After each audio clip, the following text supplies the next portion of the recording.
Distinguished guests, ladies and gentlemen, it is my great pleasure to welcome all of you to this year's Che Institute Scientific Innovation Conference. Since its inauguration, the Che Institute has operated on its three basic pillars. First, identifying geopolitical risk. Second, reading scientific innovation and identifying its potential risk. Third, analyzing the impact of science on geopolitics. Based on such pillars, the Che Institute has successfully hosted 13 iterations of scientific innovation series, focusing on innovative discoveries in natural science and nanoscience, bioengineering, neuroscience, and quantum science, etc. Now, I look forward to more lively and face-to-face exchange of knowledge and ideas in the post-COVID era.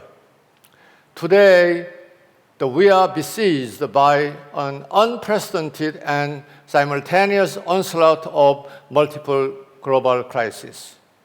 The pandemic has swept across the world, threatening billions of lives, while the resulting hyperinflation is slashing the global economy. Climate change continues to unveil new challenges. On top of these complex natural disasters, man-made geopolitical conflicts such as US-China dispute and the Russia-Ukraine war are worsening global supply chain bottlenecks. These multifaceted complexities highlight the critical need for more innovative technologies and core science capabilities. In this timely conference, we wish to look forward to the next 50 years and imagine how we will address daunting challenges which mankind will face in science and technology. I'm very honored to have 13 world-class scholars all together here in this conference from around the world. Especially, I wish to express my special gratitude to Dr. Andrea Ghez, 2020 Nobel laureate in physics, and Dr. Nima Arkani-Hamed from the Institute for Advanced Studies based in Princeton for joining us today. Today's discussion will cover a wide range of topics from particle physics, which deals with the microscopic scale, to nano and quantum science and neuroscience, and finally, astrophysics, which deals with the cosmic scale. Recently, the world witnessed Korea's first successful launch of space rocket Nuri. We are embarking on a new era of space exploration for Korea and beyond. Ladies and gentlemen, I hope this conference inspires the Korean and global community to boldly sail uncharted water in the next 50 years and to build collective intelligence in science and technology. I thank you.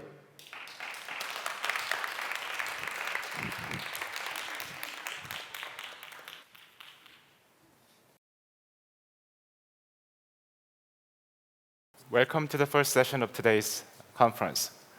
My name is Ha-Taek Jip, and I'm a professor from Johns Hopkins University. I'll be moderating this session. In this session, we'll explore what exciting challenges await us in the coming decades in planetary science, theoretical physics, and particle physics. For this, we have three outstanding distinguished speakers joining us both via Zoom and in person. Our first speaker is Dr. Andrea Goetz. She is a professor of physics and astronomy and Lauren B. Lightman and Arthur Levine Chair in Astrophysics at UCLA. She's one of the world's leading experts in observational astrophysics, and for her groundbreaking work on the existence of supermassive black hole in the middle of our own galaxy, 4 million times the mass of our own sun, she received the Nobel Prize in Physics in 2020. She became the fourth woman to be awarded ever the Nobel Prize in Physics.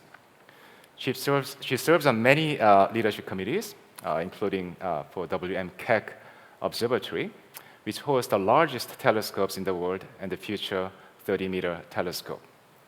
She's also very committed to communication of science to the general public and inspiring young girls into science. And she has been on the faculty of UCLA since 1994. The title of the talk is From the Possibility to the Certainty of a Supermassive Black Hole.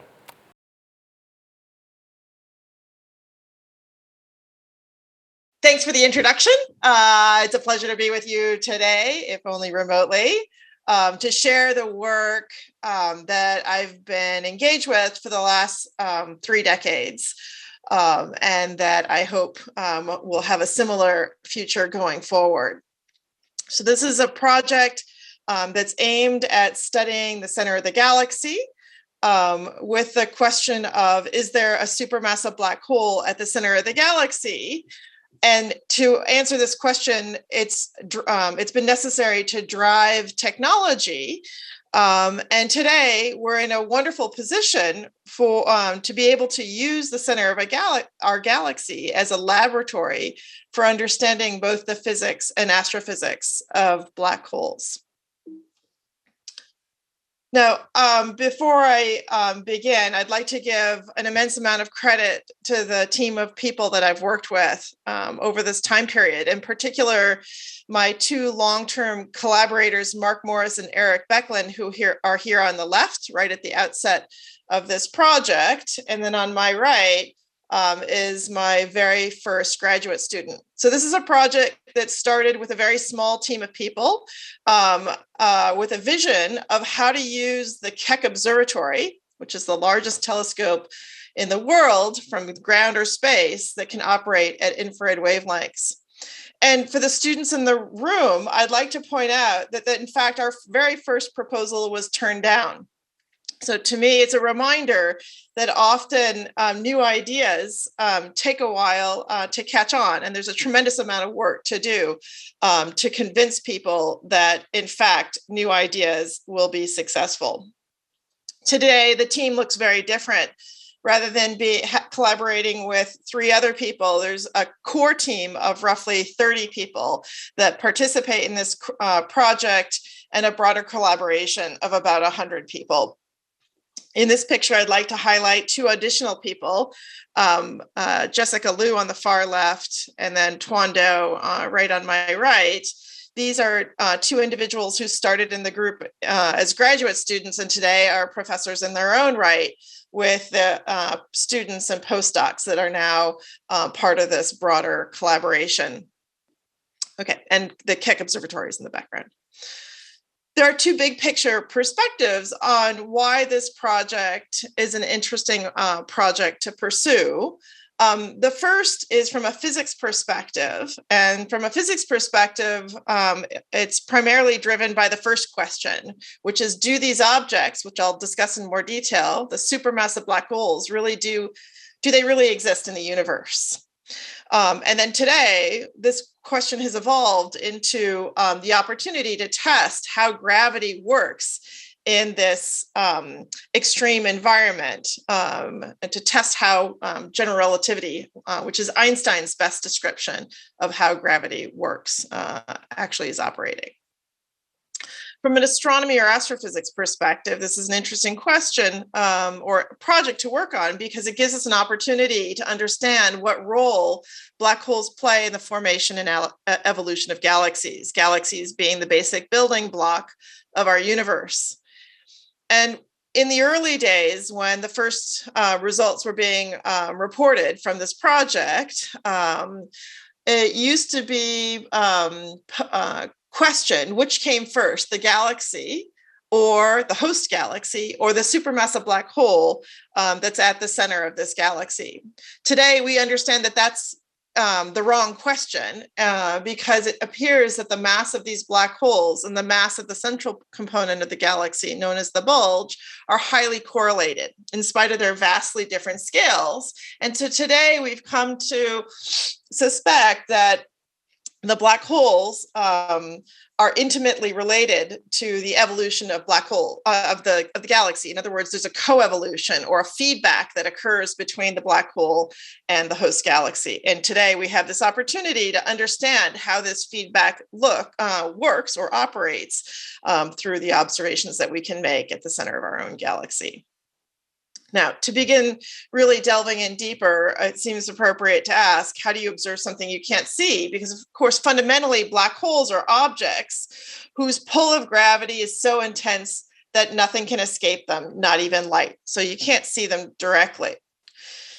So how do you define what a black hole is further? We have this definition of a black hole. And really, the fact that these black holes are objects where the pull of gravity is so intense that it collapses to an infinitesimally small object, which means that the mass of the black hole divided by the volume of the black hole goes to infinity, which is a singularity. So in physics, every time you have a number going to infinity, it's known as a singularity, which is it's effectively a big red arrow that says you don't have your description of the physical world correct here. So in some sense, black holes have immense fascination in the field of physics and astronomy because they represent the breakdown of our understanding of how the laws of general relativity, which is what Einstein is so famous for, operates with the laws of quantum mechanics, which is the description of things that are very small. So black holes are both strongly gravitating object and objects that are extremely small.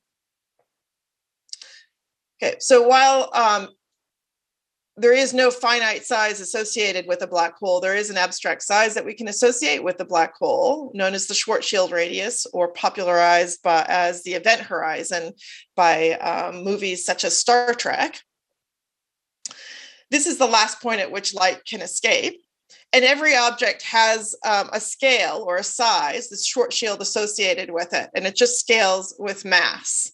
And the reason this radius is so important is that if you can compress or confine the mass down to this scale, gravity overcomes all other known forces, and the object is forced by gravity to become the infinitesimally small object known as a black hole. So if you can take the Earth and squeeze it down to the size of a sugar cube, it becomes a black hole. And similarly, if you take a much more massive object, such as the sun, if you scale it down to its Schwarzschild radius, which is roughly the scale of a university campus, it will become a black hole. So it scales just with mass. So fundamentally, the proof of a black hole lies in demonstrating that there's a lot of mass contained within a very small volume, and ideally the Schwarzschild radius. So that's at the heart of how one goes about proving the existence of a supermassive black hole or a black hole in general. So let's turn our attention to the kinds of black holes that exist in the universe. And in astrophysics, we generally think of two kinds of black holes because there's two very distinct formation mechanisms. So the first, which was thought of from a theoretical perspective, in thinking about how massive stars end their lives, so stars that are more than 30 or so times the mass of the sun will end their lives as a supernova. So what we see in this image is the supernova exploding, and there's a lot of interesting astrophysics in this explosion. But for the sake of today's lecture, what I want to focus on is what's happening at the center. At the center, the central mass of the star is compressed and becomes an infinitesimally small object known as a black hole that's roughly 10 times the mass of the sun. So these were thought of theoretically and then demonstrated by observations. most recently with the observations of the gravitational wave detections, which have come up with exquisite proof of the existence of these kinds of objects. So these are the ordinary black holes that have modest mass. The kind of black holes that I'm interested in are the supermassive. And by their name alone, one might surmise that they're much more massive than the ordinary mass black holes. These, rather than being 10 times the mass of the sun, are 1 million to 1 billion times the mass of the sun. And the story here is quite different. It was actually observations that led to the suggestion that these things might exist at the center of galaxies. So this is a classic picture that was taken with Hubble Space Telescope. Almost every image in this picture, except this one star with a crosshair, is a galaxy. So if we zoom into the top left, this is a galaxy that has roughly 100 billion stars. So we're on a vastly different scale than the last image. And what we're seeing here is the starlight, the light from stars. This is a picture that's taken at optical wavelengths, which are the wavelengths that your eye detects. And there's absolutely nothing in this image that suggests the existence of supermassive black holes. It was images of a small class of galaxies. Roughly 10% of galaxies are known as with active galactic nuclei. And when imaged at radio wavelengths, so roughly where your cell phone works, there's really energetic phenomena that's observed in association with these galaxies. So the scale of the galaxy is really quite small, centered on this dot of light. And emanating out from the center, we see these jets, these blobs of gas that are moving at a tremendous speeds. And the light emanating from the center is unlike anything that is emitted by stars or starlight. And so it was this energetic phenomena that led people to suggest that perhaps it was the existence of these really massive black holes and the ability to harness the gravitational energy right outside the event horizon that could drive this tremendous energy output. So that led to the suggestion that these supermassive black holes exist and that perhaps they exist in all galaxies, not just these exotic active galaxies. So that's led us to the concept that perhaps we can look for the existence of the supermassive black hole at the center of our own galaxy. This is a galaxy that would look very much like our own if we could get outside and look back. And I want to emphasize that we live roughly halfway out. I like to make the analogy here that it's like living in the suburbs, and we're trying to look towards the crowded, energetic, very densely populated, very quickly moving urban center that's at the center of the galaxy. So we're looking for a supermassive black hole that resides in this region. Our galaxy is definitely the best place to look because it's the closest example of a center of a galaxy that we'll ever have to examine. The next closest galaxy is 100 times further away. Now, like in life, for every pro, there's usually a con that comes with it. And in our own galaxy, the con comes from residing in our galaxy. And our galaxy hosts a tremendous amount of not only stars, but dust. And the dust is actually the problem. So this is an image that was taken from the side of Mauna Kea, Hawaii, which is where the telescope is. Galaxies are flattened disk-like structures. We live halfway out, and we're trying to look towards the center of the galaxy. So you see the plane of the galaxy is this white band of light. That's all the starlight coming from all the stars within our galaxy. And then there's this band, dark band running through the middle, and that comes from all the dust. So the dust is very effective at absorbing optical light where your eye detects. But in fact, if you go longward of where your eye detects the infrared, which is where your TV remote control works, that light can penetrate through all the dust. So in fact, while there are many technical innovations that are important for the success of this project, one of the first ones is the innovation or the development of infrared detectors, which was a key area of innovation roughly 30 years ago that led to the success of this project, or getting the infrared detectors to be low enough read noise. It was the key.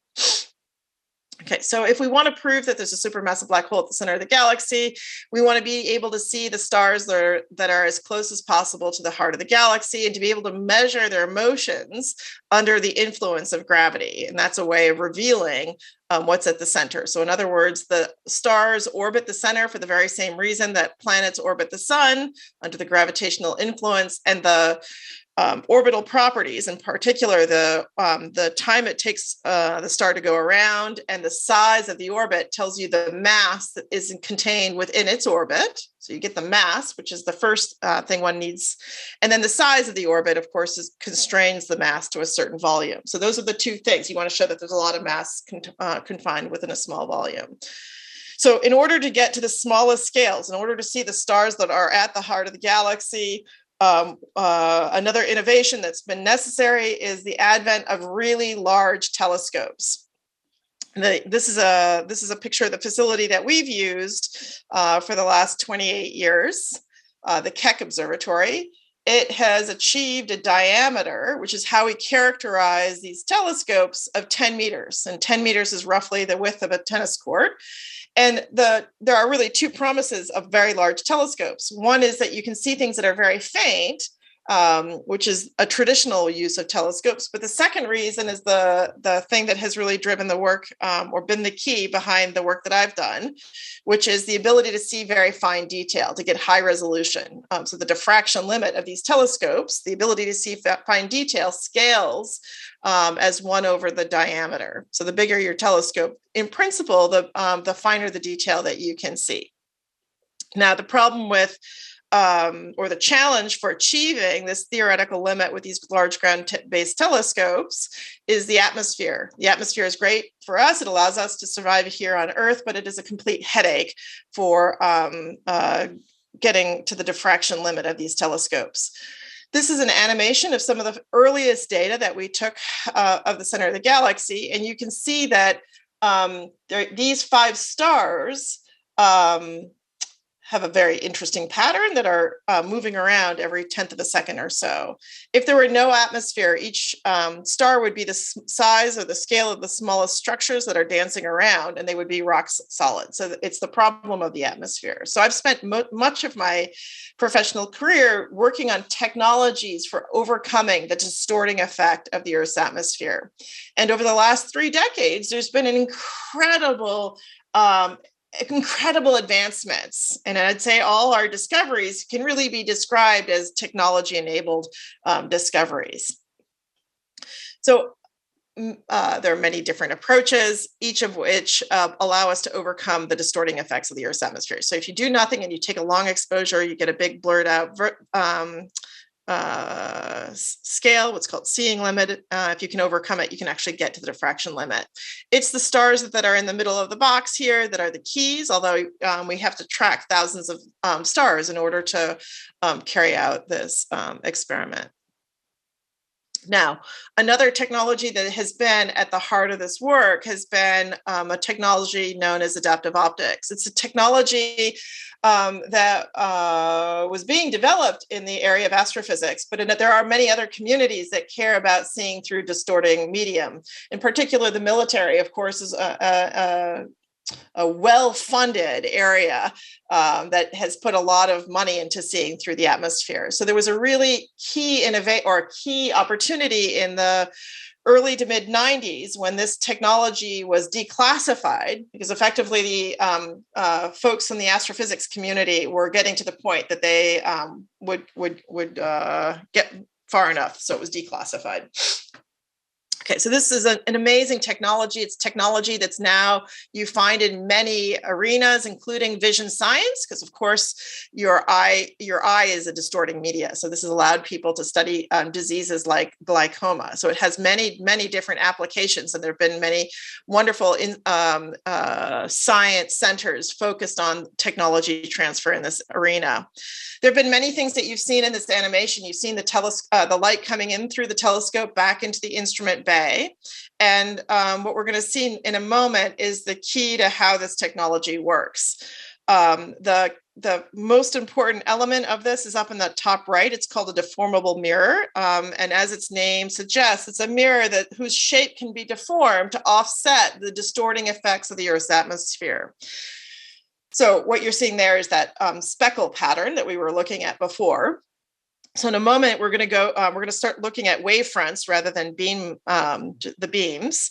And here you see the distorted wavefronts. And once the feedback loop, in other words, these wavefronts are analyzed, you can reconfigure this deformable mirror to have the opposite or conjugate shape such that you can get to the diffraction limit. So embedded in this are many advances, both hardware and software. You need advances in hardware in order to be able to move these tiny elements fast enough. We typically run these systems at 1,000 times a second. And going to shorter wavelengths, it forces you to operate even faster and on smaller scales. And there's an interesting computational piece to this as well, because one has to keep up with the corrections and know how to throw these little tiny elements around. Another technology that has been key in doing this is that you have to look at something that you understand that's bright enough in order to do the feedback, to move that deformable mirror. So a key piece of this has been the development of these lasers. And these lasers are used in a really interesting way. So this is a night when we had time on both telescopes. The lasers are pointed towards the center of the galaxy. It's actually not the beam of light that you can see in this image that's important. That's just scattered light. It turns out by a fluke of nature, there's a layer of sodium atoms up at 90 kilometers. It's very, very thin. It comes from meteors coming down to Earth. And they shed sodium atoms that get trapped by the structure of our atmosphere. So we're taking advantage of a fluke of nature by shining a sodium laser up to that layer and stimulating sodium atoms to shine. And that's an artificial star that we can look at, and it's bright. We can point it anywhere in the sky, but that bright star allows us to perform these corrections quickly enough to keep up with the atmospheric distortion. So again, these were tremendous advances that have been made over recent years. Okay. I'm showing you a scale that's very small again, small like that little inset box. And here you can see on the left is this, I've sort of skipped over this, which is the early computationally intensive way that we used to do things with a lot of mathematical deconvolution algorithms to figure out what the atmosphere is doing versus what the science object is doing. And then what we have today on the right is with adaptive optics. So you can see that almost any way you can describe it, the adaptive optics system has allowed us to get a much better image at the same wavelength. And for the first time ever, we're now able to look at multiple wavelengths and to take spectroscopy. And I'll speak a little bit about why the spectroscopy is important. All right, so now I'm going to show you an animation that's a fourth of the real estate. And I want you to keep in mind, in particular for the students, this is a project that people said the technology wouldn't work. Even if it does, you won't see the stars. And even if you do, you won't see them move. So it's really, I have to say, incredibly gratifying to look at these animations, because these things are hauling. These things are hauling because there's something very massive inside their orbit that's driving their orbital motion. You can probably find my favorite star in the galaxy, actually probably in the universe. Its name is SO2. It goes around the center of the galaxy every 16 years. There's a few things color-coded in this animation, or coded in this animation. In the beginning years, all we could do was take an image. So if you're if you're seen in an image, whatever kind of image it was, speckle imaging or adaptive optics imaging, you're trailed by a dashed line. Things appear simply because, not because they're getting brighter, but because we can see deeper. And then once we can take spectra, things are followed by a solid line. So the spectroscopy is really important because it allows us to measure. With the images, you get the motion along in the plane of the sky, but the spectra allows us to measure things, the motion along your line of sight through techniques like the Doppler technique. And it also allows us to figure out for the first time what kind of stars are these things that we've been watching or measuring for the last 20 odd years and really treating as point particles. And in fact, that astrophysics is super interesting. So before this project started, we knew that there was roughly 4 million times the mass of the sun inside a very large region, so large that you couldn't make any suggestion of the existence of a black hole. And what this experiment has done through many stages, because we didn't just go straight to orbits, we could first measure velocities, then acceleration, and now orbits, has been to show that this 4 million times the mass of the sun is confined to a volume that's 10 million times smaller. So that's really advanced our understanding or the evidence for the existence of a supermassive black hole by a factor of 10 million. So that's a tremendous transformation. I mean, if you think about anything that you'd like to increase by a factor of 10 million, one maybe can get a sense of the advancement that's been made here over the last 28 years. So this is the piece that has given us the best evidence to date for the existence of a supermassive black hole at the center of our galaxy, but also at the center of any galaxy. This has become the most definitive case for a supermassive black hole. Now, what I've found particularly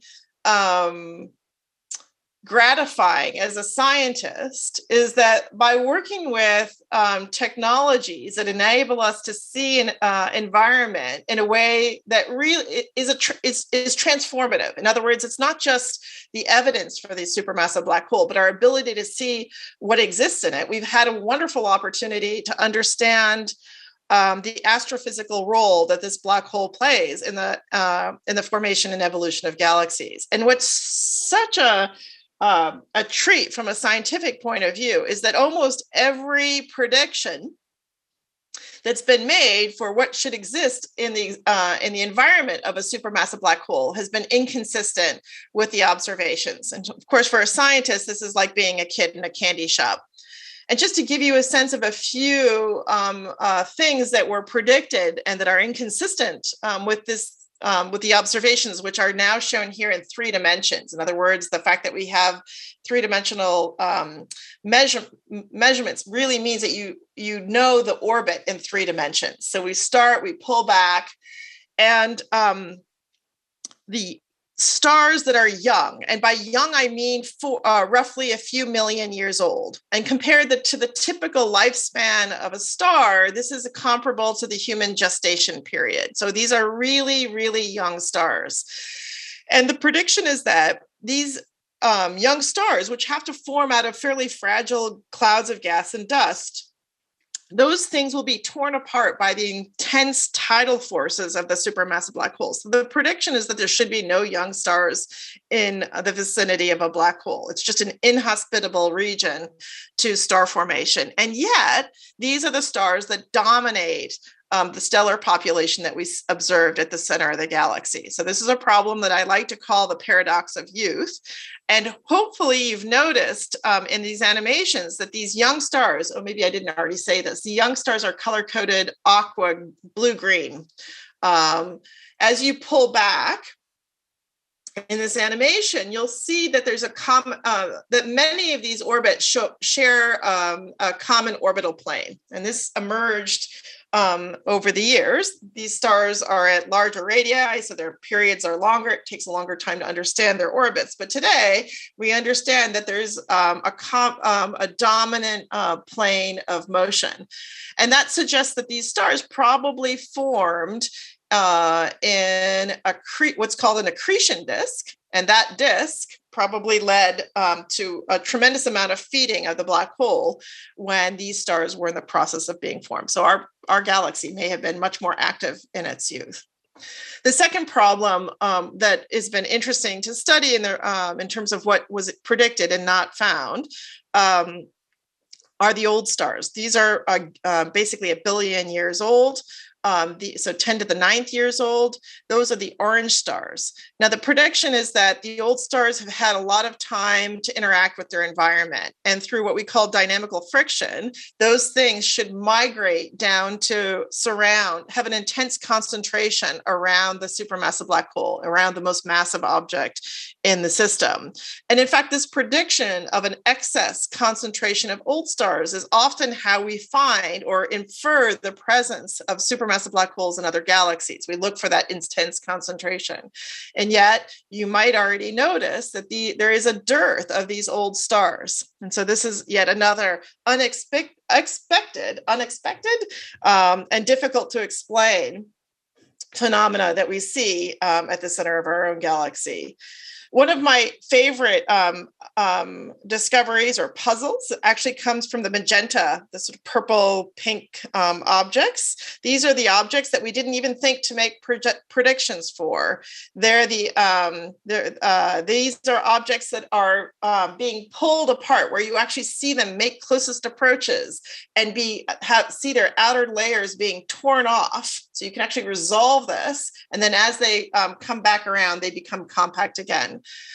My favorite interpretation today for these is that these are pairs of stars. Most stars are formed in tight pairs that have been driven to merge by the presence of the supermassive black hole.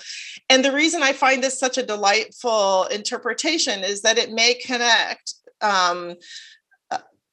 the unknowns or the unexpecteds at the center of our own galaxy with the unusual observations in the gravitational wave community, where they're seeing the ordinary mass black holes being more massive than they thought, and seeing them happen more frequently than expected. So in other words, there may be a tie between what you can see in this laboratory with a very different community.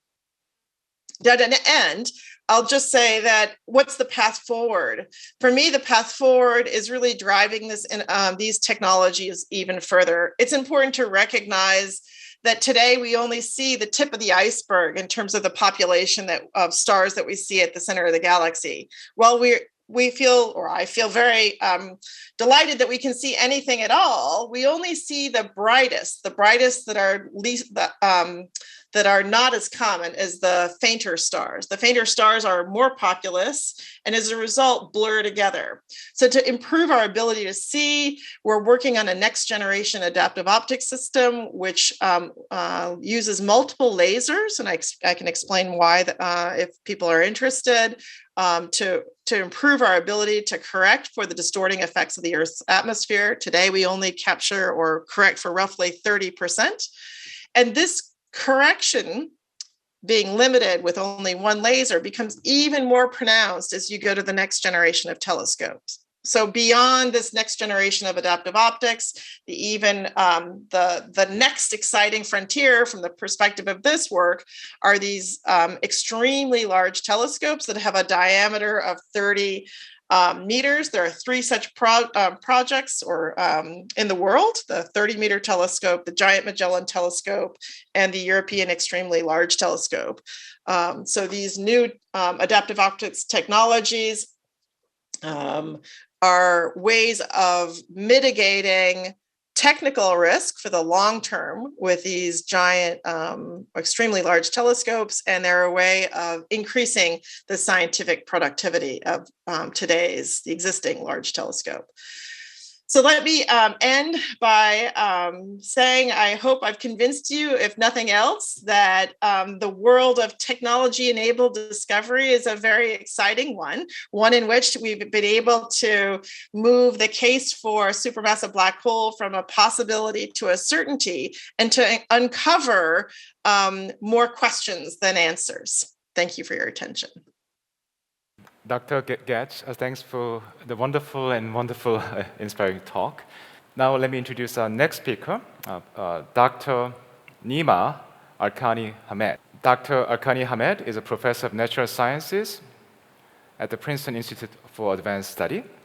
And he's a theorist with wide-ranging interest in fundamental physics, with a special focus on current and future particle accelerators, as well as cosmological observations. He has worked on the idea of emergent extra dimensions, which led to the development of little Higgs theories. He has appeared on many television programs and newspapers talking about space, time, and dimensions, and the current state of theoretical physics. In 2003, he won the Gribov Medal of European Physical Society, and in 2005, while at Harvard, he won the Phi Beta Kappa Award for teaching excellent. His title today is Space-Time, Quantum Mechanics, and the Vacuum. Dr. Arkani Hamed.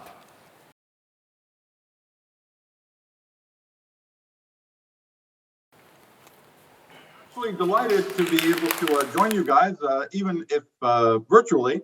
I certainly hope to be able to visit in person again sometime in the not too asymptotic future. I'd like to talk about this general subject with these rather grand words.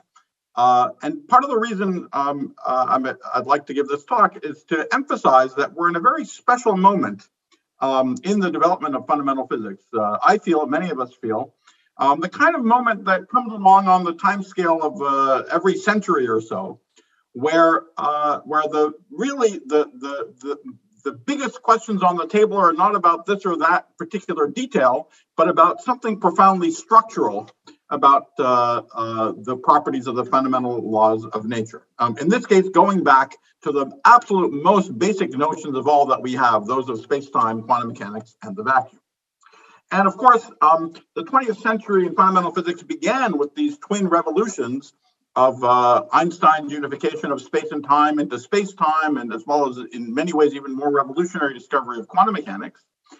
And starting in the late 1920s, early 1930s, there was a theoretical framework began to be developed, quantum field theory, that lets us talk about laws of nature that are compatible with both of these grand principles at the same time.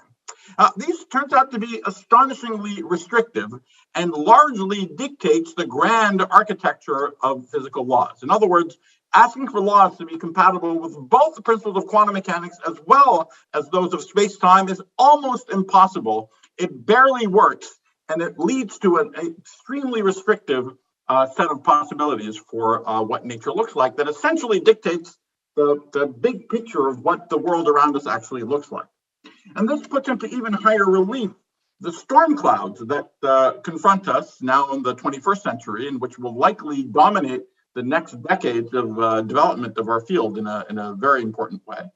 And it goes back to these fundamental principles. We strongly suspect that the notion of space and time, which is as hardwired as seemingly possible into our description of what reality is about, is very likely an approximate notion. The sort of slogan is that space-time is doomed because of the effects of gravity and quantum mechanics. And it's even conceivable that we're running into limitations to the ideas of quantum mechanics when we attempt to apply these notions to describe the entire universe, when we attempt to apply quantum mechanics to cosmology. And in some ways, a little closer to home, there's extremely simple facts about the world around us, that extremely simple questions that we have lousy answers to. Maybe one of the most basic facts about the world is that it's big. The universe is big and it has big things in it. And we don't understand how that can be possible because of another very basic fact of increasingly violent quantum mechanical fluctuations in the vacuum, which seem to want to destroy the possibility of any long-range macroscopic order. So what I'd like to do is first tell you a little bit about where we are now, how it is that the notions of space-time and quantum mechanics essentially give us a certain inevitability to the structure of physical laws, and then tell you about these something about what we know about the character of these storm clouds and how things might develop in the future. So let's begin by talking about what we know about the basic interactions in fundamental physics. There are 4 basic interactions: gravity, electromagnetism, that were known to the ancients, as well as the weak and the strong nuclear forces that operate on very, very tiny distances. And one of the wonderful things that we discovered in the already about the 1960s and 70s is that there's a fundamental commonality to how all of these interactions operate. And all of these interactions are associated with extremely simple basic interactions that involve the meeting of 3 elementary particles at a point in space-time. So for instance, electromagnetism is associated with 2 electrons and a photon meeting at a point. Gravity's, the gravitational force acting on an electron is 2 electrons and a graviton meeting at a point in space-time. And we take these basic interactions and we concatenate them. We glue them together in every possible way.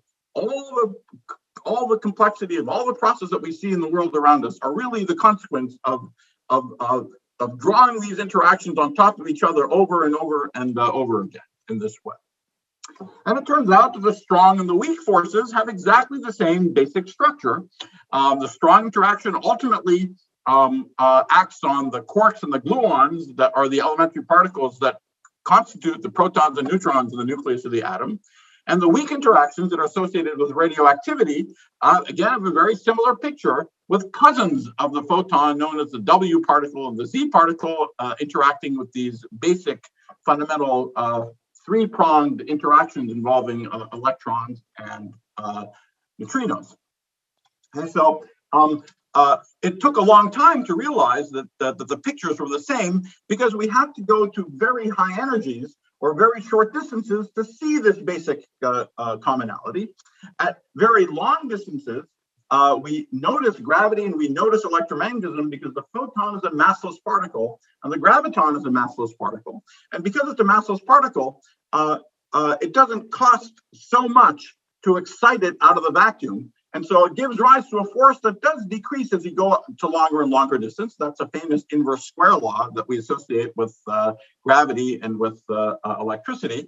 But it doesn't die exponentially quickly as you go to longer distances. Whereas with massive particles, the interaction decays exponentially rapidly as you go to large distances. That's why it took us until the late 1800s and early 20th century to even discover that the weak interactions and the strong interaction exist, because they're confined to very short distances.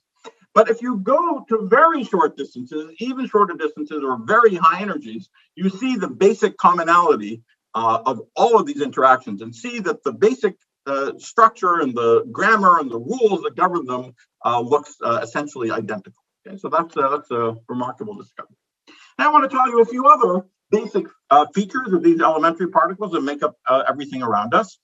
One of the very important properties they have is a notion of spin. In some sense, you can think of the particles as little spinning tops. And part of the word quantum in quantum mechanics is that the amount of spin that these elementary particles have comes in fixed size packets of the famous Planck's constant of quantum mechanics. So, for instance, an electron has a spin that's 1/2 in units of the Planck's constant. The photon has a spin that's 1 in the units of Planck's constant. The graviton spin 2 in units of Planck's constant. The W boson spin 1, and so on. But quantum mechanics, in principle, allows you any multiples of 1/2 times Planck's constant. So nothing stops you from the laws of just quantum mechanics of particles that have spin 773/2 in units of Planck's constant, for example. And yet that's not what we see. We see this extremely simple menu of elementary particles of very simple spins. So just to recap, we see extremely simple pattern. Like the familiar elementary particles just have spins 1/2, 1, and 2, and nothing else. And there's a particular menu of all these elementary particles, and a particular set of these basic stick figure 3-pronged interactions.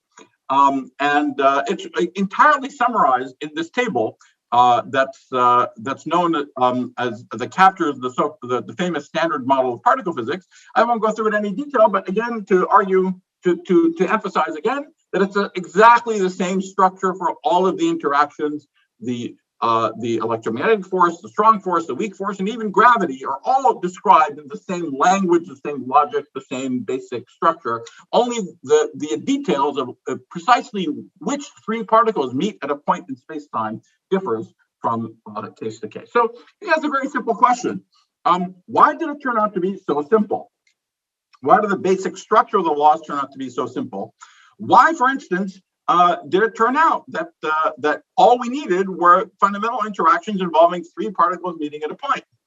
Why weren't there fundamental interactions that involved 12 particles meeting at a point? That would be a disaster for explaining things in terms of simpler building blocks. I told you that every conceivable interaction in nature comes from concatenating these basic three-pronged interactions over and over again.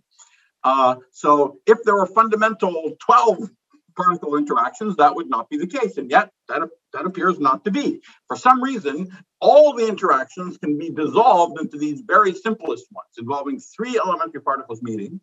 And why do we have such a tiny menu of possible spins? And this is something that we now have a good answer for. It's one of these sort of quiet revolutions in theoretical physics that we've really understood over the last 3 or 4 decades very well. And it's the following fact that I don't have in my 30 minutes, I can't explain, although if I had 30 more minutes, I really would be able to explain that whatever the ultimate theory of nature is, and we don't know what it is yet, so long as it is compatible with these principles of space-time and quantum mechanics, if you imagine giving sufficiently competent theoretical physicists these rules, locking up in a room and say, go, what kind of theories could you come up with that's compatible with both of these principles? At first, they would think it's impossible. But if they worked a little harder, they would realize that it's just barely possible, but with a very tiny set of possibilities. And they would discover that at long enough distances, we would find elementary particles only interacting via these three-pronged interactions. And furthermore, the only possible spins that are allowed, compatible with these principles, would be elementary particles of spin 0, 1/2, 1, 3/2, and 2. And they would tell you this and incidentally, this is in the limit where we imagine going to energies very high compared to the masses of the elementary particles, so that in a good first approximation, we can think of them as massless. So this degree of rigidity is forced on you for the interactions of massless elementary particles, which is an excellent first approximation. But they would tell you that this massless spin 2 particle, you can only have one of them. You can't have 2 or 3, or you can only have one of them. And its interactions are universal, and it makes things go around in orbits. It's gravity. And it's the gravity that's even described by Einstein's theory of general relativity. And yet you don't need to be Einstein. You don't need to imagine falling elevators and all the thought experiments he did. The structure of general relativity is entirely fixed by the consistency of the pictures of special relativity, space-time, and the principles of quantum mechanics. It's an extraordinary fact. Similarly, the massless spin 1 particles have got to be associated with the famous structure of Yang-Mills theories, and so on. So there's an incredible degree of inevitability and rigidity associated with the structure of the laws of nature. Now, what about the story of the famous Higgs particle? Well, there's just a little footnote to this story. I just told you that all of this rigidity has to do with the limit where we go to extremely high energies and we ignore the masses of the elementary particles. And that sounds like a completely reasonable thing to do, purely from kinematics. If we go to extremely high energies, surely we can ignore the masses of the particles. But there's an amazing difference between massive and massless particles when those particles have spin. And this is, again, the notions of space-time and quantum mechanics in concert together doing something surprising. Let's imagine we have a particle of spin 1. I told you this, the W particle is an example of a massive particle of spin 1. And no matter how fast it's moving and what direction it's spinning in, you can always go to a frame where you catch up with it. And now in that frame, it's at rest. And no matter how it's spinning, by tilting your head, you can see it spinning in different directions. So it would spin in 3 possible directions and therefore have 3 spin degrees of freedom. But what about a massless spin 1 particle like the photon? Well, the photon is going at the speed of light because of relativity, we can't ever catch up with it. And that means that I can't play this trick of going to the frame where it's at rest and tilting my head to see that it spins in every possible way. And in fact, we see that the photon only has 2 spin degrees of freedom. So there's this discontinuous difference between massless and massive. You can't be a little bit massive. It's like being a little bit pregnant. And it's this discontinuous difference between massless and massive that means the very fact that elementary particles have mass means that we must have extra degrees of freedom that were not accounted for in our previous discussion. And remarkably, it turns out that everything to do with the masses of the elementary particles is associated with a single new degree of freedom. That single new degree of freedom is the famous Higgs particle that was discovered at the Large Hadron Collider back in 2012. And the story of the discovery of the Higgs is a triumph for theory, even more obviously a triumph for experiment. But it's also an indication of the power of this set of ideas, that the belief in principles paid off. You see, before the discovery of the Higgs, I told you there's this menu of possible elementary particle spins that we're allowed to have: 0, 1/2, 1, 3/2, and 2. But we'd only seen nature make use of the spin 2, spin 1, and the spin 1/2 options. What's exciting about the discovery of the Higgs is that it's the first really new elementary particle that we've seen. It's an elementary particle of spin 0. In many ways, it's the simplest possible elementary particle. That simplicity is associated with some profound mysteries associated with it that I will come back and say a little bit more about in a moment. But it wasn't some wild new thing. It was what was allowed within the menu of possibilities, and nature made use of another thing that it could do in its arsenal that we had not seen it use yet, leaving as unused, as far as we know so far, this possibility of particles of spin 3. So that's a whirlwind tour of where we are now. Now I want to tell you a little bit about what the storm clouds are, what the challenges are. So we just saw how the principles of space-time and quantum mechanics, or at least I told you the principles of space-time and quantum mechanics largely dictate the architecture of physical laws. And now I want to tell you why we suspect there's something fundamentally deeper behind these principles, that they're not the final word, and they're sort of approximate ideas. So first, let me tell you why space-time is doomed. Let's say I want to look at a little region of space-time by using this very badly drawn magnifying glass. And I'm going to look at a little empty region of space and time just to see what's there. Now, because of quantum mechanics and Heisenberg's uncertainty principle, I have to put more and more energy into a smaller and smaller region of space. That's why we build the gigantic accelerators like the Large Hadron Collider, ironically, to probe the tiniest distances humans have ever probed, because we need enormous energies to probe really tiny distances. Now, in a world without gravity, as long as you can build bigger accelerators, there's nothing wrong with that. You can probe shorter and shorter distances. But at some point, something very bad happens. You put so much energy into such a tiny region of space that, as Andrea was just explaining to us, if you put enough mass in a small enough region of space, what happens? It collapses the region that you're trying to look at into a black hole. And that's what happens here as well. If I try to probe extremely tiny distances, I put so much energy by the uncertainty principle into such a tiny region of space that I collapse the region that I was looking at into a black hole, and that makes it impossible to see what's going on in there. This happens for the first time at distances of around 10 to the minus 33 centimeters, times of order 10 to the minus 43 seconds. And it means that there's no operational meaning to the notions of space and time at these ridiculously tiny scales. Just to give you an idea of how ridiculously these tiny scales are, the size of the atom is 10 to the minus 8 centimeters. The size of the nucleus is 10 to the minus 14 centimeters. And at the Large Hadron Collider, we're probing distances 1,000 times smaller than that, 10 to the minus 17 centimeters. So these distance scales, these are the famous Planck length scales, Planck time scales, are 16 orders of magnitude smaller even than that.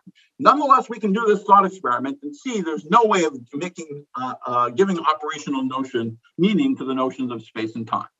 Now, where do these issues hit you over the head at order 100%? If I take, for example, the picture of the expanding universe and run the clock back in time, there's a point where the curvatures in space and time become comparable to this Planck length or Planck time. That's what we often colloquially refer to as a Big Bang singularity. And sometimes people ask what happened before the Big Bang. Well, what's going on is even the word before ceases to make sense, because the notion of space and time are breaking down to the neighborhood of the Big Bang. Very similar things happen if you decide to throw yourself into a black hole. The inside of a black hole is very much like a collapsing universe, and you're sucked into a moment in time in your future where you're crunched. And again, we don't know what is happening there. Okay, so our theory simply breaks down when quantum mechanics and gravity both become dominantly strong. There's another dramatic feature of this, which is that the notion of reductionism is not just that space and time are breaking down, but the entire intellectual program of reductionism, which is the idea that the fundamental laws of nature are handed to us at arbitrarily short distances, and we merely, in quotations, have to understand how longer scale physics emerges from that. That basic idea is wrong. And that's because if we attempt to probe higher and higher, shorter and shorter distances by colliding things at higher and higher energies, not only do we create a black hole, but if we try to go to even higher energies than that, what happens is we make an even larger black hole. And therefore, extremely high energies not only fail to probe shorter distances, but they actually start returning us to larger and larger objects again. High energies correspond to longer distances. And so this is a dramatic sense in which there's an end of the notion of reduction. Okay, there's various other features of the mysteries associated with the doom of space-time. I'll just mention another one. The ways that I characterize the problem might make you think that the difficulties are localized to very tiny distances, but it's deeper than that. And it has to do with what quantum mechanics allows you to talk about.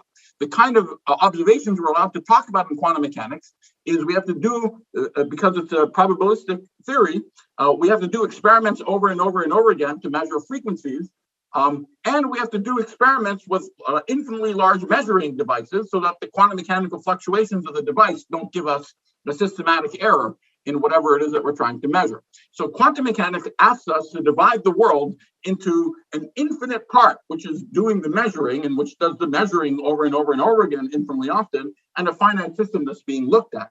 But gravity isn't like that. Gravity isn't like this artificial division of the world into because it's universal, into the part that's looking and the part that's being looked at. And if you attempt to do any kind of measurement in a fixed size room, and you try to make your measuring apparatus bigger and bigger and bigger to make its quantum mechanical fluctuations smaller and smaller, at some point before you can make it as big as you want, it becomes so heavy that it collapses the entire room into a black hole.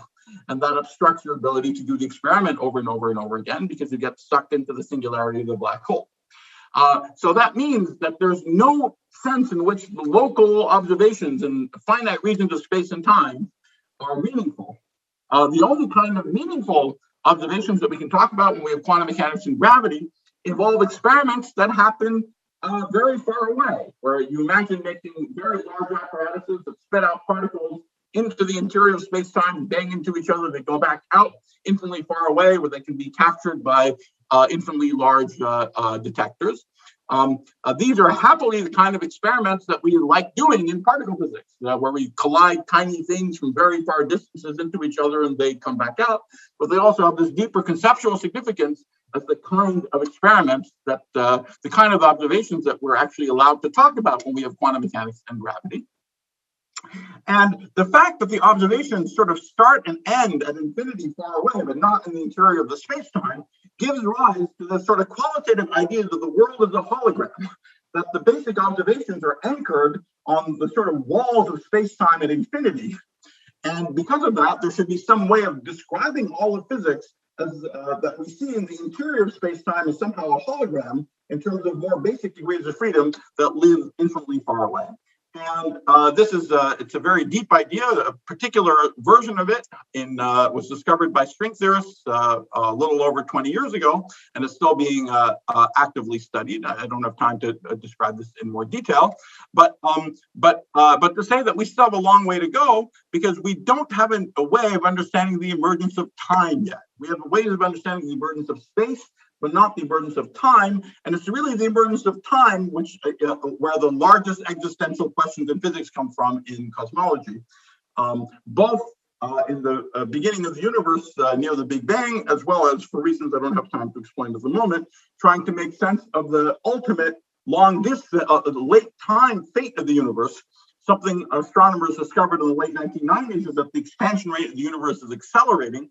And that acceleration means that what we see now out there in nature, what we see in cosmology, what we see in the cosmos is what we're ever going to see. We're never going to see more because the regions of space that are far enough away, light from them will never make it to us because the universe is doubling in size at a constant rate. And so the light just can never traverse the distance from where it's emitted to make it to us. That means there's a sort of fundamental finiteness that's associated with the universe that we see, and that finiteness is in great tension with the principles of quantum mechanics that, again, asks you to divide the world into an infinite measuring apparatus that's looking at a finite system. This artificial division is not liked by gravity and is made essentially impossible by our current late time acceleration of the universe. So here it appears that we need some notions that extend our ideas of space-time, perhaps even give us an extension of quantum mechanics. So I finally want to at least tell you a little bit about the mysteries associated with why the universe is big. This is a different set of very, very basic questions that has to do with the fact that the vacuum is exciting. In fact, the vacuum is too exciting. Even the vacuum has energy in quantum mechanics. We can't know that the ball is at the bottom of a pendulum and not moving at the same time because of the uncertainty principle. So there's a minimum amount of energy that's associated with it. And so if I look at a box of empty vacuum, there are sort of quantum mechanical fluctuations exactly of the same sort that we just talked about. But the energy in those fluctuations gets bigger and bigger as the box gets smaller and smaller. So that means that the amount of energy density in the vacuum, the amount of this energy per unit volume, in principle, gets infinitely big because the energy gets larger and larger as the box gets smaller and smaller. So the numerator is getting bigger, the denominator is getting smaller, and so naively, it's infinitely big. Of course, we just said that the notions of space and time are breaking down around the Planck energy. So maybe we should stop this estimate in that neighborhood. But if we do that, we would get an estimate for the vacuum energy that would be about a Planck energy over a Planck volume. And now Einstein tells us that that any mass and energy gravitates and it would curve space and time. But this would give rise to an enormous curvature. So it would give an explosive acceleration where the universe would double in size every 10 to the minus 43 seconds. Or maybe it would curve the universe up to be around 10 to the minus 33 centimeters big. And this is clearly in wild contradiction to what we see in the world around us, this nice, big, gentle, huge, enormous macroscopic universe. This is the single greatest failure of a back of the envelope estimate in the history of physics. And for good reasons, it's called fine tuning. We're trying to understand why is the universe big, and of course, that's the first thing we've got to do before anything fancier. But in order to talk about why the universe is big, we have to say, well, there's this enormous quantum mechanical part, quantum mechanical energy in the vacuum that would curve the universe ridiculously. So there must be some other piece to the energy that cancels this part to incredible accuracy. And the accuracy it has to cancel it to is 1 part in 10 to the 120. So 1 part in 100 to 120 decimal places. Now we can do that. There's nothing inconsistent with doing that. But if you saw it, you would think there was something going on. It's like walking into a room and seeing a pencil standing on its tip within 10 to the minus 120 degrees of vertical. And and that's what we have to do in order to answer the very basic question, why is the universe big? Clearly, this can't be what's actually going on. There has to be something else going on, but we don't know what. And there are very similar issues associated with the Higgs particle. We can ask, why does the universe is big, but this big universe has big things in it. So why are you and I big? Why is the Earth big? Or why is the Earth big? Well, the Earth is big because gravity is much, much weaker than the other forces. The size of the Earth is determined by competition between the gravitational pressure that wants to crush the Earth and the atomic forces that hold it up. That ultimately the pressures of chemistry that hold it up. And you can actually do an estimate that the Earth is bigger than an atom by precisely the factor that gravity is weaker than the electromagnetic force. Okay, so the world has big things in it because gravity is weak. Why is gravity weak? Because the elementary particle masses are very small. If they were bigger, gravity would be stronger. Why are the elementary particle masses small? We keep on going. Remember, I told you the masses of the elementary particles are associated with the Higgs. So now the question turns into, well, why is the mass of the Higgs particle small? And that ultimate question has a lousy answer. We don't know why the mass of the Higgs particle is small. And in fact, violent quantum mechanical fluctuations of the vacuum would seem to want to make the mass of the Higgs enormous. The violent quantum mechanical fluctuations don't make the mass of the photon or the graviton enormous because of this 2 not equal to 3 business about space-time and quantum mechanics that I talked about already before. We can't have the violent fluctuations of the vacuum can't make a massless photon into a massive photon because they can't discontinuously change 2 degrees of freedom of a massless photon into 3 degrees of freedom of a massive photon. But that's what's so special about the Higgs particle. The Higgs particle has spin 0. It only has 1 degree of freedom, and 1 is equal to 1, while 2 is not equal to 3. 1 is equal to 1. And there's absolutely no reason enormous violent quantum mechanical fluctuations of the vacuum don't give the Higgs an enormous mass. If it gave it an enormous mass, it would drag all the other elementary particles up to have an enormous mass. And that would make gravity as strong as everything else, and it would crush all of us down to the size of microscopic black holes. That doesn't happen, and we don't understand why. All right, I want to tell you about some of the proposed solutions about what could solve this problem.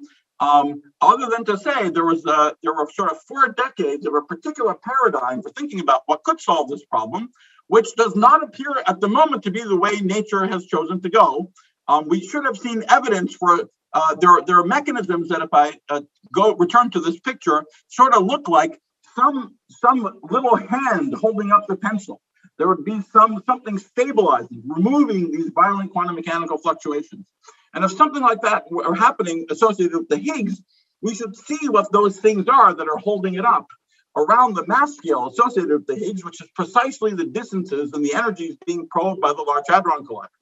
And yet we've produced the Higgs particle, and we haven't seen any little hand that would stabilize these violent quantum mechanical fluctuations associated with the Higgs. So there's a particular paradigm for what could solve the problem, which appears to be in the process of being falsified by experiment. And this is a rather big shock to the theoretical system. I think the last time we had a similar shock was with the non-observation of the motion of the Earth through the ether around 100 years ago. And theorists are still digesting this shock and trying to understand what it's telling us about the structure of the laws of nature. So maybe I'll just end by saying that I've tried to summarize what the big questions are. I tried to tell you that we're at a sort of special juncture in the development of fundamental physics, because on the one hand, we have the most mature science. We've been at fundamental physics for 2,000 years or 400 years, depending on where you start counting. We have a stunningly successful theoretical structure that explains everything we see in nature, from the tiniest distances probed at the Large Hadron Collider out to the size of the entire cosmos. And yet the fundamental principles that goes into that structure, the principles of space-time and quantum mechanics in the vacuum, there is something deeply wrong about them at the same time, and there's many indications that we have to replace them with deeper structures where we don't see them playing a fundamental role in the next description of reality. So, what is the fundamental origin of space-time and quantum mechanics in the vacuum? We don't know, but we know enough about this problem to be able to responsibly work on it. And at least the speculation that I've had, that I've been working on over the past 10 years, is that we will ultimately come to see that space-time and quantum mechanics are actually tied together. And they emerge hand in hand from a much more primitive set of ideas. Perhaps if it comes up, I'll tell you a little bit more about this speculation in the remaining discussion. Thank you very much. Thank you very much, Dr. Arkani Hamed, for the exciting lecture. Let me introduce our next speaker, Professor Kim Young-gi. She is Louis Bloch Distinguished Professor of Physics and Chair of the Physics Department at the University of Chicago. She is an experimental particle physicist and has devoted her career to the understanding of the origin of mass for elementary particles by using high-energy accelerators, and powerful detectors. She co-led Tevatron CDF experiment about 15 years ago, and for 7 years, she was the deputy director of the Fermi Lab. She is currently working on the ATLAS experiment at CERN's Large Hadron Collider and Accelerator Physics. She will serve as the president of the Korean American Scientists and Engineers Association in 2022 and 2023, and she will become the president of the American Physical Society in 2024. Her lecture has a title, Exploring the Smallest Things with the Largest Microscopes. Dr. Kim Young-gi. Okay, well, thank you very much for a kind introduction. You heard from the NEMA, he's a series, so he can go 10 to the minus 43 seconds to infinitely smaller to infinitely large. The Andrea Goetz told you about really large, the galaxies and all that, and with the amazing, powerful technologies of the telescopes. What I'm going to tell you about is experimentalist point of view. This is a small thing, not as small as what NEMA is talking about. We have many orders of magnitude to get there, although he has good ideas of what to do with the current potentially accessible future experiments. So I'm going to tell you the smaller things. Ironically, instead of using very small tweezers, actually we need large microscopes, and that's the story I'm going to tell you about. The smaller things, fundamental entities, these are the building blocks, and we call, in particular physics, elementary particles. And studying their interactions, we'll discuss and we'll understand much better how the universe and the world works. If you think about the smallest thing, I'm sure that all of us think about atoms. This was introduced by Democritus about 2,500 years ago. This is the definition or meaning of the atom is indivisible. So by construction definition, it cannot be breakable or broken down to smaller pieces. So it is the smaller things. Democritus thought that the universe is composed of the infinite number of atoms, different types, because some are slippery type objects, and slippery objects to solid and the liquid and etc. So different types, but there are the building blocks of the world and the void where the atoms exist and move. So atoms have been thought to be building blocks of the world for many centuries. Then the notion of building blocks has played a very crucial role in modern science. So we all know that atoms are not the smallest things. In fact, 1897, electrons were discovered. That they came out of the atoms. Therefore, the atoms are made of electrons, which is a negatively charged, plus something positively charged. So that positive stuff for the last decade has been studied and explored intensively. So 1909, nuclei were discovered, and the size is about 10,000 times smaller than atom size. And a couple of decades later, protons and neutrons were discovered, and nuclei are not the smallest things, but they are made of protons and neutrons. Their size is about 10 times smaller than the size of nuclei. A couple of decades later, turned out that the protons and neutrons are not the smallest things. They are made of so-called quarks, up quarks and down quarks. And their size is more than 1,000 times smaller than proton and neutron. And so now the building blocks are up quarks and down quarks and electrons. If you think about the scale, atomic scale is about the nanometer scale. If you go to quarks and electrons, they are smaller than nanometer scale. So we are dealing with within atom, the 9 orders of magnitude different scale. How to make the atoms? You start with, of course, quarks, make protons and neutrons, and they make nuclei. These are all the primarily dominated by strong forces and weak forces that make some of the nuclei decay. And it comes to making the atoms from nuclei and electrons, dominant forces are electromagnetic force. So you're very familiar with the periodic table of the elements. It's one of the major accomplishments of the 19th century in science. So there are so many kinds of atoms, but if you look at inside, they're all made of up quarks and down quarks and electrons. So here at the overall scale, I'm talking about the smallest thing. This is a nanometer scale, where smaller than that, there are up quarks and down quarks electrons. And all the way largest one is the universe, and of course somewhere middle, but larger ones, the galaxies and etc. You already heard from Andrea. And telescopes are very, very crucial the tools to study that. And for smaller scales, we need, of course, microscopes. We cannot use bare eyes, so we have to go to electron microscope. But if you want to look at really small, like quarks and the level, you need a super duper microscopes, and that's the role of the accelerators. So you are familiar with the optical microscope and electron microscopes at some level. So the principle is the same. So we use here electron microscope using electron beams. If you add a lot of, put a lot of energy in electrons, then the wavelength of electron becomes smaller, as you should seeing at the bottom right. Electron energy gets higher, then wavelength of electron is smaller and smaller. This is how you see very small objects.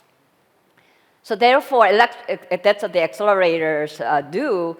In accelerators, they really make a very high energy beam to see something very small, so it's like super microscopes. But electrons also do the following. You put a lot of, make a lot of energy in the beam particles with high energy beam. You make another high energy beam, and now by manipulating them and have them collide heads-on, that's what we call such accelerators colliders. So by doing so, sometimes they can annihilate each other. For example, if you start with electron and positron, it's antiparticle of electron. If they meet, they poof, disappear, but energy is conserved. So we can use that energy to create very massive particles. So using Einstein's E equals mc squared, so when you have a lot of energy, you can make equivalent massive particle. So if these kind of very massive particles do not exist in nature, but they exist only the very beginning of universe, when universe has that much of energy or that high temperature. So in some sense, the accelerators are like a time machine. That's what I put that word there. So if you look at the history of the universe, it is about 14 billion years. Start with the Big Bang that Nima already told you about, has been expanding and cooled down, and so this is our current universe. So I told you about using accelerators. We can look at very small building blocks like quarks and electrons. Accelerators are like time machines, so we can go to early universe. With the current technology, that's Large Hadron Collider, we can go to 10 to the minus 11 second after the Big Bang. So we have a 0.10 and 1 second. So that's the early universe when top quark and W boson and Higgs boson and Z boson that Nima introduced, that exists there, but not in the current universe. To build the very powerful theory, we need both a quark, down quark, electron that make all of us, and also these particles exist in the early universe. So together we create standard model of a particle physics. So this is where we are right now, standard model of, or standard theory of particle physics with the 6 quarks, and they are antimatters, anti-quarks, and 6 leptons like electrons. 3 of them are like electrons with the different masses, and 3 of them are neutral, called the neutrinos. And also the standard model covers the 3 forces out of 4, so without gravitational force, because at this very subatomic scale, gravitational force is very negligible, so it's not included here. So we have a strong force, a weak force, and electromagnetic force captured in this theory. Since we are talking about next 50 years, so it's good to see what we knew 50 years ago. Since this is a picture of 1972, you'll see that many of the elementary particles or building blocks were not discovered at that time. So let me show you a bit about where these new particles were discovered. In fact, all of them, the cross now we've discovered, they are produced by accelerators and observed by the particle detectors. So starting with, let's say, 1973 and on, so last 50 years, CHOMCO was discovered at Stanford National Laboratory and Brookhaven National Laboratory, tau lepton at Stanford National Lab, and bottom quark at Fermilab, and gluon, this is a carrier of strong force in the Germany, the DAISY laboratory. So now moving to 1980s, there's a W boson and Z boson were discovered at CERN. In 1990s, top quark was discovered at the Fermi National Laboratory. And year 2000, also the tau neutrino was discovered at Fermilab. And finally, 2010s, Higgs boson was discovered. So here I have a circle with a very different size and area that's corresponding or proportional to the mass of each particle. As a comparison, you'll see on the right, the hydrogen atom mass is there. So top quark, for example, is about 175 times the hydrogen atom mass.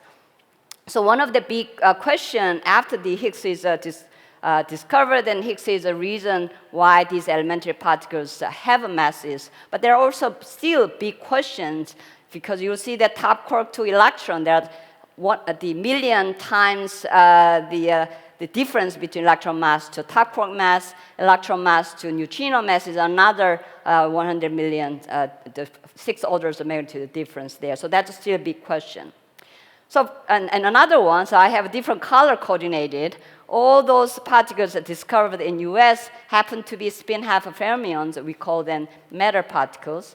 And spin 1 boson, these force carriers, gluon, W, and Z, all discovered in Europe. Higgs boson, spin 0, discovered also in Europe. So again, this is a pure coincidence, but I thought it's a kind of interesting. We can think about something deeper, but I don't know the reason. These particles, just discovering them and making table is not the end. Really have to study their properties and interactions, understand how the laws of nature. So there are a lot to do, and these particles are like messengers to tell us how the world works. So standard model is all complete and beautiful and very powerful theory explaining many phenomena. However, still there are many questions that standard model cannot explain. I told you about all the differences in mass of these particles are not known. Why there are 6 quarks? Why there are 3 different family structure? There are 4 forces. Now we already seen from accelerator-based the experiments, they become 2 at higher energy, 3 at higher energy, and higher energy goes to 2, etc. So why that is, and whether there will be just one force, the combining all of them. Antimatter in the universe, we don't see them in abundance, but it lasted at the beginning of the universe, when universe is has very high temperature and high energy. With accelerator energy, we produce about half and half matter and antimatter particles. So there are a lot of evidence for that. Neutrinos' behavior seems very strange compared to any other matter particles. So that's also another question. Dark matter, this is already seen evidences from many cases in astrophysical observations, and that we don't know what nature of dark matter. Nima talked about dark energy accelerating universe. That's also some big questions that we don't understand.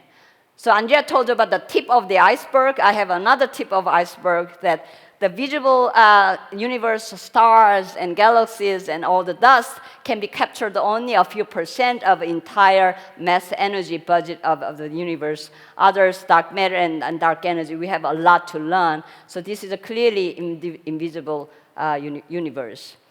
So if you look at that and you just think that, gee, we don't know so much, Aristotle said, the more you know you don't know.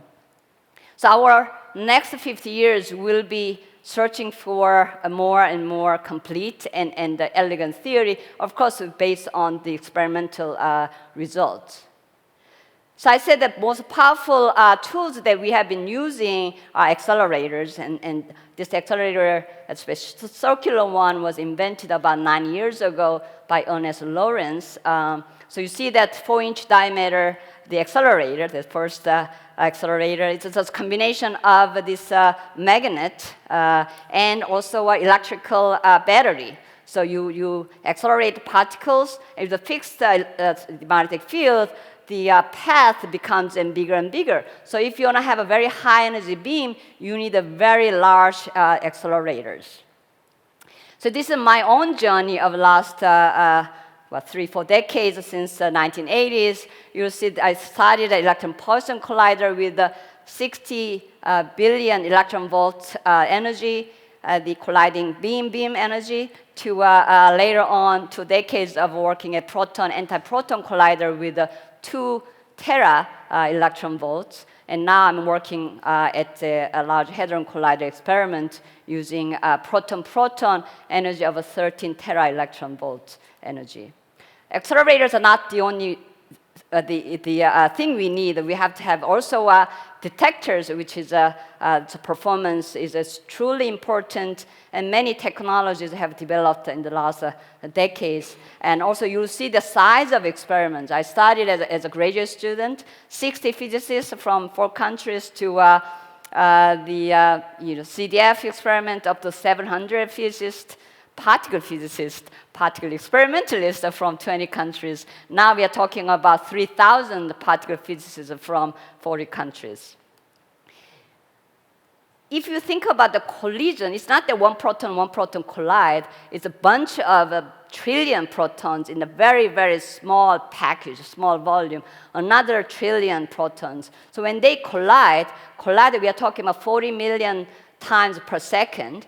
Whenever they collide, this is a snapshot, there's not only one proton collisions, many protons. There are a lot of interactions. Of course, we have to figure out very hard scattering that produce Higgs or W and top, etc. So not only this, there are so many particles, we have to fish out what's exactly particle that we are interested in. Not only that, these kind of interesting particles occur very, very rarely. Higgs, 1 out of a billion bunch crossings, and the top 1 out of 100 million collisions. So all this requires a tremendous technology in computing. We are talking about big data and AI and ML. We didn't know how to call them, but we have been doing that. Of course, better and better the algorithms are being developed and much bigger data, but we have been doing all along. I mentioned about Energy Frontier, Large Collider now, and before it found the Tevatron, but this is the current most powerful accelerators for particle physics. Energy Frontier certainly we put as much energy as possible to the particle beam particles, but there are other approaches that I didn't discuss. That's called intensity frontier. Their energy is not the most important parameter, but intensity. So it could be very low energy muons beams, low energy neutrino beams are very intense, but using quantum fluctuation, as Nima mentioned, we can approach or reach or access a very, very high energy. This occurs very rarely, therefore we need a very intense beams. These are the programs at Fermilab and FROMS at KK in Japan are very powerful there. So let me end with a couple of slides about Fermi's vision. The early 1950s, so he made a statement that if you really want to access new physics, I'm talking about particle physics here, we really need a higher and higher energy accelerators. So he dreamed about the highest one can make, given that time technology. That's the accelerator circles the Earth. So that reaches about the 1 tera electron volt energy. So that's his dream, Globatron we call it. An actual accelerator, we reached about 1 TeV around the late 1980s by a Tevatron collider. The circumference is about 6 kilometers. So we are dealing with several, the orders of magnitude smaller. Then dollar, if it's a Globotron, it will be 1,000, so trillion, billion, then at the current dollars, but we were able to build Tevatron at the scale of a few the $1 billion. So this is a very important the statement, as Andrea mentioned. I want to repeat, the science and technology breakthrough really made this, enable us to do this research. Open science and open technology is also key. Strong collaboration and healthy competition is very, very important. So we did then at Globotron, you see the left one is 1 TeV top, not the 10,000 TeV. We reached 1 TeV, much, much smaller scale. Now with the Large Hadron Collider technology, if you make a Globotron, we would reach about 10,000 TeV. Question is that in half century, whether we can get there. There are a lot of effort and the research going on, but this is a really key question. It appears to me that it's really, really hard to make it, but you never know. I'd like to be surprised. So I showed you this slide, but it's a little bit much smaller scale. So with the higher energy accelerators, we could go much the smaller scale as current the quark and electron. The nano scale. Maybe they are made of something smaller, you never know. In terms of a time machine language, we could get even closer to the Big Bang time. So together, we can think of a much, or we would like to discover or establish much more elegant complete theory that might incorporate all the leptons and quarks into one single family, or the understand all forces as one single underlying force, and also answering some of the questions that I raised earlier. And with that, thank you very much.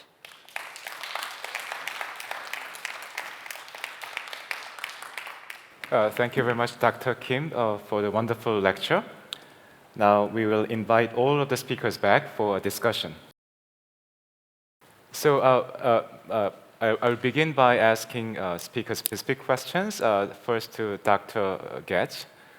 So you mentioned a new telescope becoming available, a 30-meter telescope, and also there's a wide interest for a space telescope called James Watson telescope. That James Webb telescope that I guess you don't need to worry about atmosphere fluctuations from that one. So what are the most interesting questions you'd like to study using these new instruments? And you emphasize the importance of solving technical hurdles. So what are the remaining hurdles that you would like to address to answer these questions? Thank you. Maybe to put this in context, the James Webb Space Telescope is a 6-meter diameter telescope. So it is a huge jump over the last space telescope that works at similar wavelengths, which is Hubble Space Telescope, which is 2.4. Many science problems, the power of these telescopes goes as the diameter of the telescope to the 4th power. So we've gone from 2.4 with Hubble to 6 with James Webb. With Keck, we're at 10 meters, and with a 30-meter telescope, we're obviously at 30. Now, you're correct. With the James Webb, you don't have to correct for the distortions in the Earth's atmosphere, but you are at a smaller scale. So for many problems that have to do with, that require you to get very, very large fields of view, so questions having to do with cosmological questions, questions about the clustering of galaxies or the most distant galaxies are really well answered with the space telescopes, because their instrumentation tends to be designed to capture very big fields of view. The thing that the ground-based telescope does particularly well is to go to very high resolution, to take advantage of that larger telescope scale. But the challenge is really to correct for the atmospheric turbulence. So today, with a single laser, as I was sharing with you, you're limited to correcting only a small fraction of the atmosphere because the laser is at a finite altitude. So you need to get those multiple lasers. So that's the primary challenge that I see going forward with these large telescopes, is the need to launch these multiple lasers. And to have enough segments in your deformable mirror to capture them. So technically, there are computing challenges to overcome there. And then in hardware is to create the segments with enough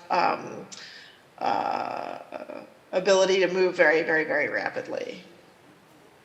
So those are a few. I mean, just a few of the things going forward with large ground-based telescopes.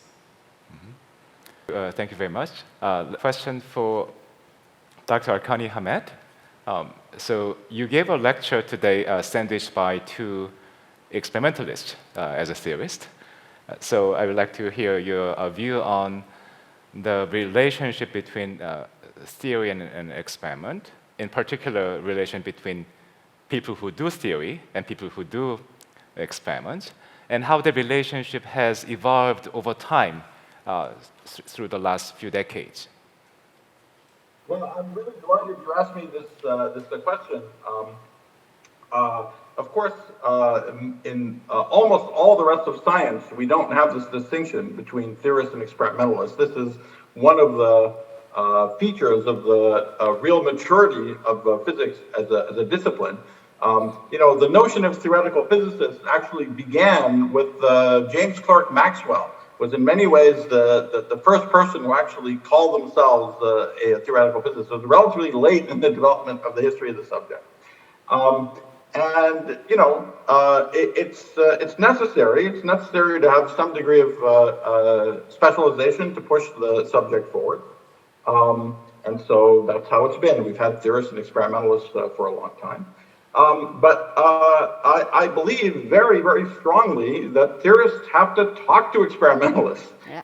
They have to be cognizant of what's going on with experiment. Not just abstractly, not just know what the experimentalists are doing and pay attention at conferences and talk to them every now and then, but think about it. Think about what the experimentalists are doing. And maybe think about the kind of experiments they should be doing. Sometimes even imagine new sorts of experiments, make proposals for new sorts of phenomenon that they could be using their instruments to look for that maybe they're not actively looking for yet.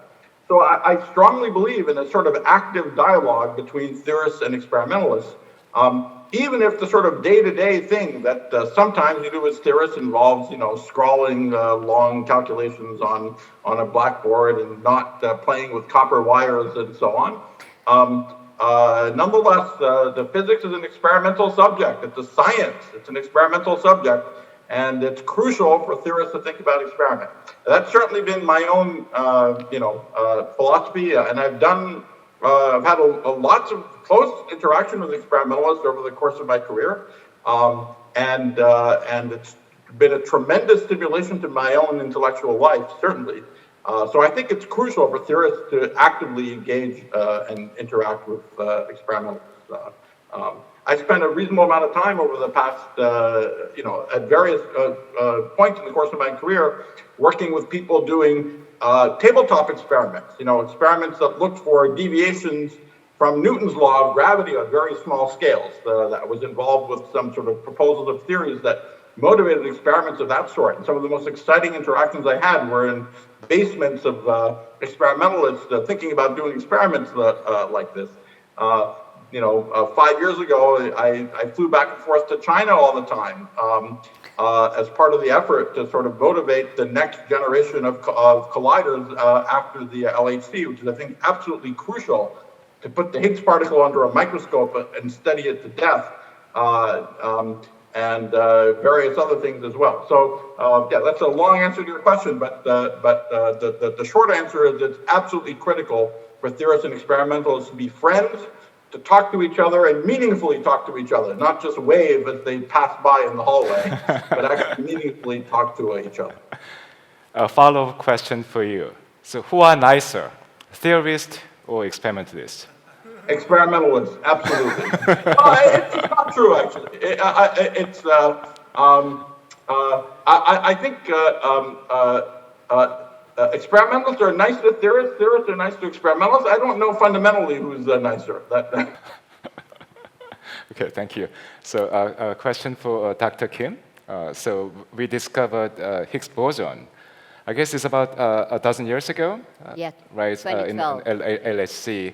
And they've been running the experiment, I guess, on higher energy for several more years.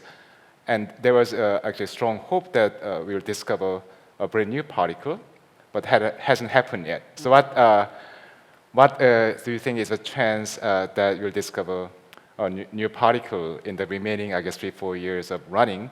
And why do you put that odd at that particular number? Right. So before that, can I also comment about your the experiment in theory question? Just from experimental point of view, I think I have to say something more. Maybe Andrea wants to say again. I think what the Nima said absolutely correct. Designing experiments, as example, the Large Hadron Collider, was a tremendous collaboration with the experimentalist and the theorist, not just the energy or the intensity of the beam that I mentioned primarily, but that's also important. What energy should be really most exciting the energy, not just bigger and bigger. Of course, bigger, larger is better, but we also have some milestone we have to work on. And also designing detectors. It's a tremendous the dialogue between experimenters and theorists. So of course, we want to design and research and make a better and better technology, but there are options, and you have to need some guidance. We don't always follow a serious guideline, but we do a lot. Pay attention to what might be the potential, very well motivated theories behind it. So the answer is yes. And who are nicer? I would say theorists are nicer sometimes. But anyhow, for experimentalists, one thing is that I showed a large collaboration. I mean, that requires a respect each other, and I don't know if nicer is the right way, but it's making such a big collaboration working. There are tremendous of understanding each other, and so a good harmony. So that's it takes us multiple generations or decades to become where we are. Anyway, so now going to your question. Sorry for that. Adding another the question. The LHC will run another at least 15 more years. So right now the energy cannot go much higher. It's like 13 tera-electron volts of total energy. We call central mass energy. It becomes a bit bigger, 14. You sound not big, but in fact there are some massive relative mass the particles. 13 TeV and 14 TeV matters quite a bit. So we have some the more accessibility there. But another thing is that the intensity, we call them luminosity. So number of particles, protons in a bunch, and also there are many ways how to focus the right way as squeezing as much as possible so that we'll have better collisions. So that interactions will be tremendous orders of magnitude higher. So a lot of rare processes that we could not have seen now as a possibility. And thirdly, we followed our again guided by our theorists a lot. Start with something easy thing to do. There are something hard to fish out because there are a lot of particles in background. So we started with something easy, and we didn't see anything beyond the Higgs boson.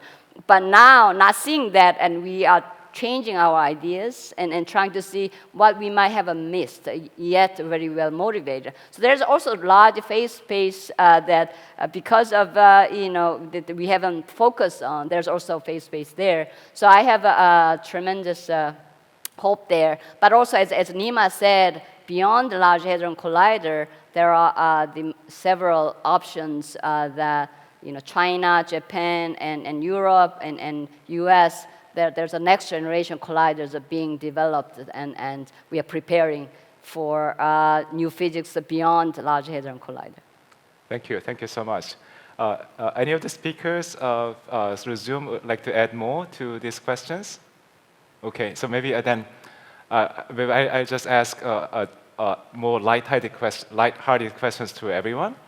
So we actually, now general public knows a lot about multiverses because of the Marvel Cinematic Universe. I think they,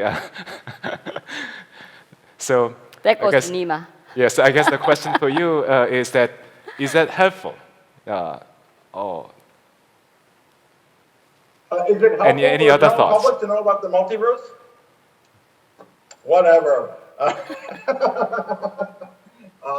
No, I mean, but maybe I should say something scientifically about the idea of a multiverse. Actually, this dovetails to some extent with maybe a comment I could have added to Yang Qi's answer at the end there. It's true that for 40 years, I mentioned this in my talk, there's a sort of a paradigm for what would explain the origin of the Higgs particle, okay? I tried to emphasize in my talk, the Higgs particle is very special. It's not a random other elementary particle, it's something very special about it. We don't understand why it should exist. These violent quantum mechanical fluctuations want to bat it up arbitrarily heavily out of existence, at least accessible existence, and yet here it is. And there was a paradigm that that many people believed, not everyone, and there is some evidence against it even before the LHC. But anyway, many people believed it, that we could not discover the Higgs lonely. It had to come along with all this other stuff as a sort of a scaffolding to stop it from fluctuating so damn much. The fact that that has not happened is in many ways an even larger shock, an even larger paradigm shift. Of course, we don't know that's the final story, and the LHC is still going to run. We're going to learn more. But if that ends up being the story of the LHC, that we discover the Higgs particle and nothing else, this is not some scenario that, oh, boo-hoo, it was boring, we didn't see anything other than the Higgs. As far as the theorist goes, it's an even bigger shock to the system than if we did discover all this extra scaffolding. The extra scaffolding would be great, and the experimentalists would spend decades thinking about it, but it would also fit very nicely into a kind of a theoretical road we're going down for decades already. If that's not what happens, we'll be forced to make a 90-degree turn, and it's a bigger shock to the theoretical system. Now, how is this related to Marvel and the multiverse? Well, there is kind of a picture for what could explain, if I go back to the question of why the energy of the vacuum is so small, there's an alternate picture where you imagine that what we think of as constants of nature, like the energy of the vacuum, might not be a perfect constant after all.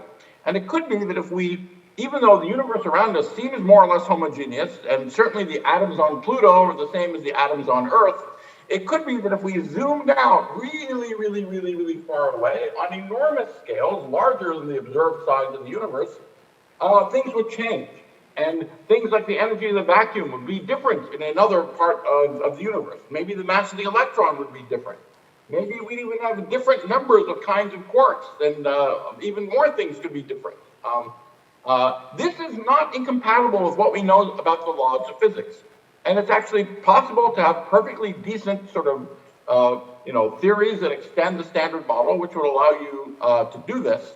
And so that would give you this opportunity to say that, that on this enormous, huge scale from a God's eye point of view, it could be that things like the energy of the vacuum or maybe even the mass of the Higgs particle vary from place to place to place.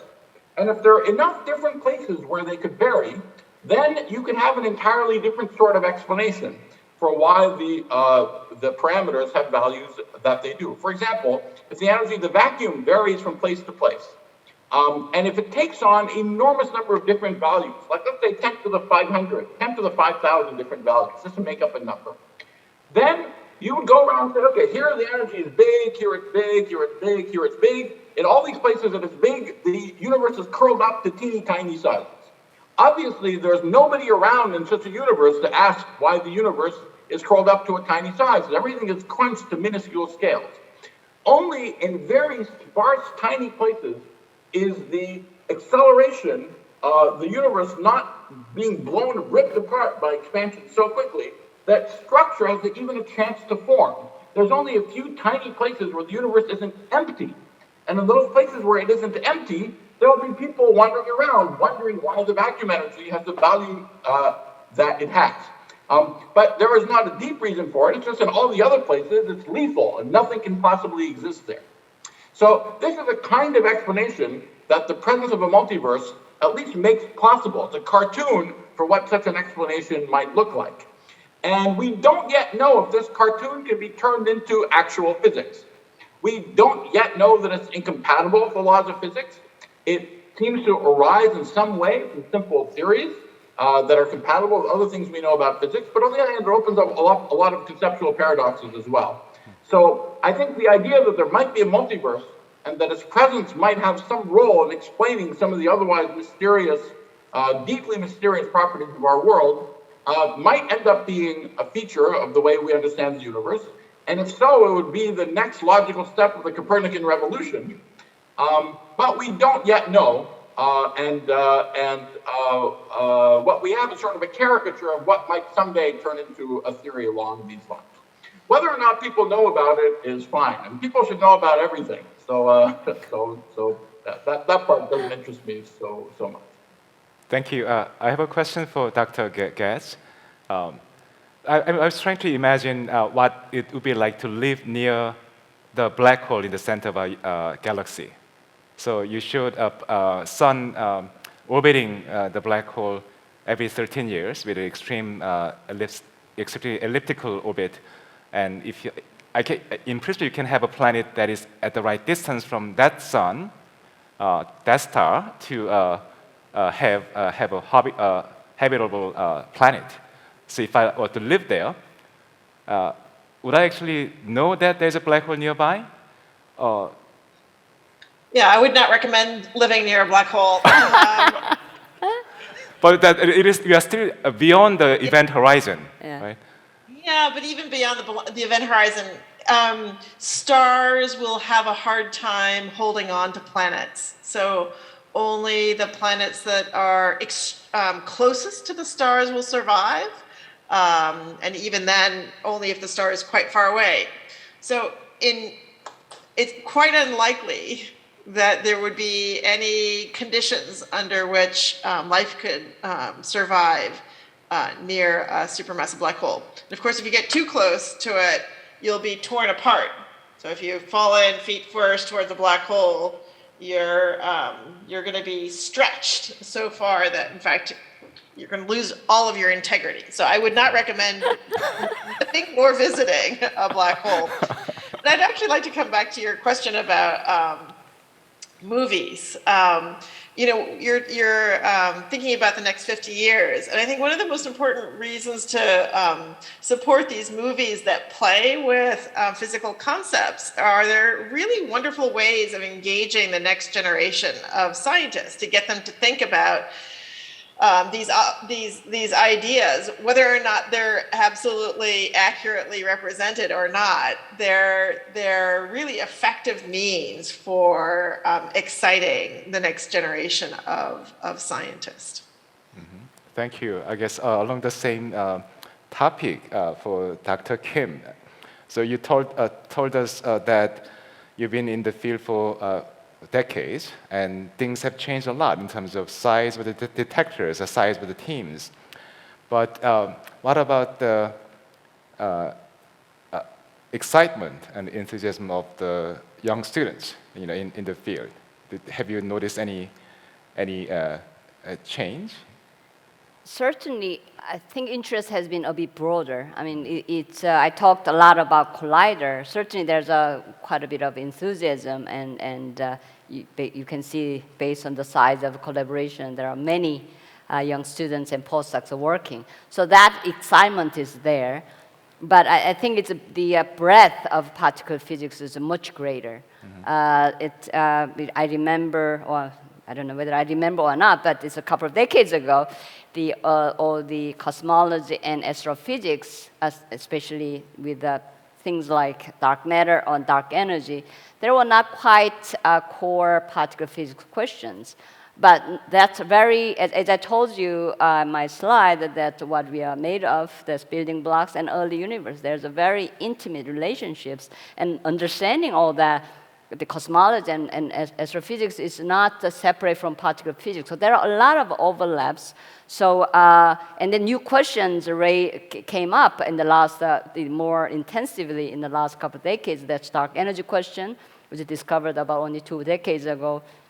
And dark matter, also dark matter, there are a lot of effort going more the straightforward and relatively simple way of searching, and we haven't seen them in our lab-based experiments. Now we look at much broadly and realizing that there's a huge parameter space. Though some of those, the sensitivities or areas, we don't need a large scale detectors. Could it be something smaller? That's what Nima was telling you about. So there are a wide range of new ideas could pop up. So that excites our young generation as well. So I would say it's much the breadth of the work. And another thing is a neutrino was not that hot topic when I was a student, a postdoc, or the assistant professor level. And the finding that neutrino has mass and it oscillates from one kind to another, that's relatively new. So that's another new exciting area. So it's much broader than just a collider physics. So at this conference, we also have many members sitting in the audience. We are also happy to take questions from any of the audience members. Yes, so question from Professor Yeom Han-ung, who is a condensed matter physicist. So I would like to ask a question to Professor Young-Gi Kim. And I've been working for the government to distribute research fundings properly. And then I think that your dream to make a really bigger and bigger accelerator request a lot of funding to the government. And then in that sense, you need a really good reason to persuade the taxpayers. Correct. So my question is that, okay, so what do you really expect for the next generation accelerator that you wanted to build that cost 10 or 100 more fundings than LHC? So what is the main physics you really want to focus on? That's my one question. immediate, the big question that's the Nima already mentioned. We discovered the Higgs particle, the spin zero, very just unique. There's the first spin zero elementary particle ever discovered and seen. There's tremendous work to be done to understanding the details of a Higgs particle. But this is not just making there'll be different approach that I mentioned about just putting higher energy in beam particle and have that energy. But Higgs properties will be more by making very precise measurements. We could also reach more indirectly very high the mass scale using like quantum fluctuation argument. So that's still yet to be done. Large Hadron Collider is trying to do as much as possible, but given the it has a limitation. The whole thing is not designed for that. So that's one area that we really have to pursue. And beyond that, we are dreaming about orders of magnitude higher the energy. So those are the things that we are thinking about.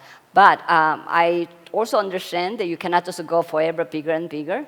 We need a real the breakthroughs in science and technology. So while we are doing next generation the colliders, that doesn't mean that we don't have new ideas and better detectors or better accelerators. We will use that, but that has some limitation of how much energy you can put that in. I think in parallel, we have to train, educate our young people in accelerator science. We have a very shortage in that area, that without many brains, we cannot have a breakthrough in the accelerator and both science and technology. This is something that I hope that the world recognizes it and put more the brains in that. I'm not sure I answered your question. So the answer is that we have a plan for next. We think we have a strong science justification, and at the same time preparing the beyond, we really have to think something very new, novel the technologies. They're already being done, but we probably have to do more. It sounds like this. I'm a physicist, so I really understand your passion Yeah, yeah. to really dig into the details of Higgs particles. But when you people started the LHC project, the finding the Higgs particle, that was kind of a price tag for this project.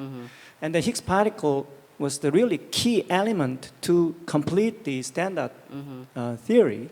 That is our basic understanding of this universe. So this price tag was really worth. I mean, it sounds really great to pay these fundings. Right, right. But when you say that the next generation, it costs a lot of more money, but you wanted to go into the details of Higgs particle, does that sound really reasonable for that price? Is that? I'm sorry for these questions, but, no. Many people have these questions, so I'm glad to bring it up. Yeah. Can I jump in and make a comment here? Oh, Nima wants to say something. Go ahead, Nima. Yeah. So this is obviously an excellent question. I don't think it's sort of axiomatic that we just have to keep going. I mean, that's not obvious. It should be on the table to sort of discuss it. Absolutely. But I want to emphasize something. As I said already, it's not like we're just talking about random details of the Higgs. It's not something we basically understand and we want to pin down its details. It's a shocking thing that we've never seen anything like it before. And it goes to the heart of the foundations of the subject, why we didn't expect to see it lonely. So the fact that we appear to see it lonely is a big theoretical shock, and so the main thing to do experimentally is to put it under a microscope and study it to death. And there are actual sort of benchmarks about what you want to see about the properties of the Higgs. All the theoretical drama about the Higgs is associated with whether it looks point-like or not. The LHC was excellent for producing the Higgs, but it gives us a relatively fuzzy picture of how point-like it is. For all we know from the LHC, the Higgs could be about as point-like as the pion is. And the pion is actually not point-like, and there isn't all this theoretical drama associated with the pion because it's ultimately made out of constituents. But from what we'll know from the LHC, the Higgs could be about as composite as the pion is, and we won't know either way, even after the LHC is all done. So it's not just a matter of just a few extra details because we're randomly curious because it's our subject. It's the central drama of the structure of effective quantum field theory associated with the presence of elementary spin zero particles, which is what we are probing. And we'll get an answer to that question. And we'll get an answer to that question by seeing that it looks 10 times more point-like, relatively speaking, than the pion. We'll either see it as substructure or prove experimentally that it's 10 times more point-like than anything we've ever seen before. Maybe. And so those are specific answers to questions that we'll get. Putting aside just the desire to go to the frontier and seeing what's there, the sort of ultimate curiosity desire. And the other thing I'll say, and this does not by itself justify going for it, but this idea that the cost is 10 times more, it's just not true. Obviously, it costs more, but the world is richer at the same time. The cost of colliders as a fraction of GDP has hardly changed over the past decades, and it does not change with even the sort of most expensive version of the machines that we're talking about. The cost of colliders as a fraction of GDP has always been around 1 part in 10,000. And even these proposals, with around 1 part of 10,000 of GDP, not now, but in 10 or 20 years when we'd actually have them.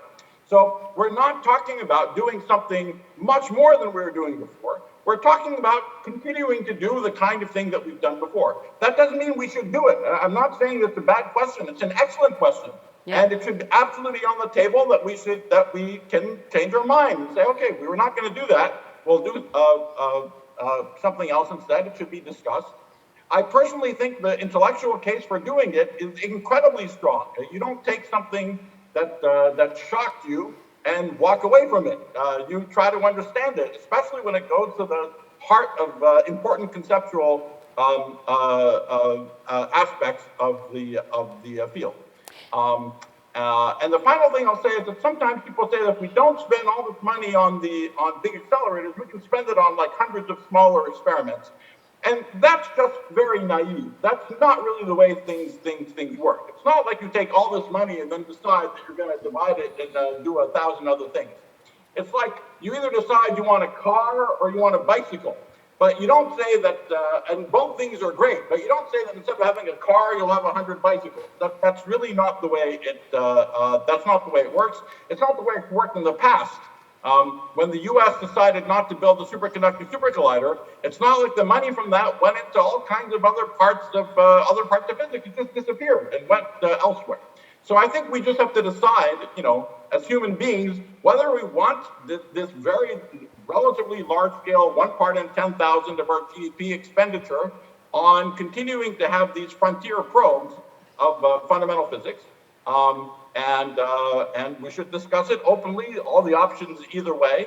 But I think it's important to be sort of clear about what it is that we're asking for. And it's not asking for something sort of more than before. It's really asking for continuing at the level that we were doing before. Yeah. I may just add, just quickly, sorry. When we're talking about Higgs, making very precise measurement and see the deviations from standard model, it's not just Higgs itself. It's connected to the questions that I raised.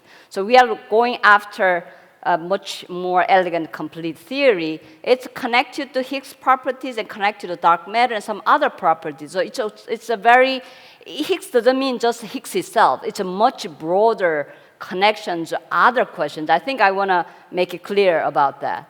Yeah, thank you very much. If I can take just 30 seconds, but just to echo the point that was said, if you think the only reason to build the next collider is that we're guaranteed to produce some new particles, we are absolutely 100% not guaranteed to produce new particles.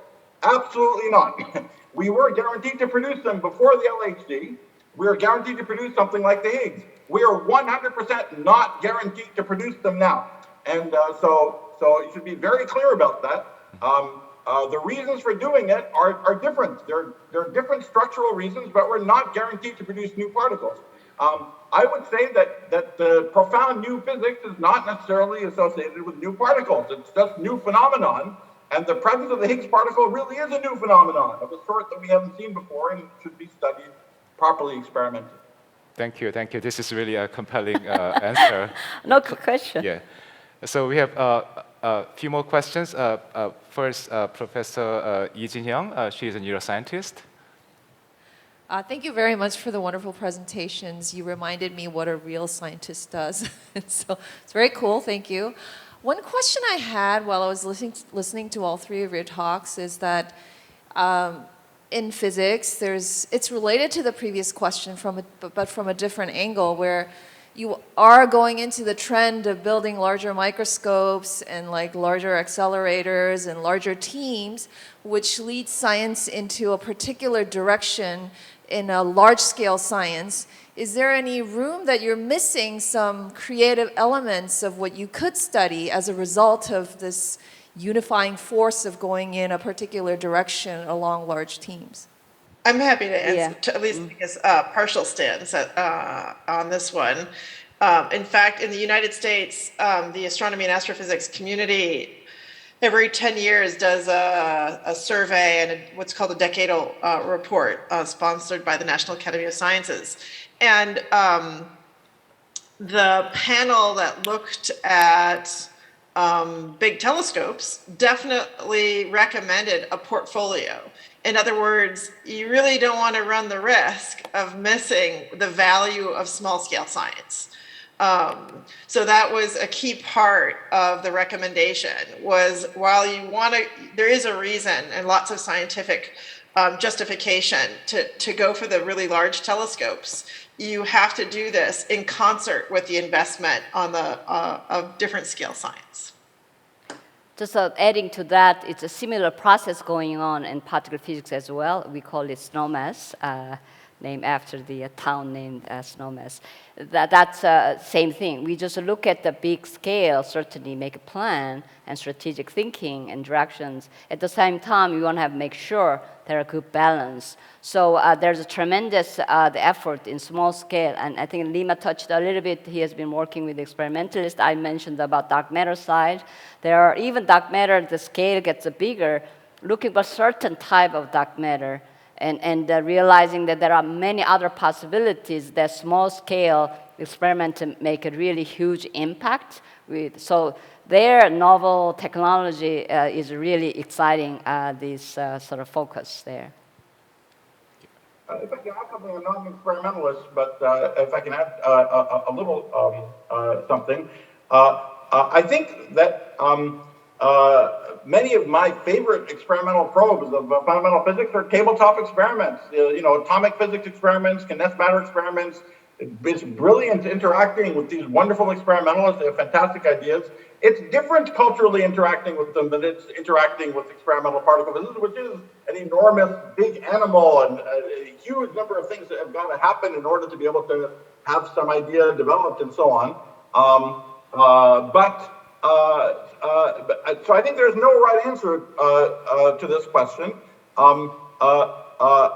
But what I will say is that I think big science gives an outstanding umbrella of resources and people and talent and big questions to kind of drive the development of smaller science that that is inspired by some of both the experimental and theoretical challenges that are associated with big science. And I've seen this over and over again. It's not like a zero-sum game, and they're not even in conflict or at war with each other. It comes back to the comment I made about the car and the bicycle. What's not true is that there's a kind of 1,000 kind of experiments that could probe fundamental physics on the tabletop. There's maybe 10 kinds of experiments that could do it. And it's really great to have the sort of big science structure which goes forward in some kind of guaranteed direction where we're learning something for sure, to kind of give this support structure to make it possible to do all these smaller scale explorations in concert with it as well. Thank you so much. There are more questions, but because of the schedule, we have to end here. It's so amazing to listen to your discoveries and explanations, and I feel like I just watched an incredible season of TV series, right? Ending with a cliffhanger. I'm actually willing to pay for producing the next season of episodes. Thank you so much. Thank you.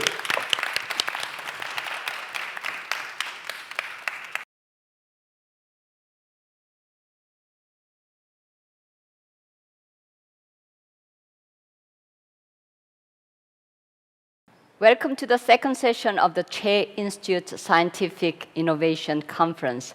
My name is Young-Ki Kim, and I'll be moderating this session. In this session, we will examine the world of the unseen. What challenges remain in the world of nano and quantum matters? How can we meet these challenges? We have 6 distinguished scholars who will help answer these questions. Let me start by introducing first speaker of this session, Dr. Taek-Jip Ha.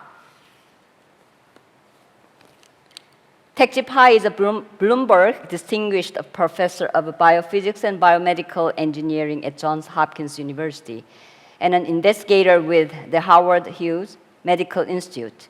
He uses sophisticated physical techniques to manipulate and visualize the movements of single molecules to understand basic biological processes. He received his undergraduate degree in physics from Seoul National University in 1990, physics PhD from the University of California at Berkeley in 1996. After postdoctoral training at Stanford, he was a professor of physics at University of Illinois at Urbana-Champaign until 2015. He's also a member of editorial boards of Science, Structure, and Annual Review of Biophysics. He's a member of the National Academy of Science, the National Academy of Medicine, and the American Academy of Arts and Sciences. He's an elected president of the Biophysical Society, and he's received the Samsung Hwang Prize in Science in 2011. Dr. Ha's talk is titled Frontier Light-Based Technologies in Life Sciences and Medicine. Please welcome Dr. Ha with a warm welcome.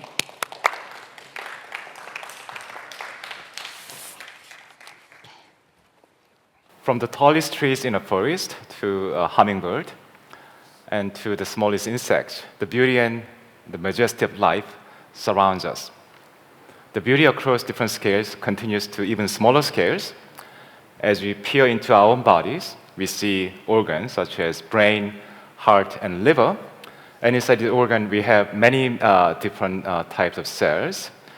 And inside each cell, we have thousands of different molecules moving around, carrying out their functions. For example, a motor protein carrying a cargo along our nerves.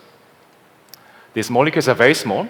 They're so small that if you want to see them with your bare eyes, you'll have to expand the body to the scale of the planet Earth.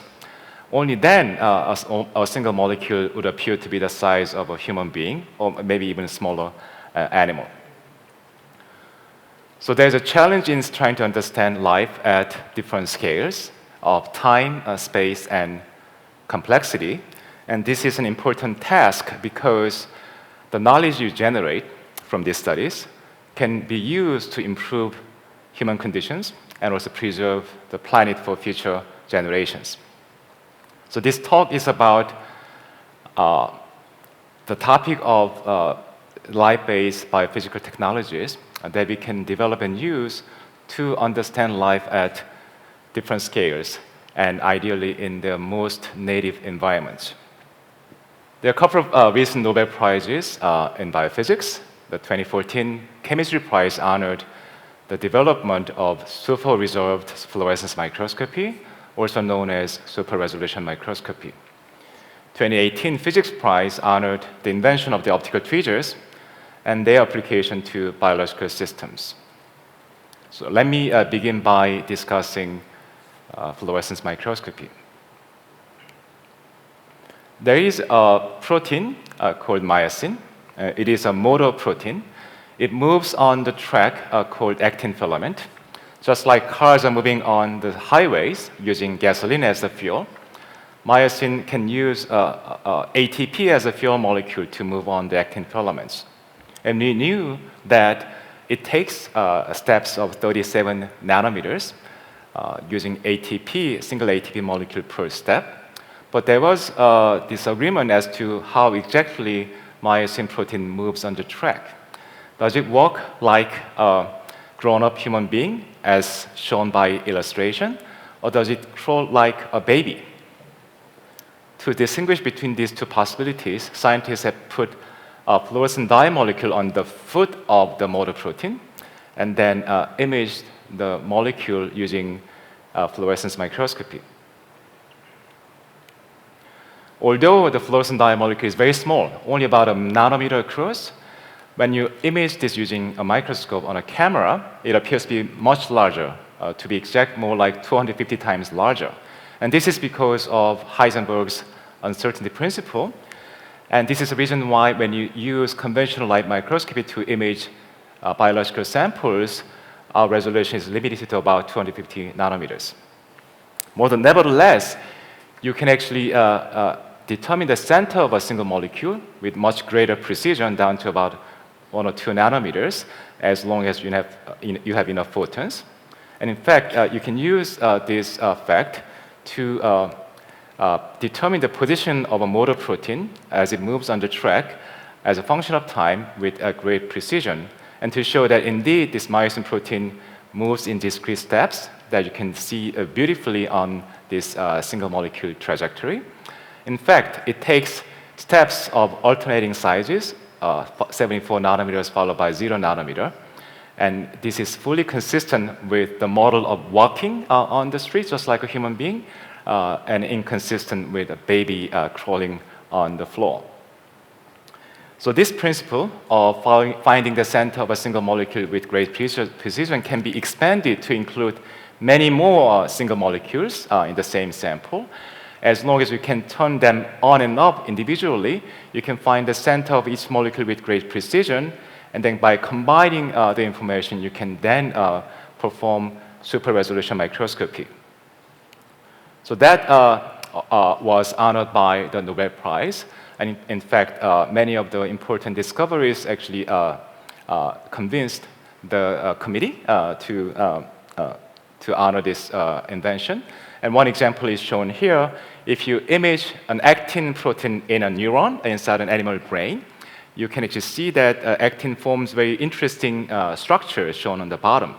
You see highly periodic structures, and period of which is about 180 nanometers, which is actually below the limit of resolution of light microscopy. So if you use a conventional light microscopy shown on the top, these patterns are completely washed out. In addition, you can use these technologies in 3D and show that this structure by the actin is actually a ring surrounding a neuronal cell. So since the big prize, other scientists have pushed the technology in different directions. There are two highlights that I can mention today. One is called MinFlux, the other is called expansion microscopy. In MinFlux, you can actually achieve the same resolution with a minimal photon flux. For example, on the left, if you have only 500 photons from the sample, if you use the original super resolution microscopy, known as PALM/STORM, you get a very blurry picture. But if you use MinFlux, even for the same number of molecules, photons of 500, you can see 8 different entities composing this blurry picture underlying the sample. In expansion microscopy, you can physically expand the sample in all directions by a factor of 4 to 5. And if you then do conventional light microscopy, you can effectively increase the resolution by the same factor of 4 to 5. And this improvement in resolution can be easily seen by comparing the images obtained before expansion and after the expansion. There are also other ways of interfacing with single biomolecules. And one method is to use mechanical means using optical tweezers. I call this chopsticks made of light. You can focus your laser beam to a small spot, and you can suck in a microsphere into the middle of the laser focus or another bead. If the microsphere is linked to the DNA that is held by an enzyme sitting on the surface, that RNA polymerase sitting there will be moving on the DNA, transcribing to make a messenger RNA. And this process can apply force to the microsphere, which is resisted by the optical tweezers. And you can use this tug of war between the two to measure the progress of the enzyme with great resolution down to single base pair resolution. You can also use optical tweezers to apply and measure forces with great accuracy and precision down to a piconewton force. And this is very small force because if you hold your cell phone on your hand, the gravitational force on it is about a Newton. So the piconewton is a trillion times smaller force. Scientists have also combined optical tweezers with single molecule fluorescence microscopy to gain additional information from simultaneous experiments. For example, in this implementation shown, there are 2 optical tweezers trapping 2 particles on the left and the right. They're connected by a DNA molecule in the middle. If a protein comes to remodel or manipulate the DNA in the middle, that can be detected by using optical tweezers down to single base pair resolution. If you put a fluorescent dye molecule on the protein, then you can do single molecule fluorescence imaging at the same time. For example, to measure how many protein molecules are necessary to perform the function of DNA manipulation or remodeling. And many other questions can be addressed and answered using a hybrid instrument combining fluorescence and optical tweezers. We call this technology affectionately FLEASERS. So far, I have told you about examples of performing single molecule measurements, largely in vitro, that is outside the cell in a test tube. But we can also do single molecule measurements in living cells. But there is a major technological challenge of photo damage. If you want to have the sensitivity of single molecules, you have to use intense laser light, but this can often kill the cell itself. And even in the best case scenarios, you may be perturbing the very biological process you're trying to study. So scientists have invented a new microscopy tool called a light sheet microscopy. And here you form a sheet of light, and then this sheet will only excite a sample from which you're collecting information at the same time.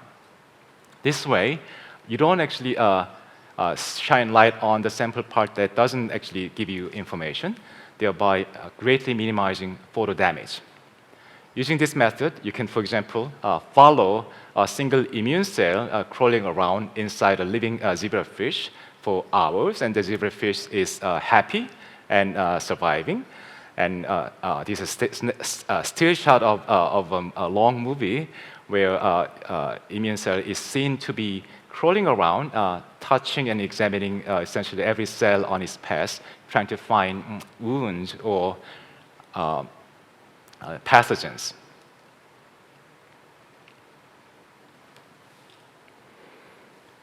So far, I have told you about recent progress, many of which actually were honored by the Nobel Prizes in manipulating and imaging single molecules, both in vitro and in cells. What about the future? What's going to happen in the next 5, 10, 15 years, and what's around the corner? There are many interesting directions to move forward. I'm highlighting just 3 different directions here. It'll be great if you can achieve single molecule resolution in human patient tissues. That way, you can improve diagnosis of disease and also perhaps understand better how well therapeutic interventions work. You can hope to image everything from the sample, not just 1 or 2 different proteins, but maybe every possible protein in the cell or tissue, or maybe every possible gene that actually is doing the job inside a living cell. Now, if you want to expand the scope of the measurements to the tissue level, and also maximize the information content from such a measurement, the amount of data you acquire will be massive, and the data will be very complex and feature-rich. So at some point, you can no longer analyze the data and comprehend what's going on by manual analysis. So this is where AI, or machine learning, or deep learning will have to come in for us to make real progress. The first, it is already possible to achieve single molecule resolution from human patient tissues. For example, we can see here imaging of gene amplification in breast cancer tissue. There's a gene called HER2, which is amplified to dozens of additional copies in what's called triple-negative breast cancer. And you can actually image each copy of gene using fluorescence imaging as shown here. And in fact, tumor cells show dozens of fluorescent spots due to HER2 amplification. In contrast, if you look at a different part of the tumor on the bottom that has only the normal cells, you only see 2 copies of the HER2 gene, one from the dad and the other from the mom. But this is just one example of measuring maybe 1 gene at a time. Can you do much better? Can you do dozens of genes at a time, even hundreds or thousands of genes at a time from such an experiment? And that is also becoming a reality. So if you want to image everything in the native tissues. So here's an example of what is called a spatial transcriptome. Transcriptome because we are looking at the transcripts. These are RNA molecules produced by RNA polymerase during transcription reaction. And ohm because we are measuring things at the genome scale. And spatial because we don't just count how many transcripts are there in the bulk sample, but we also know exactly where in the tissue these molecules are found. So by performing a spatial transcription analysis of a brain section shown on the right, you can actually assign each of the cells in the sample to different neuronal types based on what genes are being produced, and then color them differently to show this really extremely beautiful, diverse pattern of neuronal cell organization in the brain. In fact, this snapshot is a very limited view of the underlying complexity. When the data set is so large and complex, it is a real challenge to come up with a visualization technology to see what's going on, to aid us our understanding. So data visualization here is actually a field of its own, and is an area of active research.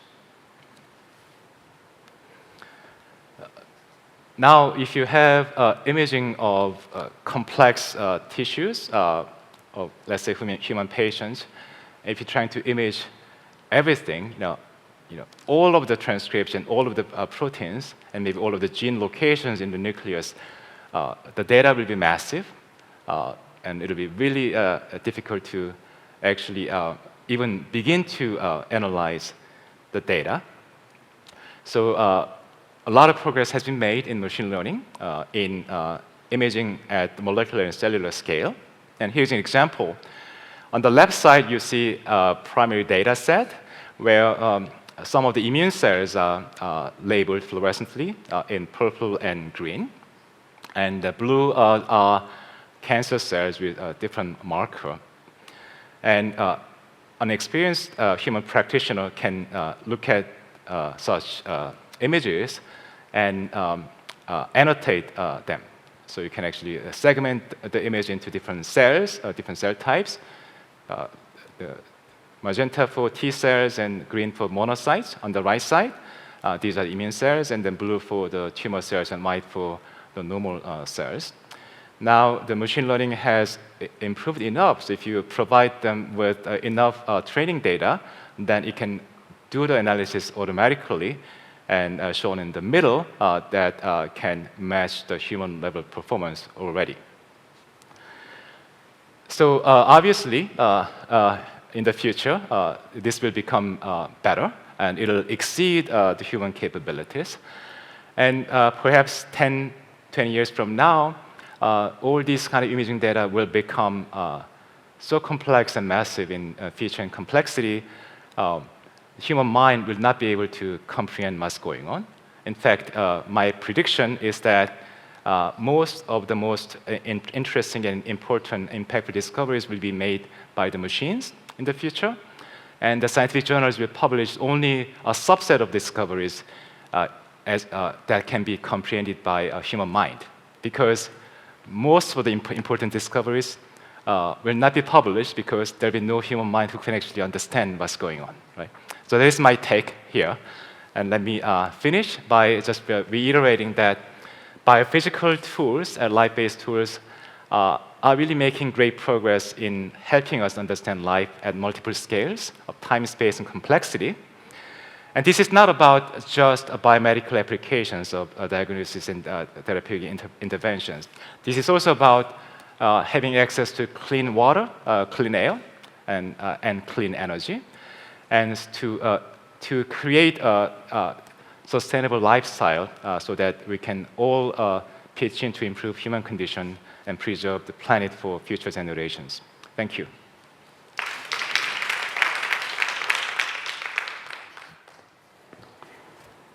Thank you very much, Dr. Ha. Our next speaker is Dr. Hong-Keun Park. He is a Mark Hyman Jr. Professor of Chemistry and Professor of Physics at Harvard University. He is also a member of the Broad Institute of Harvard and MIT, Harvard Quantum Initiative, Harvard Center for Brain Science, and Harvard Stem Cell Institute. He serves as an associate editor of Nano Letters. His research interests lie in exploring solid-state photonic, optoelectronic, and plasmonic devices for quantum information processing, as well as developing new nano and microelectronic interfaces for living cells, cell networks, and organisms. He's also developing ultra-sensitive quantum sensors to address problems in condensed matter physics, structural determination, and biological sensing. Awards and honors include the Hoan Prize in Science, NIH Director's Pioneer Award, U.S. Vannevar Bush Faculty Fellowship, Packard Foundation Fellowship for Science and Engineering, Sloan Research Fellowship, and Camille Dreyfus Teacher Scholar Award. Dr. Park will present Introduction to Quantum Science. Please give a round of warm welcome.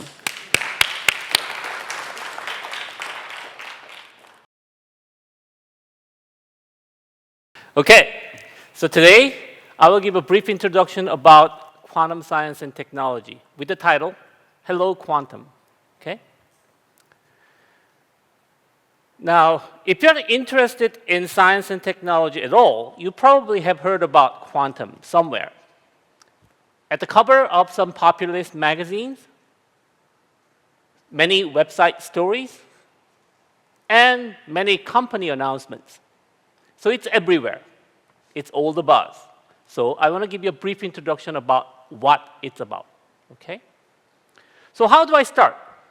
Well, let's start from semiconductor technology or information science itself. We all know that semiconductor technology has utterly changed our world over the past 50 years. Amazing thing is that it gets better. By now, the typical semiconductor chips that you have in your laptops, the feature size in them approaches nanometers. Considering that each atom has size on the order of something like 0.5 nanometers, that we are rapidly approaching the size of individual atoms. Now, with that then, it is not a far-fetched idea to think that one day individual atoms will act as an information carrier or information processors. So that's a miniaturization limit, natural miniaturization limit about semiconductor technology. But what I will argue is that this will not only bring the quantitative changes in terms of miniaturization, but also the qualitative changes because each atom is inherently quantum object. So we will enter into the era of quantum information science when we start to process information using individual atoms. So quantum information science, what's new in it? Well, in order to understand it, we should start with classical information science. So consider classical computing, where information unit is a bit, 0 or 1. So when we do classical computing, what we do is to string up those bits. For example, in this particular example, 10 classical bits, perform operations on it, and get an answer. So if you say want to do search operation with 10 classical bits, what you actually have to do is to do 2 to the 10, 1024 operations, and get an answers from them. Now, I'm rather dumb, but 1024, I can handle, okay? But what about many more bits? How about 300 bits? Then you actually have to generate 300 string of numbers, right? String of numbers which consists of 300 numbers. Then perform operations and get an answer. And the number of operations that you have to perform is 2 to the 300. And that is a rather large number, 10 to the 90.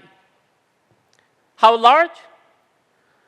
It turns out that number is larger than the number of all known particles in the universe.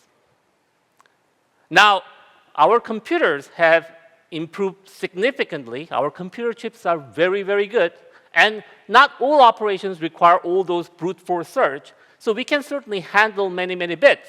But you can certainly get an idea that when you play with many, many, many bits, we get into trouble. And that's where quantum information science comes into play.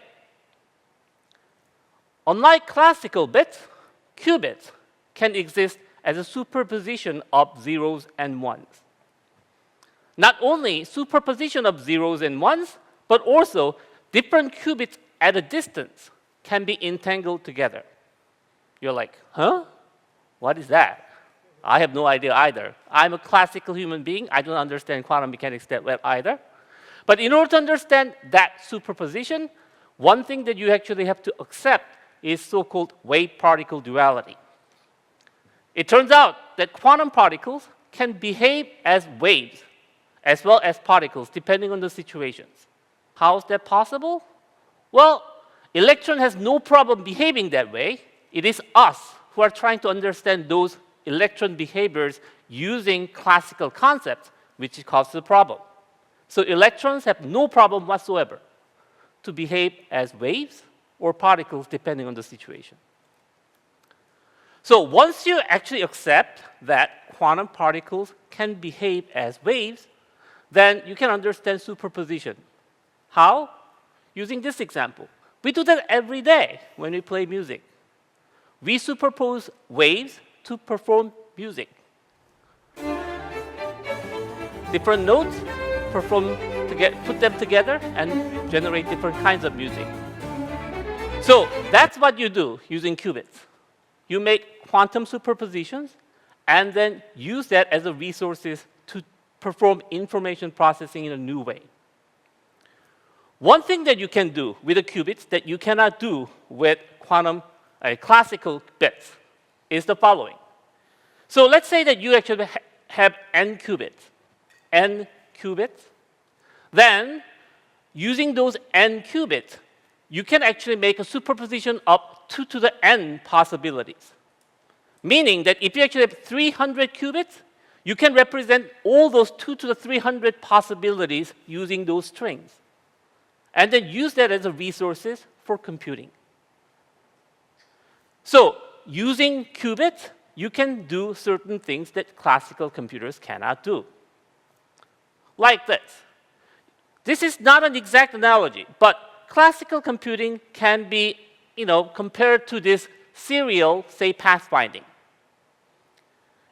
But quantum computing can be considered like this. Using superposition, you can actually do massively parallel computing, even with a single qubit. As a consequence, for certain classes of problem, not every problem, but certain classes of problem, quantum computers can provide a significant, sometimes exponential speedup. Okay? Now, funny thing is that all these actually have been known for a long time, hundreds of years. Goes all the way back to this guy, Einstein.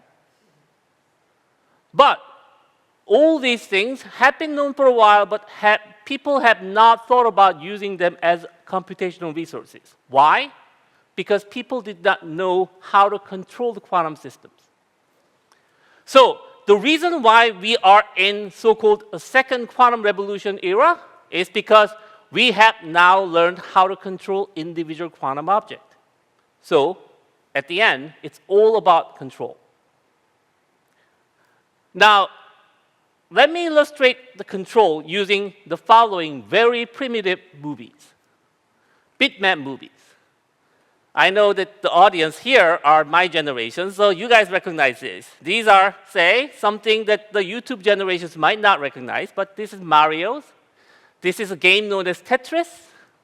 And this is Invader. Okay? So this is old, movies from the 70s, right? Well, not so. These are actually made of individual atoms. Each and every dot there are individual atoms emitting a train of single photons. And people, like my colleague Misha Lukin, Vladan Vulucic, and then Marcus Greiner, know how to manipulate individual atoms so that they can do all those different things. We know how to control them. And by doing so, we can actually use them to do useful things. Well, atoms are not the only things that we know how to control. For example, many different technologies exist to control quantum systems. For example, Google, IBM, Yale University professors are actually using superconducting qubits to generate next generation quantum computers. My groups, many other groups around the world are exploring other systems like color centers in diamonds and then flat materials that you will hear a lot more about from Ji-Young Park and Philip Kim in order to realize qubits as well. So there are lots of different quantum systems people now know how to control. And what many people are trying to do is to use them as resources to do a variety of different types of quantum computing, quantum simulation, communication, as well as metrology. Now, at the moment, for the public, what is probably the best known is quantum computing, because it's easy to explain, well, at least trying to explain. But the thing is, it turns out that is the most difficult thing to do. In order to do proper quantum computing, you actually have to generate a qubit which is special, so-called error-correctable qubits. And the answer is nobody knows how to do that as of yet. Zero. So actual research that is going on typically is centered around how to use those qubits as resources for quantum simulations, communications, and sensing. And many people are working very, very hard to generate qubits that is exactly controllable and perform computing. That's the holy grail. So in my group, we are actually working on simulations, communication, and sensing. So in terms of quantum simulations, what we are trying to do is to use those qubits as resources to simulate what's happening in nature. It dates back to Richard Feynman, another Nobel laureate, in '82. He said, nature is quantum mechanical, damn it. And if you want to simulate it, you might as well use quantum computers. And many people are now trying to do that. My group is not an exception, and we are trying to do exactly that and then use qubits to simulate so-called correlated electron phenomena that happens in materials. So it turns out that there are many materials that we use in technology, right? But the thing is that, what we get is what we have is what we get. We do not know how to exactly manipulate their properties. Using quantum simulators and the control over qubits, we can actually simulate those materials with exact control and learn how those interesting properties emerge out of it. And that's what we use in order to do when we do quantum simulation. So one of the things that we actually have done recently is to simulate so-called Wigner crystals. Typically, when we consider electrons in a metal or semiconductor, we consider them freely moving. But it turns out that about 90 years ago, Eugene Wigner predicted that under particular situations, those electrons should freeze into crystals and should not move. That is known as a Wigner crystal. This was a rather important example because it turns out that this is one of the first known examples of correlated electron phenomena, which underlies many of the exotic properties, say, superconductors and many other materials exhibit. But realizing them in a clean fashion was very, very difficult. And what we actually have done is to use atomically thin materials as a canvas, throw the electrons on top of it, and then realize Wigner crystals on them. And you will hear a lot more about those atomically thin materials from Philip Kim and Ji-Young Park later. That's what we do with simulations. What we are trying to do is to use qubits as resources to simulate what's happening in nature and develop an understanding of how those interesting properties occur. How about communication?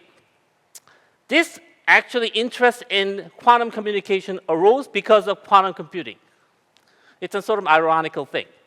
It turns out the guy named Peter Shor at MIT showed a long time ago that if you actually build the proper quantum computers, then you can break more or less any public key cryptography that are commonly used nowadays. So all those, for example, cryptography, it's going out of the window. So it'll be broken. And that causes a problem, right? So the solution came from quantum communication. It turns out that you can actually make unbreakable code by encoding information to individual qubits. So if you actually encode information to single quantum object, string of single quantum object, because of the fact that those quantum objects cannot be copied, in principle, not in practice, but in principle, they cannot be copied. So stealing information without senders and receivers knowing about it is impossible. And that is the gist of quantum communication. Sounds like a science fiction, right?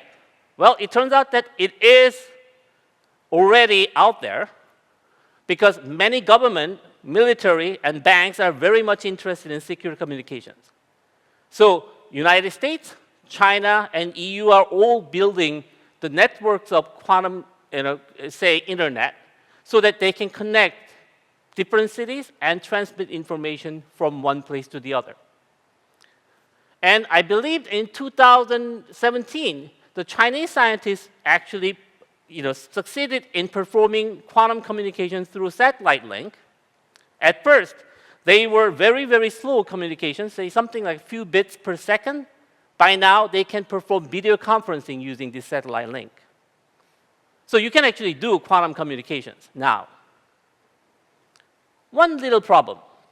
It turns out because of the fact that we are using individual quantum objects, transmitting information over long distance, over Pacific Ocean, for example, is very, very difficult because once individual quantum object is lost, it's lost. So in order to mitigate the problems, you should build a particular machine known as quantum repeaters. And one of the things that we do in collaboration with Misha Lukin and Marco Lonchar's group is to build quantum repeaters based upon that nanodiamonds. And the final thing about sensing and metrology. This is another example where quantum technology is already out there. Probably the most famous example of quantum metrology is GPS. We never think of it as, for example, as a quantum technology per se, but the thing is that GPS is based upon atomic clock, very, very accurate clock. And atomic clock, well, atoms are involved. It's a quantum object. But when I say quantum sensing, we are talking about a little bit different thing. What we are trying to do is to use peculiar properties of qubit, which is really, really problematic normally. That is, that qubits are extremely sensitive to the environment. Essentially put that lemon and then make them into lemonade, and then make a very, very exquisite sensors out of them. And we actually have succeeded in doing so using so-called nitrogen vacancy centers in diamond.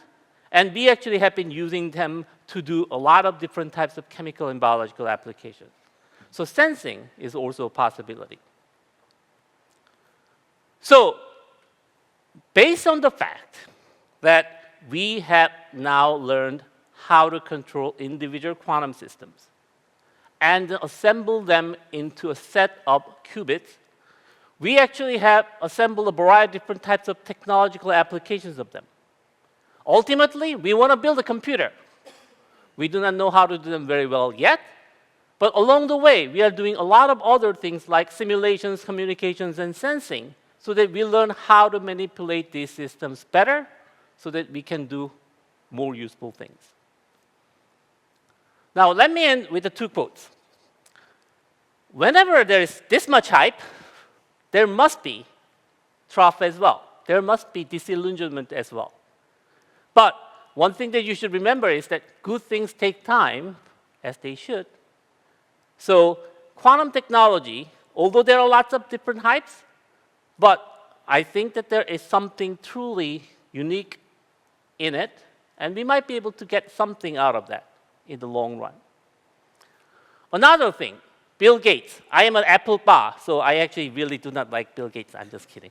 I actually met him several times. But the thing is that he said, most people overestimate what they can do in 1 year and underestimate what they can do in 10 years. Well, it took, 100 years for 100 years for us to learn how to manipulate quantum systems very, very well. Who knows? In the next 50 years, what will happen? And thank you very much. Thank you very much. Okay, our next speaker, Philippe Kim, will join us via Zoom from Spain. I hope so. Can you hear me okay? Oh, now you see. Okay, all right. So let me introduce Philippe Kim. He received his BS and MS in physics at Seoul National University in 1990 and 1992, respectively. Received his PhD in applied physics from Harvard University in 1999. He was a Miller postdoctoral fellow in physics from University of California, Berkeley, and served as a faculty member at Columbia University. Currently, he is a professor of physics and professor of applied physics at Harvard University, leading the effort in research in physics appearing in low-dimensional materials. He received numerous honors and awards, including Tommasoni Chisesi Prize, Oliver Berkeley Prize, Dresden Barkhausen Award, and Samsung Hoan Prize for Science. Please welcome Professor Philip Kim.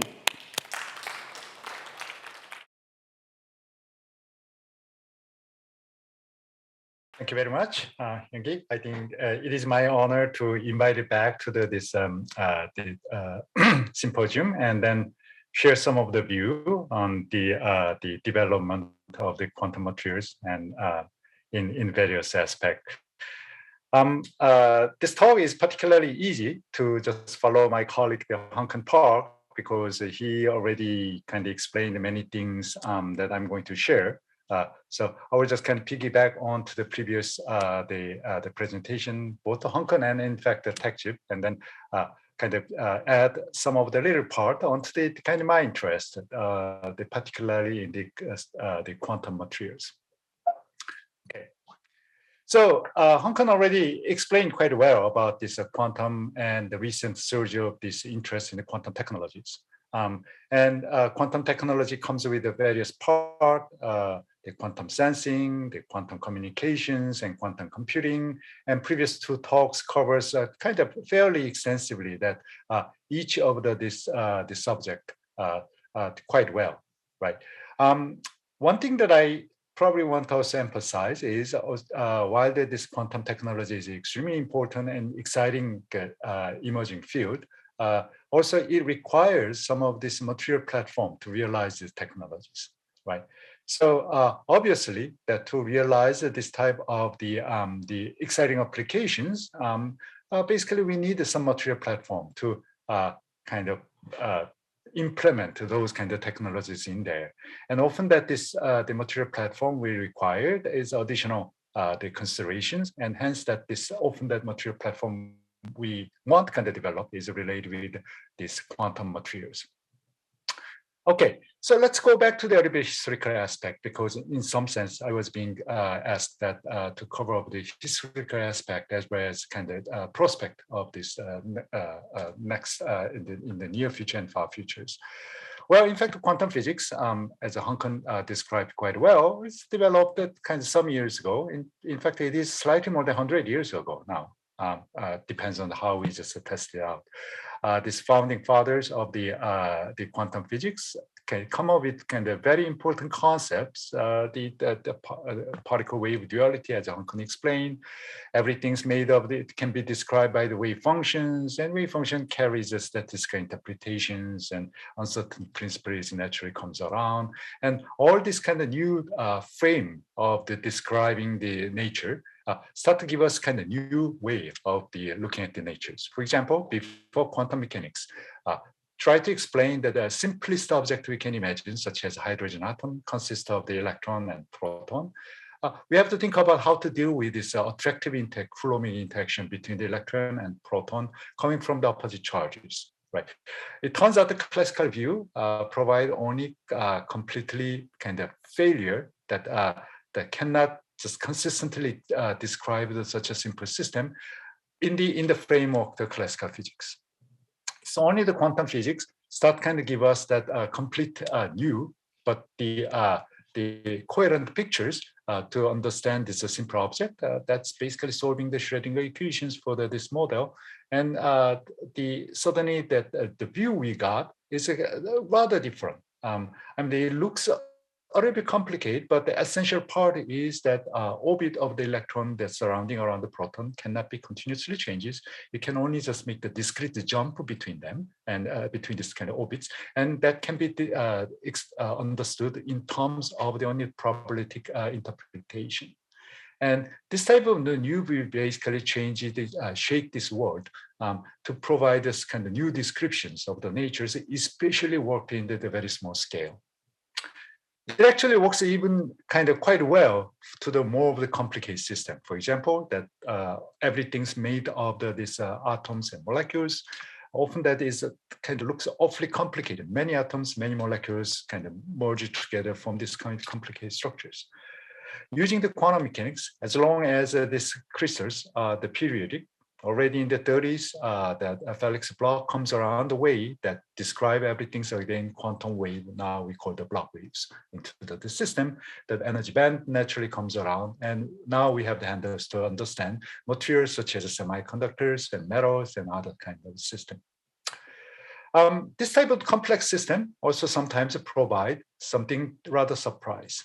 Again, going back to the beginning of the centuries, the Heike Ones lab in the Netherlands developed a new technology back then in the beginning of the 20th centuries to make the refrigerator that can go down to extremely low temperature.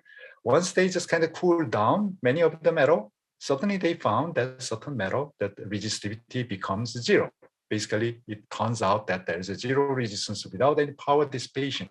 You can still send the current through the certain kind of metal, what you call the superconductivity. Such a phenomena is completely unexpected, and but also it is very hard to explain why that's the case. And it took some years, about 50 years. Eventually, the applying the quantum mechanics, people found that in fact the electron make the attractions by distorting the lattice, and electron make the pairs, and this pair of the electron, what we now call the Cooper pair, can be condensated into this new quantum state, is responsible for the superconductivities that has been seen in the kind of sum of this metal. And out of this, the contributions, the three theorists that come up with this theory got the Nobel Prize in the 1970s. Right. It turns out that superconductivity is one of the fields that really symbolize this study of the quantum matter. In some sense, that the new type of the phenomena which we never seen sort of appears due to this kind of deep the phenomena that deeply rooted into this quantum mechanics. Superconductivity per se that has prolonged over the years that try to search that the superconductivity appears at relatively high temperature. As I said, that the Ones's original the description, discovery of the superconductivity was possible by just kind of creating the refrigerator that can go to the negative 27 degrees C. And kind of such a cold temperature, and people want kind of find out whether this can actually appears in higher temperature. Over the many years, there's a search of the different type of materials, but there's a breakthrough happens around these in the middle of the 1980s, and this the pair, this duo, the Bednorz and the Mueller, discovered rather excellently the so-called high temperature superconductor that shows that this critical temperature, transition temperature, is much higher than the previous materials. And then there's a worldwide race to increase these temperatures until today. And this transition temperature becomes then higher and higher. And kind of this race to going for the room temperature superconductivity is one of the important topic of this study of the quantum matters, such that you can just bring this quantum phenomena in up to this kind of room temperature. And of course, those kind of the higher temperature superconductivity implies also a lot of the useful applications based on the kind of various important property of the quantum materials. So these are kind of some of this kind of good example that how this quantum material research is kind of evolved and it becomes kind of important. Now, what is the implications of the applying that, for example, this quantum material research into the real some quantum application?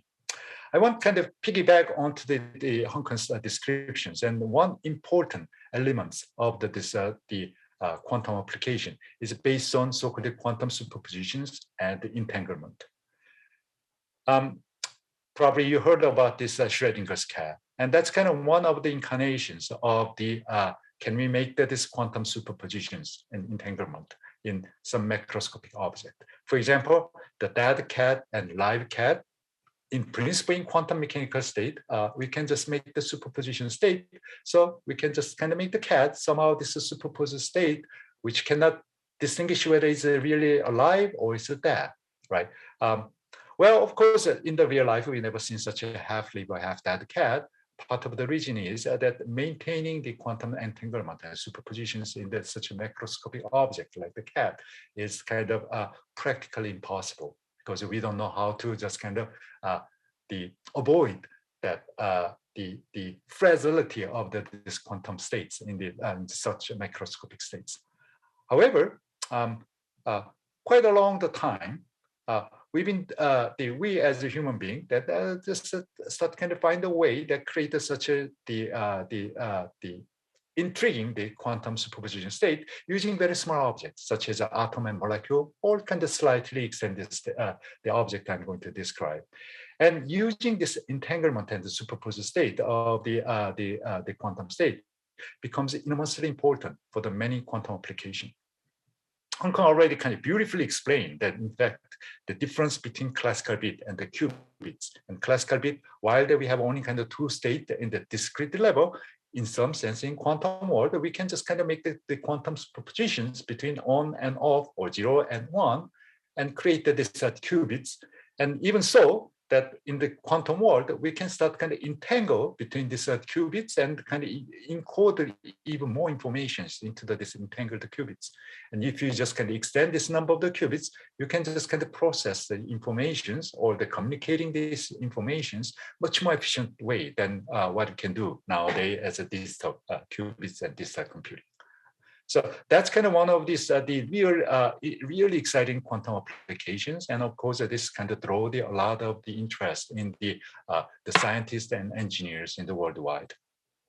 Well, there's some of these the physical incarnations and try to come up with the many different physical qubits. Here's a kind of several examples. The physical qubit made of superconductor, semiconductor, diamond envy cell, the trapped ions, and then some of the other materials.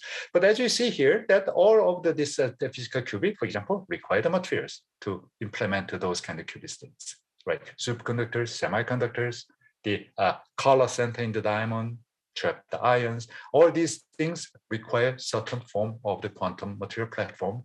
Many of them requires the development of the quantum materials.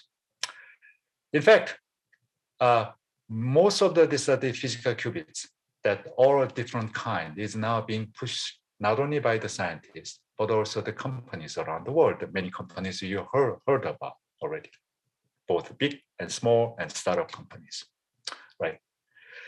So let me just take the one particular example of the qubits and then why that the developing and understanding and manipulating quantum materials is so important.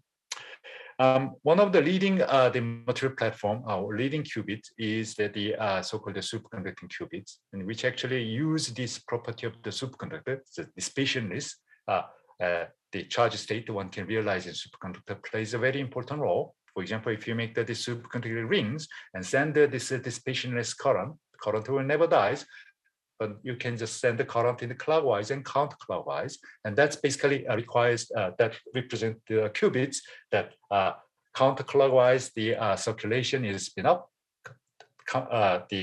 clockwise the circulation spin down, and that becomes kind of qubit states, and you can make the entanglement between this one or superpositions between them. Indeed, as long as we just can keep this superconductor small enough and then carefully make. And indeed, kind of many big companies like the Intels and Googles now just kind of make those kind of the qubits based on the superconductors, multiple of qubits, 50s and 100s, and that's kind of numbers. And if you cool down to the low enough temperature, they can just demonstrate that the superconducting the qubit operations and computation based on that, it can be just realizable. However, there is some catches. The catch is all these qubits that one can create is not perfect. They are not perfect, which means that there is some small errors that develop, especially if you just kind of bring them a lot of them. To protect them, or try to correct them, you have to develop this so-called quantum error correction algorithm, which requires more of the physical qubits. So therefore, if you just try to create one logical qubit, it turns out that you need many. Turns out maybe 100, even thousands, 10,000s of these physical qubits to create just one qubit. So you see that there's quite an inefficiency coming from basically this the imperfections of the qubits we can create. Okay, but then let's create this kind of perfect qubits. How we can do that? To try to make the perfect qubit, there's some of the different way, but the one way is basically developing material platform that realizes perfectness. For example, you can combine the superconductors with the various different material, quantum materials, such as topological insulator, one the semiconductors, magnetic atomic chain. By the way, this one is subject of this the talk with Hanung Yum later.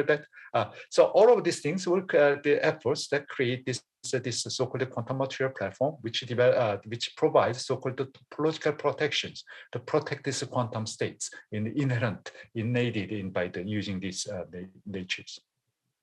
How we can do that? This requires indeed material platform again.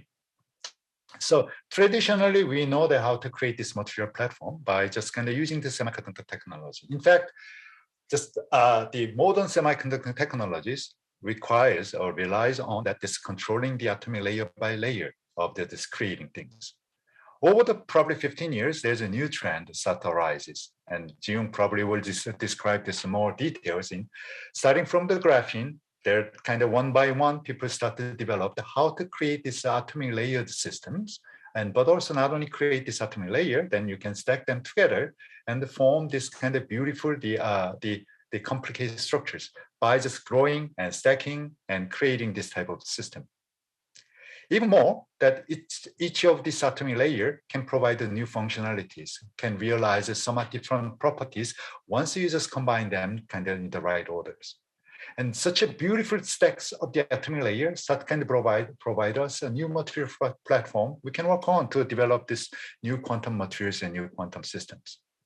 Quite recently, for example, you can not only stack them just kind of different kind, even if you stack them with the same kind, if you're controlling the stacking angle, that you can suddenly start to see that unexpected properties, that unexpected superconductivity appears in this type of system, which opens up the new directions. One can just explore that exciting new world. And here's a kind of good example that one of my colleagues at the MIT, Pablo Jario, actually demonstrated beautifully that superconductivity suddenly appears in this type of the systems and twisted the atomic layers.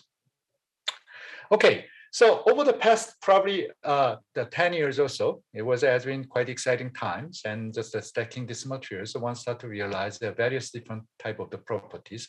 But not only that, by just kind of stacking in this system with a different angle, you get the even larger kind of this 2D materials interface one can explore to provide a new quantum material platform for the various quantum technologies, as some part that Hong Kong already mentioned. So where we are going, the quantum material research and past, now, and tomorrow. I think this is a little bit dangerous slide, the final remark, because in some sense, the past is already done. So there is no dispute, although this is personal view, what is important things that I want to select. But it has been really exciting past the past centuries, how the quantum mechanics are developed and the new material arises with some of the surprises kind of many times. And nowadays, I think this becomes kind of a rather exciting times that new materials keep arising, and then we start to apply that indeed this into the new quantum material research. Now, future is a little bit always speculative, but if I just ventures my speculations, I wish to see that in the near future that robust quantum states at the macroscopic scales kind of arises with complete quantum control without decoherence. And that's kind of two essential elements that bring this certain quantum material into the real applications and plays the essential role into the real quantum applications. But also history tells us the research on the quantum materials is full of this surprise that we never expected. So hopefully that in not too distant futures, we'll see more of this new emergent phenomena we never expected. I think that that is for sure it happens in over the time. Thank you very much for your attention. Thank you very much, Dr. Kim, for quantum materials, then, now, and tomorrow. Our next speaker is Dr. Taek Hwan Hyun. He's a an SNU Distinguished Professor at Seoul National University, and the Director of the Center for Nanoparticle Research of Institute for Basic Science. For the last 25 years, he has focused on the synthesis and applications of uniformly sized nanoparticles and related nanostructured materials. His contributions to the field was recently highlighted by a 2020 citation laureate known as the Nobel Class in Chemistry. He received many awards, including the Korea Science and Technology Award, Samsung Hoan Prize for Engineering, POSCO T.J. Park Award, Grand Prize of National Academy of Engineering of Korea, and the IU Vista Prize for Technology.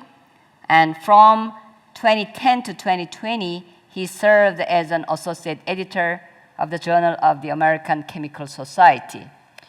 Today, he will talk about nanotechnology for future healthcare and QLED devices. Please welcome Dr. Hyun.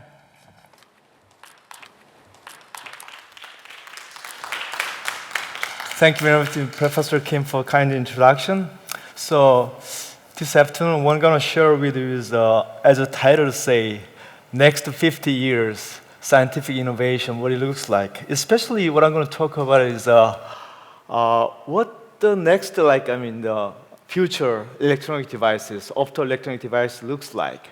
Especially what I'm going to talk about is that the collaboration with our IBS Center for Nanoparticle Research Deputy Director Dae-Young Kim. We are actually familiar with the stiff, rigid, silicon-based electronic devices, right? The cell phones and the computers, all of them is based on the rigid systems, right? But the next will be some kind of the foldable, flexible electronic devices. What going to be in the end, what going to be the final stages like that? And probably there's going to be something that the electronic device that we can put on our own skin, which is called the skin electronic devices.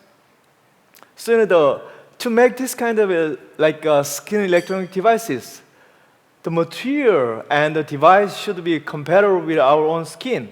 That means it should be stretchable, like our skin, right?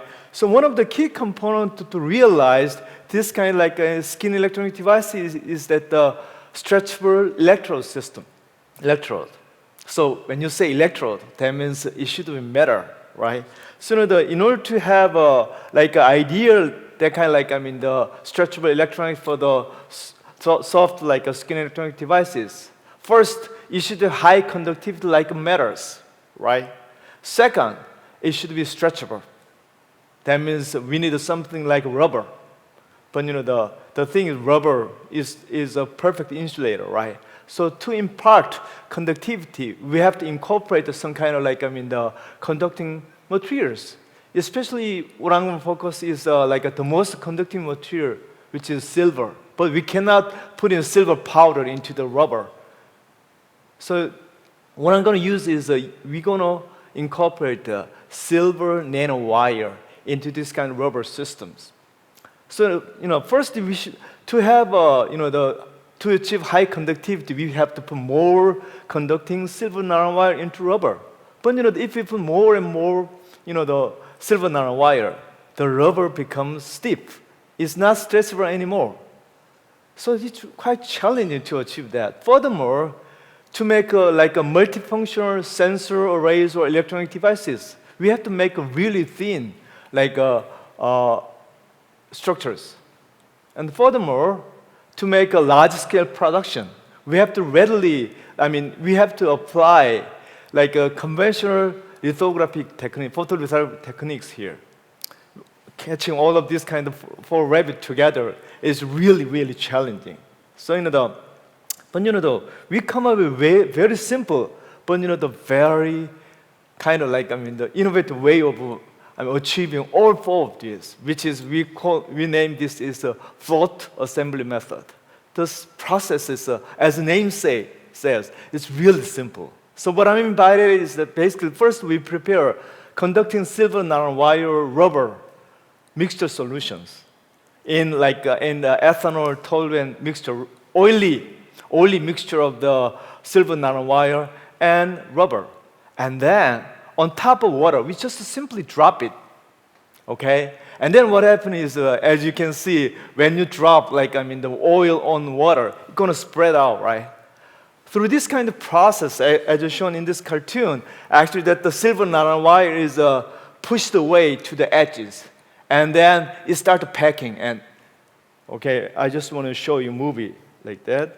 As you can see, so especially when you drop the surfactant on the center, the process accelerates. It rapidly just spread out, and then pushes all this kind of silver nanowire to the edges. And eventually, we could achieve very unique structures, okay? This is, when you look at the cross-section, it's very similar to our teeth in the gum, right? So basically what happened is this silver nanowire is halfway embedded in rubber, all right? This is a very, very unique structure. It is really important to achieve simultaneously high conductivity and high stretchability. As you can see, as you can see, this is we could achieve very high. As you can see, this is a well-aligned silver nanowire. And then when you look at the cross section, actually that silver nanowire is only halfway embedded in rubber. And then because of this kind of unique structures, this is really, really stretchable. We can stretch 10 times, 1,000%, still having high electrical conductivity. All right? Furthermore, we can actually first making this stack, and we can make one more stack, bi-layer stacking. So one more stack, either parallel way or perpendicular way. We could, especially by making this kind of perpendicular double layer, bi-layer stacking, we could achieve very high conductivity. Actually approaching the metal like a copper or silver metal like a conductivity. And also, we can make really thin and highly stretchable. Furthermore, we can also apply conventional, typical like a semiconductor fabrication method, which is a photolithographic techniques here. And then we could achieve very high resolution patterning like this, all right? So as is shown here, actually because we can make really thin layers, we can stack together multiple layers like that. And then we could make really thin, but still we can integrate different kind of sensor here. We can integrate the temperature sensor and the humidity sensor, and also like a mechanical sensor, and also like a different kind of the physiological sensors unit in very thin layers by using this kind of multiple layer of this kind of the nanomembrane electrode system here. As you can see, we can put it on our skin like that. And then when it's squeezed and released, we can do that like that. Highly stretchable, I just demonstrate here. And then, as shown here, we can simultaneously monitor pressure and also humidity and body temperature together. And maybe in the future we can also other physiological the sensing signals simultaneously. That's what we reported last year in the Science magazine. Let's switch gear and talk about different kind of optoelectronic devices, which is a display. Especially what I'm going to use is using semiconductor nanocrystals, which is also known as quantum dot. All right, quantum dot. Using quantum dot as a future a display. All right, that's what I'm going to talk about here. Especially what I'm going to talk about here is as a Samsung Galaxy as example. First start with the edge this kind of the curved display, and then foldable display. And finally, what is the future? What's the next 50 years going to be like that? Maybe combining all these kind of characteristics together, very thin display with the foldable and also, the flexible. That will be our goals here. So, I just want to show you one of the recent progress we have made in this way. Especially for the first time, we have demonstrated 3D displays here. Three-dimensional display here, which is actually using the very simple ideas of paper art, which is also called origami, all right? So, basically, as a young kids, we play with paper art, right? I mean, making the boat, the airplanes, that kind of stuff, right? So here, one of the key things is starting from the flat two-dimensional structures, okay? We try to make a three-dimensional object by how? So basically, to make this kind of paper art, one of the key components is, first is we have to have a folding lines here, folding lines. Second, we should have the cutting. So how we could do that? Very simple way of doing it. Basically, the way we did was, after we put in the active quantum dot, display layers, okay? On top of that, we actually coated a thin layer of a silver layer. So we use a CO2 laser. So if we just would, when you just etching a little bit, that will make a folding line. So when you etch all the way down, that's going to make a cutting line, right? So using this very simple idea, what we could do is actually we could make starting from the flat a two-dimensional structures. We can actually make a three-dimensional QD LED like that. So here I just want to show you that how we can make a star-shaped 3D quantum dot LED device here. The way we do is very simple. So I just want to show you the movie. So starting from as shown here we didn't cut it. We just made folding lines here. As you can see, clearly see the folding lines here, right? And then as you can see, two-dimensional structures is shiny LED is coming out, right? As you can see, and then we can push it using exert X, a little bit of mechanical stress here. It's gonna start folding, right? Folding like that. And then eventually making this kind of star-shaped structures. And it's just shiny again. Highly luminescence is coming out as shown here. And then we can actually make a different kind of shape. We can make butterfly, airplane like this, still shiny. In this case, blue LED is coming out. And the red LED from the butterfly, as shown here. And structure might be a little bit, can be more complicated. Now we can make a pyramid-like structures here, like a blue LED-like structure here. Okay, and the final object I'm going to show is more challenging, which is a cube shape. And furthermore, we can actually squeeze it. Still, as you can see, the highly bright LED is coming out. And then, oftentimes, one of the thing is that this kind of devices are highly water sensitive, but under dropping water, still QLED is working perfect as shown here. So these are some of the things we have been doing for the last the several years in how we can make future optoelectronic devices for various different kind of application. With that, I thank you very much for your kind attention. Thank you.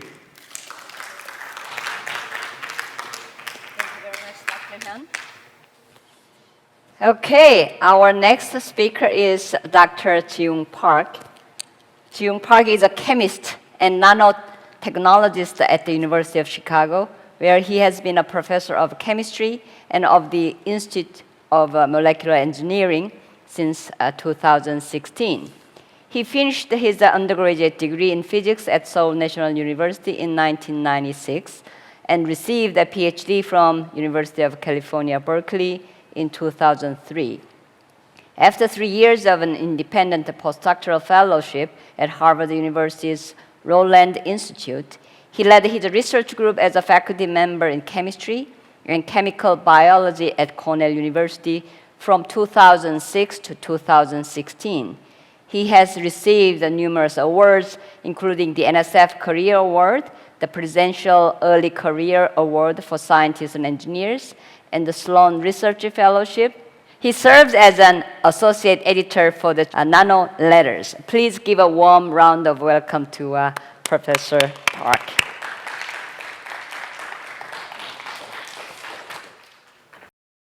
Good afternoon. It's my honor to be back, and after 3 years of staying apart, it's just wonderful to get together in the same room, sharing all these great science. The topic that I'm going to talk about is focused on materials. After wonderful, wonderful presentations from Hong-kun, Philip, and Taekwon, I think we are well prepared to understand what quantum is and how flat materials can give you new technology. And I want to push this one step further, and I want to think about what could happen if our material is really, really thin, only a few atoms thick, and what kind of new technologies could emerge in the future. Our modern technology and application, we are all enjoying this beautiful technology. We can talk to each other, we can store images, and we can take photos. And all of these wonderful electronics application is based on this ability, our ability to control this material called silicon. That is rather macroscopic. It can be inches large, and it can be 0.5 millimeter thick. Now, one question is this. If we push the thickness of this wafer, silicon, down to few atoms thick, what can be done? Is it just electronics? It is quantum? Yes and yes. But at the same time, what other directions can we think about, and what other new applications can we imagine? And so the main question that I've been thinking about, and along with a lot of colleagues, is this. Flatland materials that are only few atoms thick. And what can you do with it? Is it something that we know already, or is it something that we don't know about? So this is a really story of endless possibilities, because we definitely want to study and think about. So I hope that I can share some of the recent directions that my group, along with others, are thinking about with examples. First, a lot of people started with, including to a certain degree Hong-kun and then Philip, is this. Can we build atomically thin circuits? There are multiple phases. One, we need to be able to make the material, hopefully in big scale. We need to be able to pattern them laterally and then connect them. And then we should be able to integrate them vertically, all with this very delicate sub-nanometer thick materials. If we can do this, then there can be a lot of things that can be done. People should wonder, what is the first step? I would say the first step is to make the material. And indeed, whether you work on graphene, the wonder material that's based on carbon, which is actually the background of our beautiful large screen, or a little thicker material such as transition metal that chalcogenide, people can grow them in big scale. And for example, these are images of 4-inch wafer scale semiconductor of 3-atom thick material that's called MOS2 and tungsten sulfide. Names are not important, it's just very thin. Another thing that's important is that they can be delaminated. It can be peeled, just like Post-it notes. And what this means is that this can be separated, and again, they can be put together. And we need to remember that they are made out of atoms, and when you put them together, atoms will interact with other atoms, so new properties will emerge. That's exciting. Indeed, people can make a lot of transistors right away. If Samsung or TSMC, actually they're interested in implementing these into their circuitry already, they can do it. So for example, the image on the left, a whole wafer that has 10,000 transistors that are working just fine. And it just takes one graduate student in my group to spend a couple of days to make this. So this is a reality that can be done. Now, so that's electronics. How about we start with this large-scale wafer film and then try to build something a little thicker. As I mentioned before, one layer is just not powerful enough. We definitely want to go a few steps higher, 2-layer, 3-layer, and so forth. So in the past few years, our group, and there are a lot of other groups who love to do this, by the way, we were developing this new method for crystal printing. What I mean by that is that we start with wafer, turn them into a bunch of pixels that's of known size and shape, put them into a robot that we built, and our robot will put them on top of each other, integrated. So it becomes more like crystal printer that's automatized, that works under vacuum. It makes sense, not very difficult to understand. So this is the photo of our robot. Actually, it sits inside of the vacuum. And so that I show you how it works, I show you a video. So this is an accelerated video of our pixel printing or crystal printing. And each time our stamp touches the surface and moves to another spot, you can see that I add another pixel on top of the original one. By the way, everything is working under vacuum, and it is hands-free, meaning that our robot does all the work. In the end, I release it to the target substrate. You clean that up. This is what you get. Each pixel is of the order of 100 microns, and then you can see that it's precisely aligned. We can design a variety of different patterns. We can rotate it if you want to make new superconductor that Professor Philip Kim was talking about. So this is a real manufacturing tool that can be applied to a lot of different things that are working with atom-thick crystals and films. So this is our starting point. Now, what can you do with it beyond electronics? Yes, with them semiconductors, we can control the flow of electrons. But it turns out that, as we learned in the morning session, the world is full of other quantum systems or other quanta that has photon, that has vibration, which is heat, and then ions. So can we control their transport using this material? So let me just show you this cross-sectional TEM image of our stacks. So this is a 9-layer of our atom-thick film that has been stacked in vacuum using our setup. Now, what would be different about this material? It turns out that there is a very unique property that we uncovered. This is it. What's different about this material is that even though it's stacked crystal, it is different in the following sense. In the XY direction, in plane, there are still crystals. Out of plane, because it lost registry, atoms cannot predict what atoms will be above or below. And as a result, it becomes amorphous. It's random. So what that tells you is that heat will have a lot of difficulty going across in the vertical direction, because what we know, what physicists know, is that heat likes to transfer very easily if it's crystal. And so this is the material that we built by stacking it. It's crystal XY amorphous material in Z direction. So what will you see if you measure the heat conductivity? What we see is that in the XY direction, it's a great heat conductor, just like steel. Out of plane direction, it's an amazing heat insulator that's like air, even though it's solid. So it turns out that this heat transfer anisotropy approaches about 1,000, and as a result, it becomes world's largest anisotropic semiconductor. That's a long title, but nonetheless, it's a remarkable one. Now, will it be useful? Yes. For example, you can cool down circuitry by just putting this material on top of high power carrying wires, because if it carries a lot of current, it heats up, it breaks. But if you drape this material on top, then it takes heat away because it's a heat diffuser. And it turns out that it does not carry heat to the surface. As a result, surface remains really cool. I think if Professor Taek Hwan Hyun wants to make really cool running circuit that is nice to your skin, this will be an ideal material. For example, second example, can we use this as a waveguide, even though it's 3 atoms thick?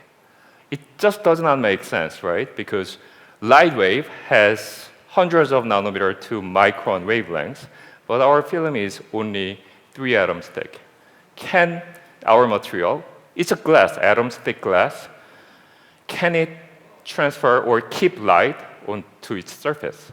And so this is something that we have been looking into, and it turns out that nobody has been able to do this because the material was just simply not available before. By the way, electromagnetism tells you that this solution exists. So this is a real data. What you are seeing is that on the left side, the laser is coming in single mode, and we put our 3-atom thick glass in the middle. On the right side, what do you see? The light gets just sliced in the middle, right? Our glass behaves like a knife that cuts into our laser beam. Now, if you look at it on the far end, what you will see is that, yes, our single mode beam has been sliced into 2 beams, creating a node in the middle. If you look deeper to the center of that dark region, there is light. This light is captured by our 3-atom thick glass and has been transported, and it gets emitted again. It turns out that we can image it directly by looking at it from the top. And what you are looking at is now 2-dimensional guided wave that is guided by atom-thick semiconductor glass. Now, what can you do with it? First, I just want to pause here for a moment that it's first time anyone has seen this, because the material just simply did not exist. Now, what we can do is that we can just put it or surround it by transparent material like plastic, and this one becomes a waveguide that we can couple to our light so that we can create waveguides, we can create beam splitter, light switcher, etc. and etc. So this is a real optical element that we can implement using atom-thick semiconductor. I just want to finish my presentation with different direction, but still atom-thick material. Everything that I talked about is inorganic. Inorganic, what I mean by that is based on carbon or graphene or molybdenum sulfide that has very few atoms in the unit cell. How about we think about completely different direction where we make our material with molecules. Without breaking bonds, we just introduce them and then have them connect relative to each other. The reason why this approach is powerful is because our building block is a lot more diverse, and we can bring new functionalities, and then we can really control a lot of different aspects. So in the past few years, people have worked on, that includes our group, to develop a method that we bring molecules and then turn them into only single atom thick polymer, for example. Now we are talking about film that is a polymer and crystal sometimes. And these are optical images of our polymer that's based on molecules. That is 2 atoms thick. It's only monolayer that can be used for a variety of applications. There are a lot of exciting applications, including batteries and then separation membranes, etc. and etc. Out of that, one thing that we got excited to explore, for example, is to make battery that's based on something called blue energy or osmotic power generation. That occurs at the meeting point between salty water and clean water, or river water and then seawater. Because of the ionic strength difference, if you put our membrane in the middle, ions can move from one side to the other. And when that happens, sometimes positive ions move faster than negative ions. It happens. And as a result, it becomes a battery. All the power generation is done by the membrane. So membrane is the essential tool. This is the membrane that we generated. What's important about this one is that the pore size is large, but not too large so that ions can go through, but one of the ions will be slower, for example. And one thing that you can imagine is that if you have these kind of capabilities, then you have a lot of tunability that could happen at the atomic length scale. So we are very excited about this, and we believe that there will be a lot of important ways that we can use this. By the way, the membrane that we have generated, it has record-breaking power generation intensity or efficiency. So I would like to wrap up. The main point is very simple. You have atom-thick material, whether it's based on inorganic or molecular structures. And of course, it'll be very exciting to use this for quantum and electronic applications. But once you have control over material, then there are new exciting applications and extreme properties that we could develop in the future. And I hope that in the next 50 years, there will be more and more examples that come this way. Thank you. Thank you very much, Dr. Park. Our final speaker of this session is Hanung Nyam. He's a director of a Center for Artificial Low-Dimensional Electronic Systems of Institute for Basic Science and physics professor at POSTECH. From 1993, he has studied the structures and electronic properties of atomic wires, atomic layers, self-organized semiconductor surfaces, which led to the discovery of a series of metal insulator transitions and topological excitations. He's a fellow of the American Physical Society and has received numerous awards, including Korea Science Award, Incheon Award for Science, and Gyeongnam Award for Science. He is now serving as the Vice Chair of the Presidential Advisory Council of Science and Technology of Korea. Please welcome Dr. Yam.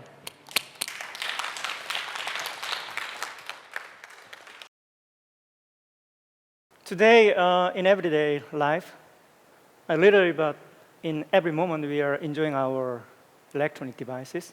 Of course, most friendly, our mobile phones. And not only the individuals, the whole society, and the whole our civilization is heavily relying on electronic devices. And these devices is based on a switching devices, which is called transistors, which switch the electric current. And the whole electronic civilization has developed through the miniaturization of these single transistors. So for example, when the first commercial computer came out in 1970s, these computers had a few thousands of transistors to switch the electric current to do the calculation. That's what we know very well.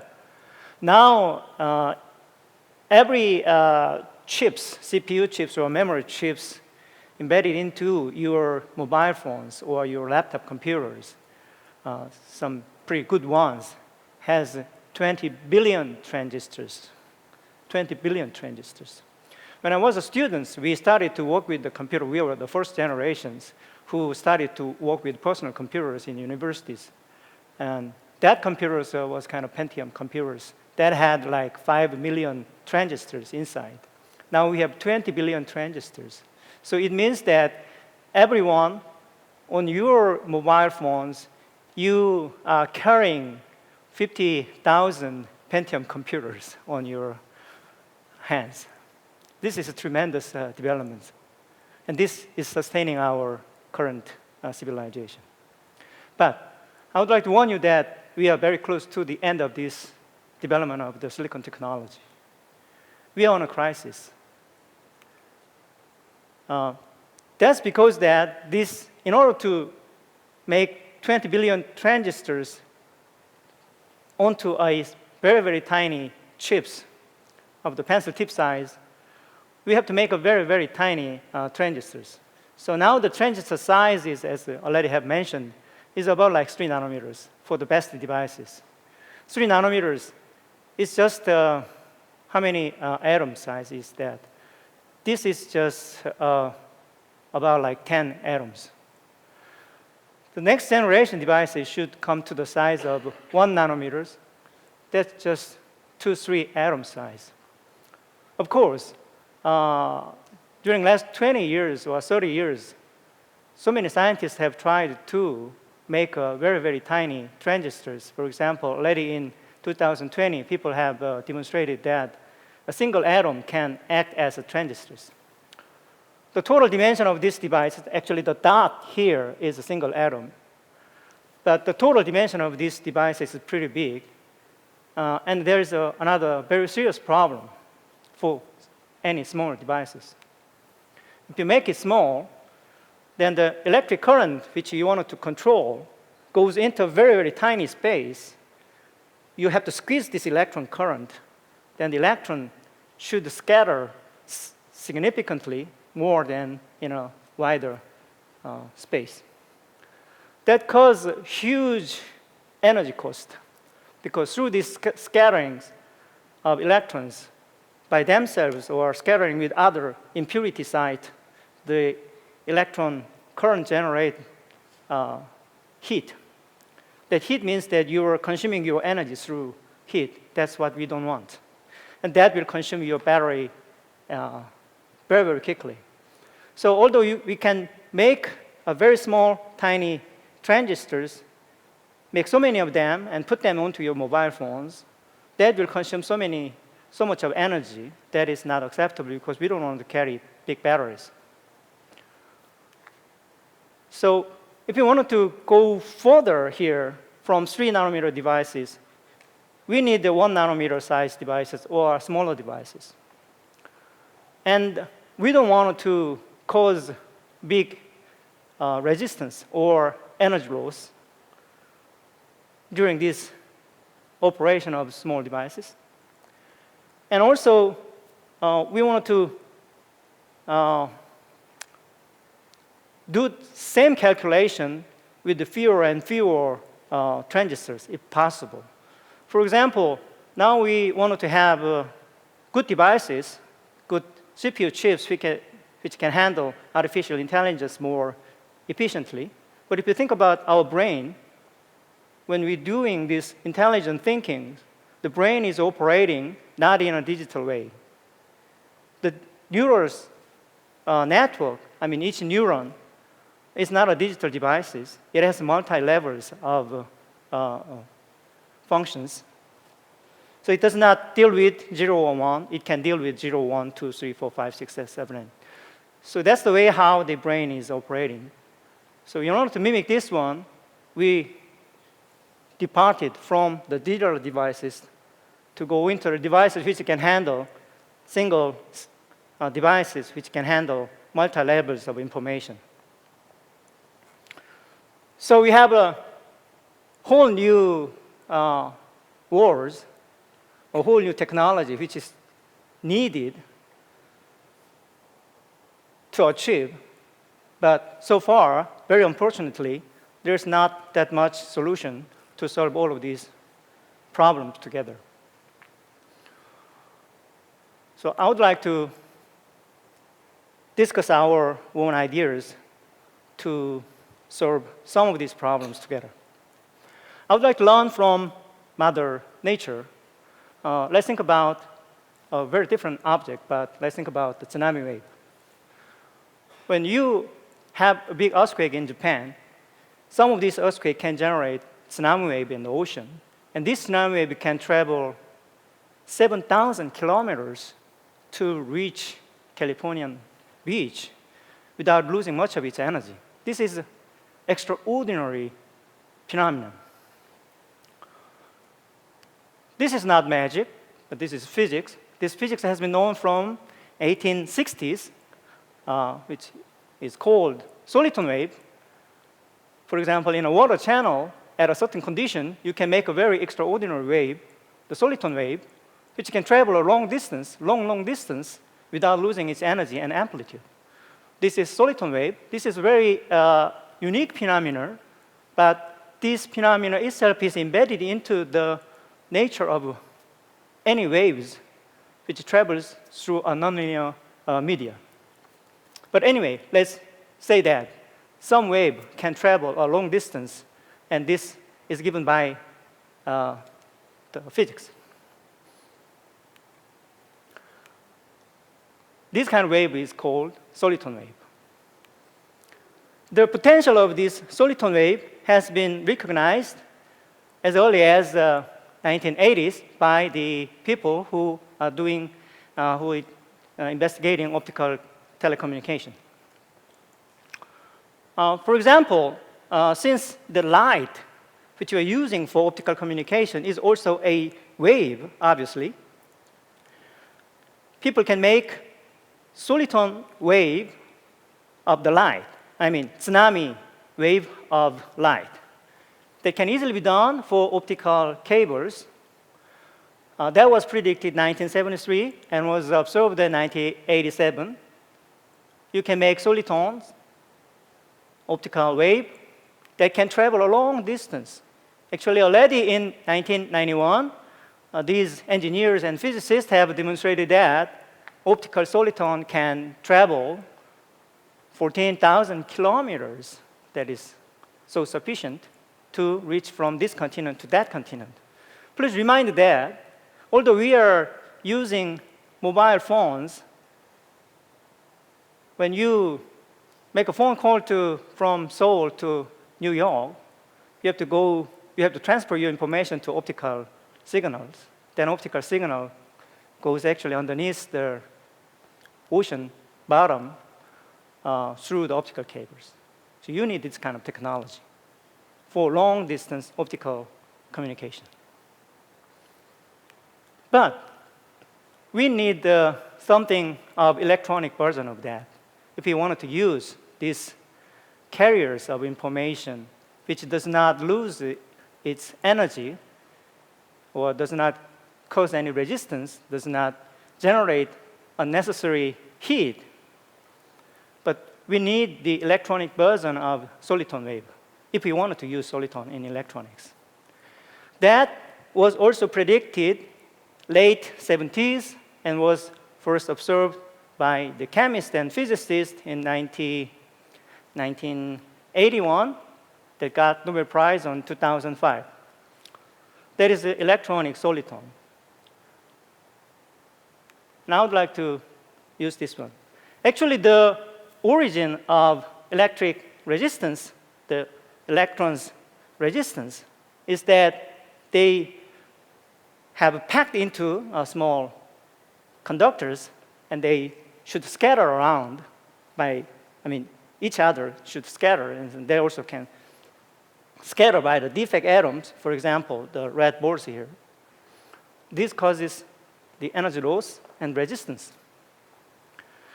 The fundamental problem here is that electrons are carrying information, and they should run by themselves to deliver this information. But there's another way to deliver information or deliver something, not by running. You can collect many friends and then just toss the information to the next guy. You don't need to run if you have many friends. This is kind of water bucket relay. I wanted to do a bucket relay of electronic information. So how you can do this? You can collect many electrons and then first pair them, lined up, pair them. This electron pairing fixed electrons. So all paired, but one electrons leave unpaired. Okay? Then next moment, you will repair this one, paired up, but the next guy then should be unpaired. And the next moment, another repairing, another repairing. So as a total result, what happened is that this position of unpaired electrons is shifted and transferred.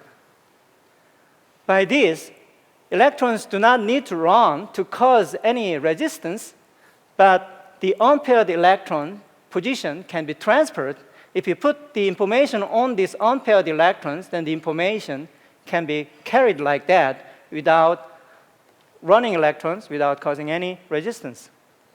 I don't want to go through the detailed mathematics to prove that this is a quantum mechanical version of the soliton wave in classical wave mechanics. But just believe that this is a quantum mechanical version of the soliton wave for electrons. So, for example, this is actually realistic, a little bit more realistic model of our material system that has lined up of 4 chains of electrons. We pair them. The pairing was represented by these red colored sticks. And then there's unpaired electrons in a blue color. The unpaired electron positions is changing. So if you put the information on these unpaired electrons, then this information is transferred from one side of the chain to the other side of the chain without causing any resistance. You need to have mature systems, and you need control over these. But there can be a few versions of pairing. I just mentioned pair 2 electrons. There can be 3 electron pairing. There can be 4 electron pairing. Depending on that, you can make a few different kinds of solitons. Okay? But you need mature system, and you need the control over that. For example, this is our recent system. Here, the electrons, 3 electrons are paired, so 2 blue one and one red one, two blue, one red, two blue, one red. This is a pairing. And then at a certain position, we bring our sharp metal tip to put electric current onto that red atoms and then bring that into a blue state that make the pairing defect, and that's the soliton side. So we can artificially generate each individual solitons, and that at the second moment that will, of course, travel because soliton is a wave element, so they can travel when you generate it. Okay, so now then we can really image the motion of these individual solitons. I just picked up 3 chains of electrons, and then the bright part is this soliton, the unpaired electron part. Obviously, they are moving, and they can collide, but they never really disappears. They are robustly protected. They can travel like that, but no electron really moves, so this motion does not cause any resistance. Okay, but this soliton can do a better job. Not only carrying simple information, you can do math. You can do algebraic operations. For example, if I have like 4 electron paired, then you can have 3 different kinds of soliton, 1 unpaired electron, 2 unpaired electron, 3 unpaired electron. Let's fix one soliton with 1 unpaired electrons, and let's move the other soliton with 2 unpaired electrons, and let them collide. Then it means that we are generating the third kind of soliton, which obviously have 3 unpaired electrons, because the whole number of unpaired electrons should be preserved here. So now we are doing math. 1 plus 2 is 3, simple. But if we wanted to do this with conventional transistor, it causes many, many operations, actually. But here it's very simple. You fix one soliton and send another soliton and let them collide. So actually, you can do this algebraic operation with 0, 1, 3, 2, this different kind of level of some information. So this is a 4-level system where you can handle, you can create individual quanta, and you can move individual quanta, and you can do operation between these quanta to do the mathematical calculations. That calculation, or the change of one soliton through the collision with the other soliton into the third type of soliton, can be observed by spectroscopic or microscopic tools that we have. So let me summarize what we have done on this 20 years of effort about the solitons in electronic systems. So we now have a very small information carrier, about 1 nanometer in size, and they are highly mobile. They are topologically protected. It means that, as I explained to you, they do not cause any resistance or heat to be generated. So it's a very efficient carriers of information. And they are intrinsically discrete. And they have digital information and even have multi-level information. We actually demonstrate 012 or 0123. And I didn't put it, but recently we made much more complex set of solitons, which can go like 1, 2, 3, 4, up to 12.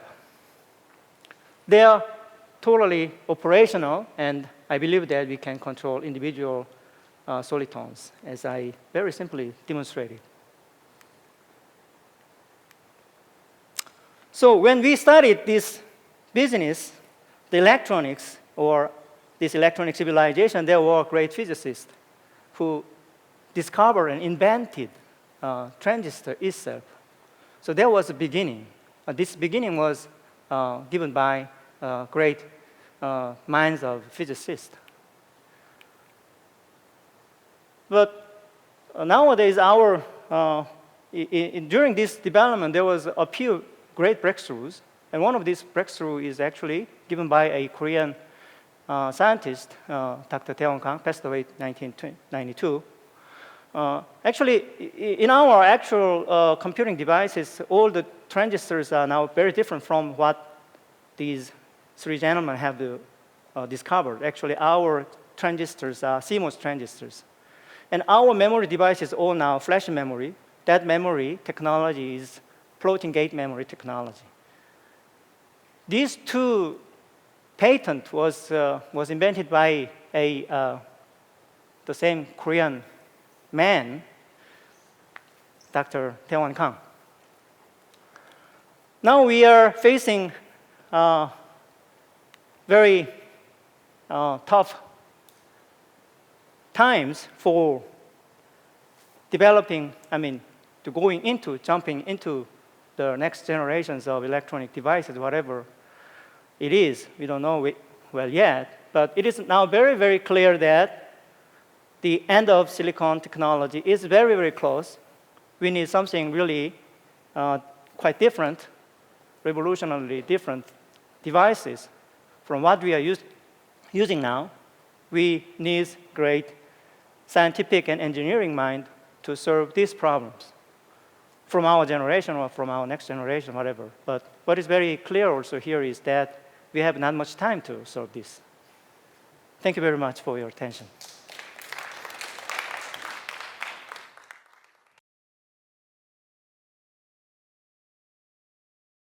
We will start the discussion with the specific questions to the speakers in this session, followed by more general questions and perhaps questions from the audience and our also speakers as well.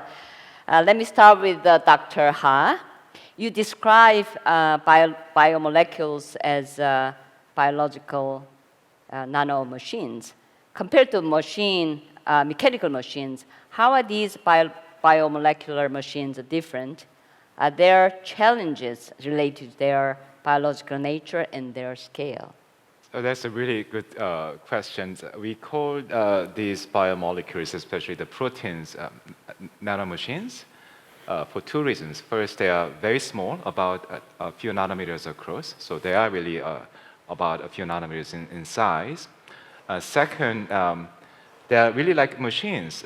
They are doing useful functions, and they're doing useful functions very, very well. In fact, better than the man-made machines in most cases. For example, many of the motor proteins we have measured, scientists as a whole, we have measured efficiency of their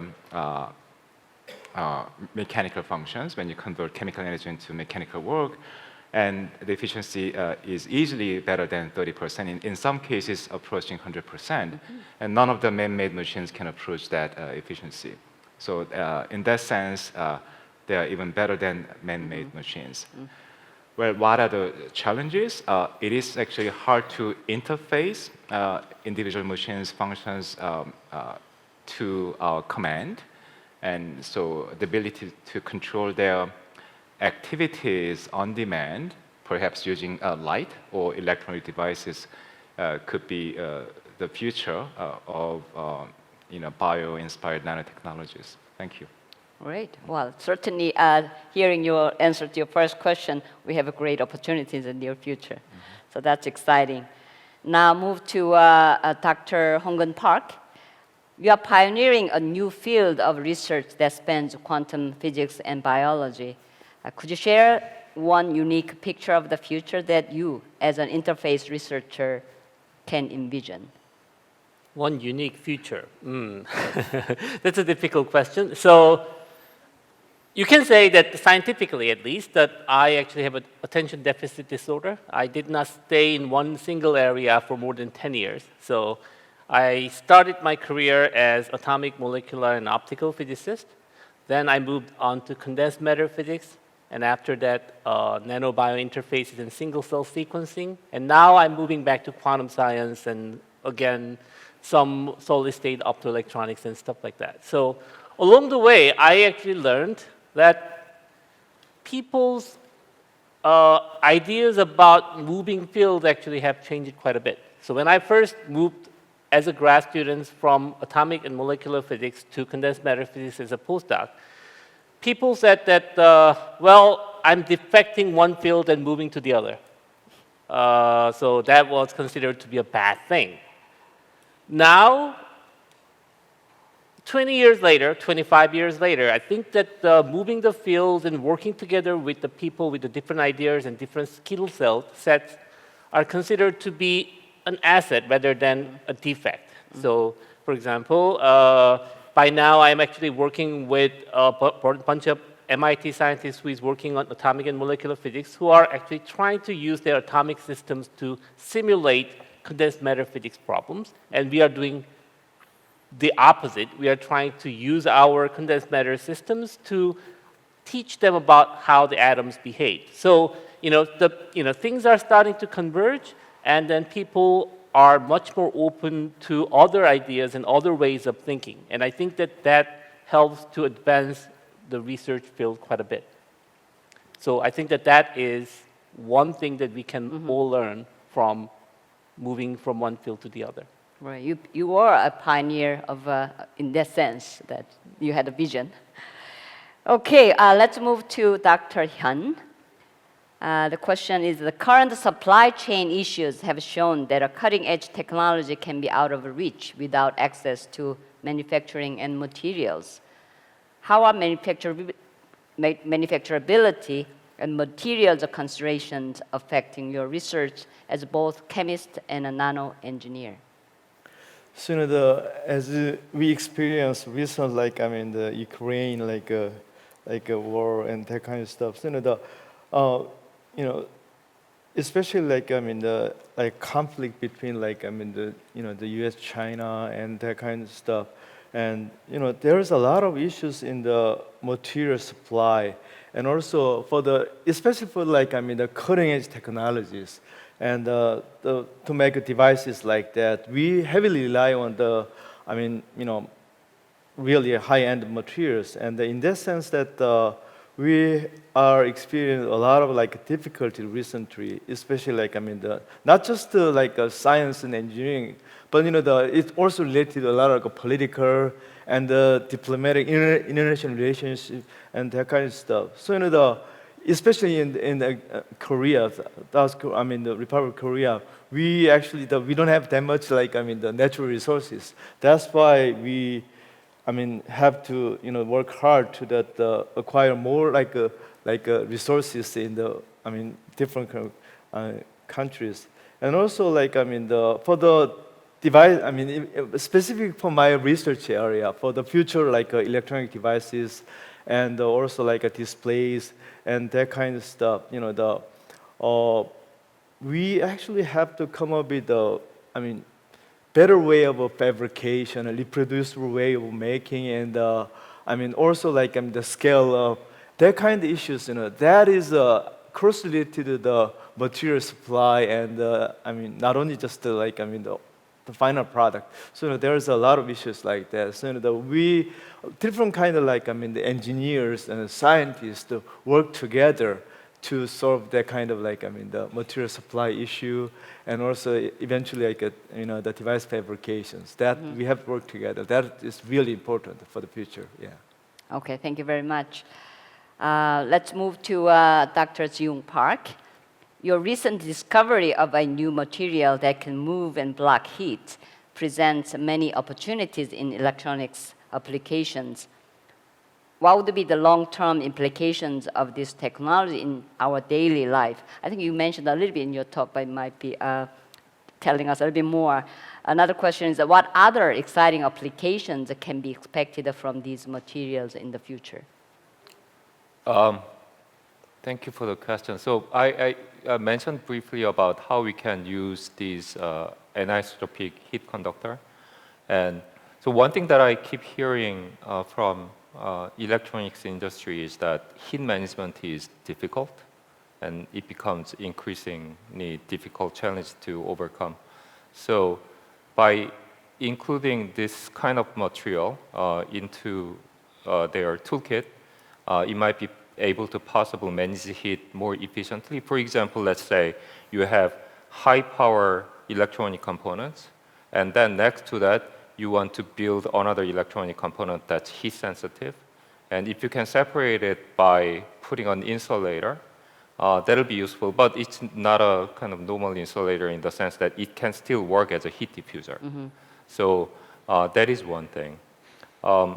And another application that we are thinking about for our flatland material, which I did not discuss in this lecture, was that it turns out that a lot of these material is stable under liquid environment, like water. And so we might be able to generate so-called cyborg film, where you can combine these inorganic and then electronically powerful platform with biological species. And so the goal is to, in the end, let's say we give 5-10 years, is to be able to generate fully integrated circuits that has biological coating, such as lipid layer, and then that integrates polymer, for example, that could allow this platform to interact with outside species in a more controlled manner. And so, I hope that there is I hope we can invite someone from this emerging, the field of actuatable devices. My PhD advisor, Paul McKeown, is a pioneer in that direction, where they are building nanorobots that are connected to CMOS. And I think if you can dress them with the proper biological skin of lipid cells, lipid layer, and then protein, I think there is a tremendous opportunity that could open up. So this is something that I constantly think about, how my group and then my group's research can provide, how can I say, materials platform that could accelerate that exciting future, even if my group is not the leader in that direction. Thank you. You also mentioned in your talk that, you indicated that collaboration or perhaps applying your methods to Dr. Hyun. Do you see the strong collaboration between your two groups? Totally. Surely, yeah, surely. I mean, what Ji-Young made for the last several years in the University of Chicago laboratories is tremendous. There is a huge opportunity that that kind of 2D material, especially as you have seen, that it's fantastic, multi-layers is now using automated robot, to make that kind of a complex structure with a multifunctional, the capability. That's really amazing that there is huge opportunity for the various different kind of applications, Yeah, likewise, for example, what Professor Hyun showed, that origami-based LED is something that my group has been, along with other people, has been dreaming about. So what these recent developments show is that we don't need to stick to one platform. There can be multiple platforms that different leading researchers are developing, and then the idea is somehow to figure out a way to combine different advanced materials. And often that integration part is where real challenge lies ahead, because 1 + 1 is often not 2. So as I respond to my the previous questions, that's why actually that multidisciplinary and the interdisciplinary collaboration is really important. Not just to a physicist and chemist, biologist, or something like that. Even the medical doctors. And also the engineers, mechanical engineers and electrical engineers, all of these different discipline experts can work together to make really big thing. It's not. I often say that that kind of multidisciplinary collaboration is not optional. Now it's to make a really big thing, you have to work together. Yep. That's must. Yeah. That's right. Thank you. So now let's move to Dr. Yum. Semiconductor technology has become the centerpiece of national competitiveness. Large investments are made in support of chip-making industry to boost workforce input. In this enthusiasm, do you feel that enough attention is given to fundamental sciences? What could be the first step toward building a better ecosystem for fundamental research? I think that this is the toughest question in this session. Definitely. Yeah, you are torturing me. The answer is definitely no. Very fortunately, people like me and Taekwon have enjoyed within this country very nice fundings during last 30 years.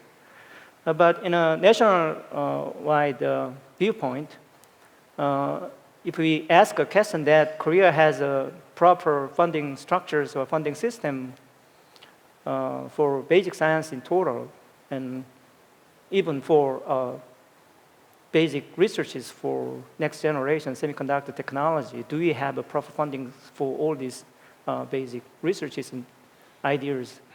Definitely the answer was no. There has been various problems. The balance between basic research fundings and applied research funding has been really bad. So during last 7 years, I have tried really heavily with other people to fix this balance. So we tried to increase the total amount of basic research funding.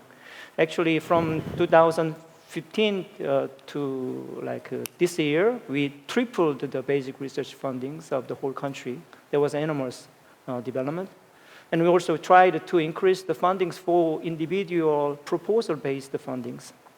But now we have two more serious questions after increasing the total amount of basic research funding. One question is that these fundings are efficiently working to boom up excellent science?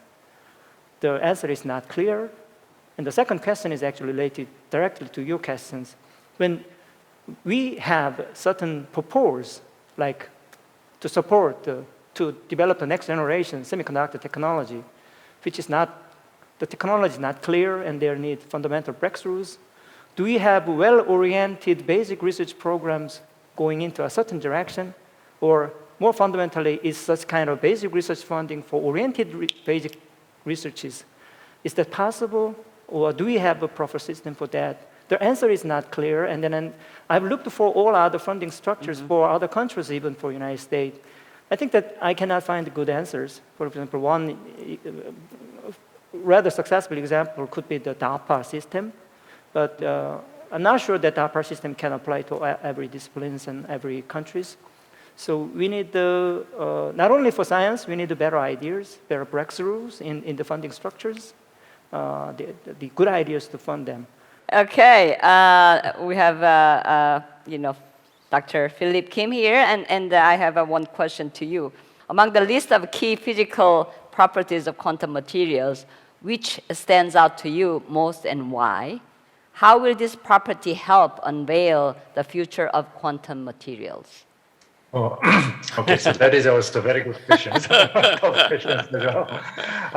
I think that if I just being asked what is one most, I think that's I would like to pick up this emergent as a word, the emergent phenomena. I think this based on the famous quote from the late Philip Anderson, one of the giant figures of this in our field. Once said that more is different. I think that means that even if we understand the kind of one small part, once that part kind of connected together and form this more complicated and complex system, and there's sudden surprise that cannot be explained by just understanding that kind of small part only.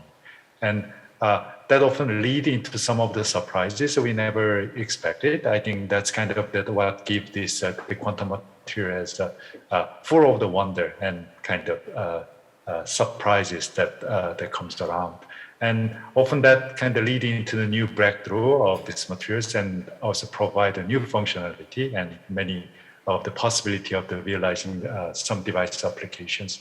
I think that's kind of probably the one really key features that probably represented quantum material research, and many researchers, including myself, Hong Kong and Ji-Young, that always kind of look for something kind of unexpected surprises out of this the materials that we are researching.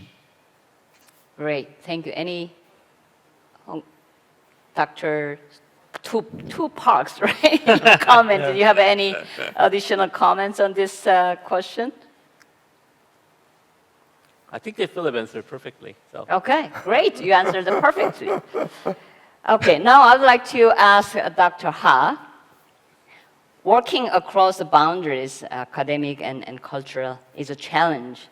Yet it seems more and more of it is required in modern science and technology landscape. What must be the focus of future science education to build the talents who specialize in one area, or interdisciplinary minds who can think across the boundaries? And others can chime in later. Well, I do write in my proposals to government funding agencies, we are trying to train new generation of scientists who are fluent in both biology and physics. However, it is also true that it's good to have a solid foundation in one topic. So I don't think I'm really qualified to claim one should do this in a particular way. But I defer to other panel members here on this question. So, as I mentioned earlier, I think this is obviously, if you want to do really big thing, you have to work together. That's not optional, as I told you earlier. So, about 20 years ago, actually, there was a huge nano boom in Korea, and probably not just Korea, and all over the world.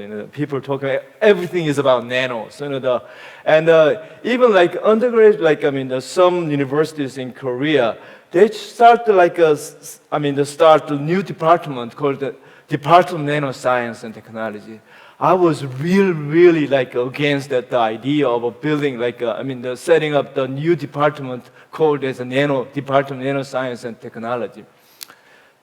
What I'm trying to say is that actually in the undergraduate education, you have to have a firm, strong, fundamental science. Basically, although you can do the nano later on, you have to start with, you have to firm grasp of physics, chemistry, and biology. And based on that, you have to do something else. It can be nano, it can be biomedical or whatever. So, that's really important. That's the way I'm thinking. So, you have to differentiate between the undergraduate education, undergraduate a college level education, and a doctorate or PhD, like a doctorate or graduate level education should be different. So that's what I'm thinking. So obviously, collaboration is important, but the interdisciplinary collaboration is important. But that's what I'm thinking. So Okay, Hongkun Park. So I think that the nanoscience example is a good example. Let's say that you generate a new department of nanoscience. Then at first you can claim that, it's an interdisciplinary department, whatever it means. But the thing is that in about 5 years, it becomes a discipline.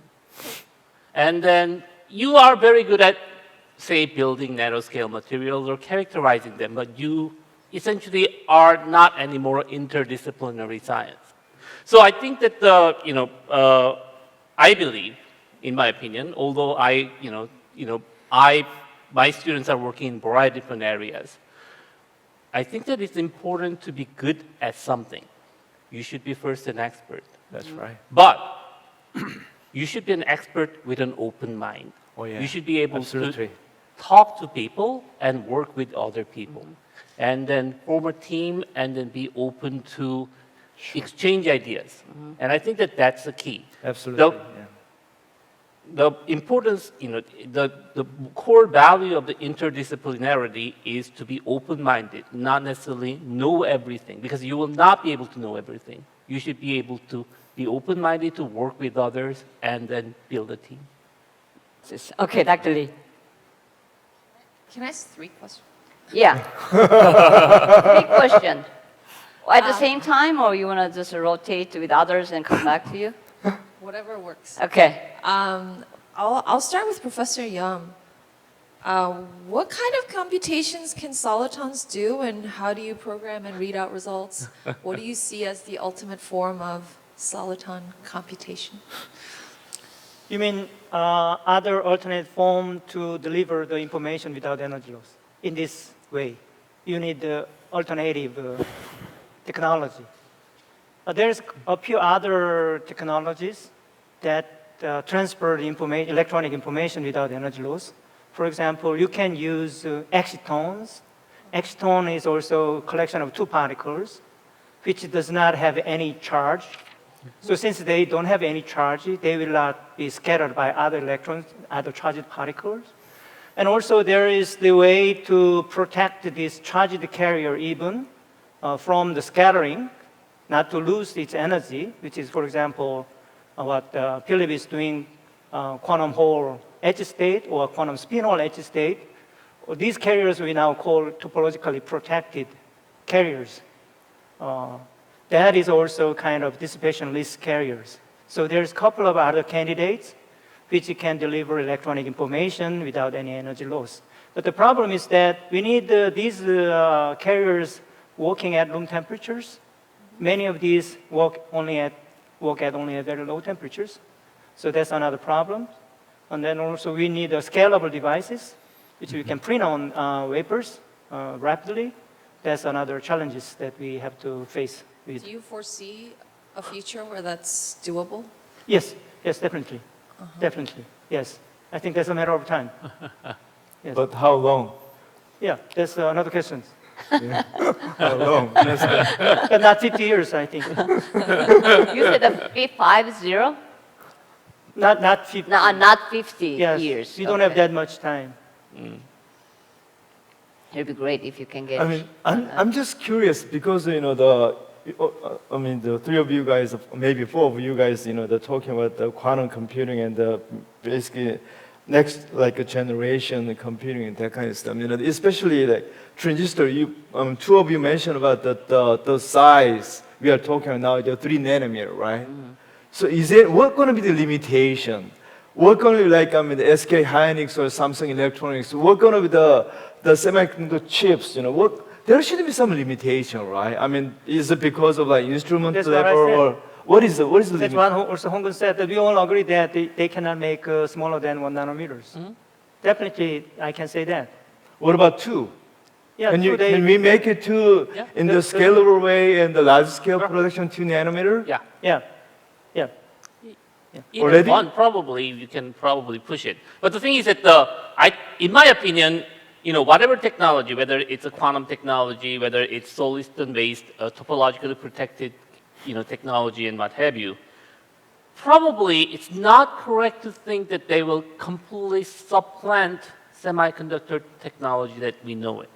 Meaning that most likely, in 10 years or 20 years, we'll be still using laptops that are built on semiconductors.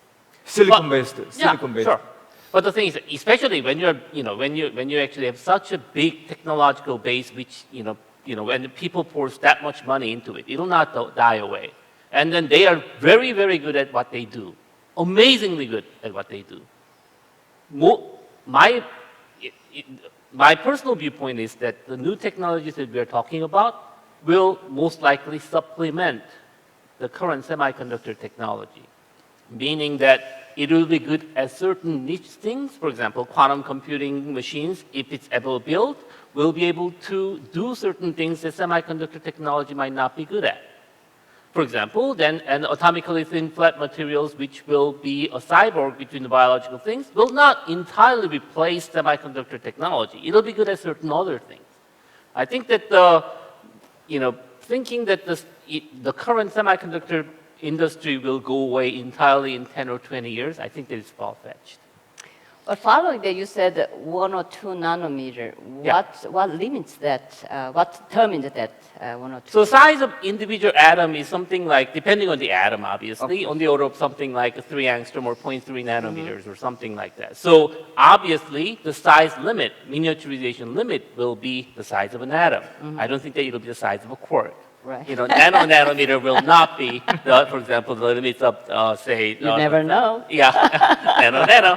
So I don't think that it'll be the size limit of the conventional electronics. So if you say that atom will be the size limit of the miniaturization of the semiconductor technology, it'll be something like 0.5 nanometer. Below that, it will not be pushable. Right. Okay, you have 2 more questions. Can I ask my next question to Yeah. Professor Hong-Gun Park?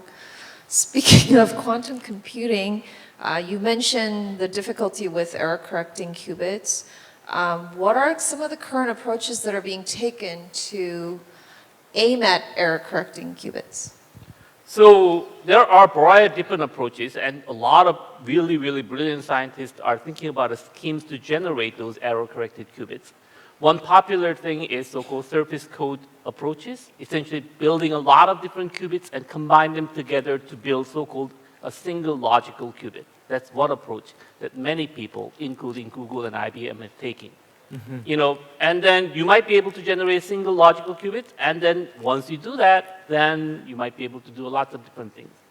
And other people are including the people at, say, Microsoft, are approaching this problem using topologically protected qubits, so-called Majorana and other types of, fermions and what have you. That's another approach. And then there might be yet another approach to do that. And some companies are actually approaching this problem in a stepwise fashion. They say, well, it might be difficult to build error-corrected qubits. Then what can we do with the qubits that we already have? Can we actually build the simulators that can do useful things?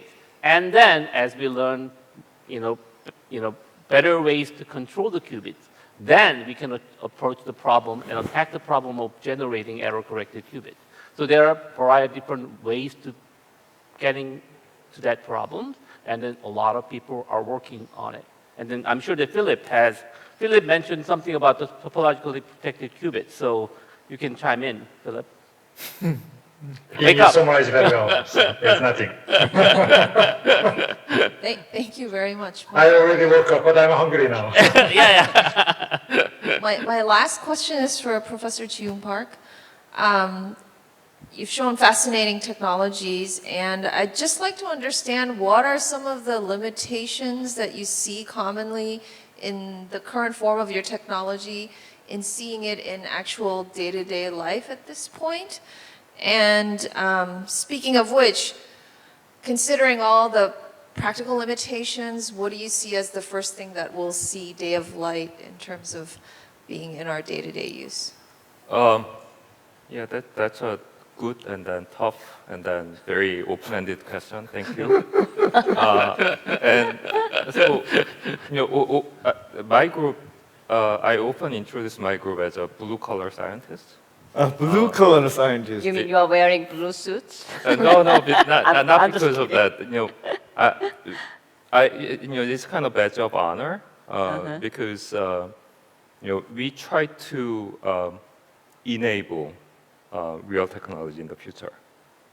Because people can talk about all the great futuristic directions, but somebody needs to make it, make the material. I mean, you can make supercar, but somebody needs to build the road, and then that's what I hope to do. And so when you think about this, then the efforts and then finesse of the material should be designed based on where you want to go. So by experience based on our research in the past, let's say 15 years, since I became more serious about material aspect, is that making perfect material is fool's errand first, because there is no use for that. Always you need to start with where you are going, and then how can I say it, the need is, scientific and industrial, and what is your competitive edge? So for example, let's say if you are talking about TMD for electronics, 5-10 years ago, people were not as enthusiastic. It was studied for just paper, to write a paper. But now people are becoming serious, like TSMC and Samsung. TSMC started putting out all the predictions about what they want to do, maybe to confuse Samsung, who knows? But they are getting serious. And so when you look at that aspect, then the question is, what is the mobility? What is the contact resistance? And there are all these things that we need to look at. So that's one example. But with a lot of work, maybe it'll be useful. But at that point, we really need to carefully look at it.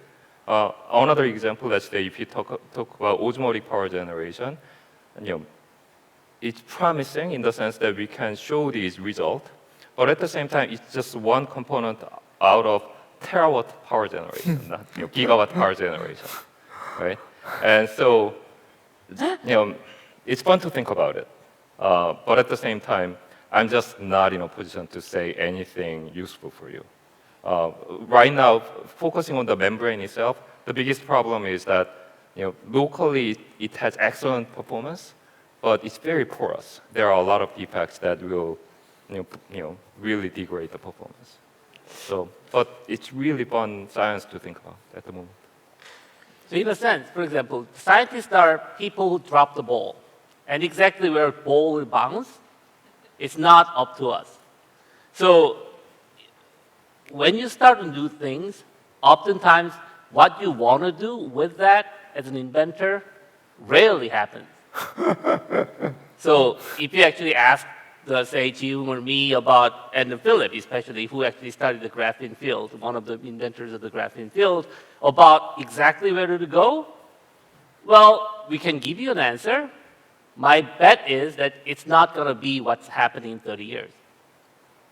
Thank you very much for wonderful questions, Dr. Lee.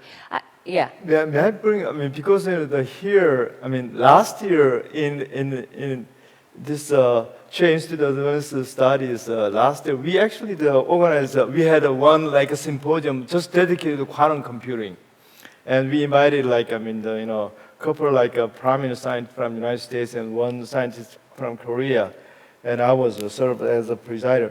But because here we have three other leading scientists working in the quantum computing and related area. What is the future? When actually the realistic quantum computing gonna really happen? Not just as a Hong Kong you mentioned, not the substituting all the current silicon-based computing systems, but at least let's say 5% of the portion or really complicated issues, solving some of the really complicated issues. When it gonna happen? Really a Google, IBM, or some a small a startup for the quantum computing will do it. When it gonna happen? What's the limitation? Why it's not happening now? What is it? Just the three of you guys. The Ji-Woong, Philip, and Hong Kong, because you guys are leading scientists in this area. What's the issue here? It's at its infancy. We are actually exploring lots of new things. Just like any infant technologies, we are starting to learn how to control the technology. I don't think that it's in any shape or form mature yet. But the thing is that there are certainly many exciting possibilities that people are thinking about, and many people are working toward it. Would it be the ultimate applications of this particular technology? We'll see. But the thing is, it's certainly fun to work toward that direction. I want to have one, perhaps a last question. It's triggered by Dr. Yum. You said at the end, this is time for a new hero to revolutionize devices. No, this is not just devices. Just like the word of, it's time to, for a new hero. I'd like to have some discussions, not just devices point, but some other areas. Some comments. What does that mean? Can we just have some discussions? Actually, my understanding was that this is a great question to ask young students, right? To really inspire them to join the effort, no matter what the goal is. So I guess is that the reason why you put that up? Yeah. Mm-hmm. Yeah. We need the young generation. So what are your concerns? Particularly speaking about Korea, we have a really, really low birth rate, as you know. So our high school student has dropped to half of the students that we had 10 years. Mm-hmm. In 5 years, we will really go into the half. Mm-hmm. So half of the university should shut down. It's very sad, but this is true. And then what you can do? So our students half of these students will disappear.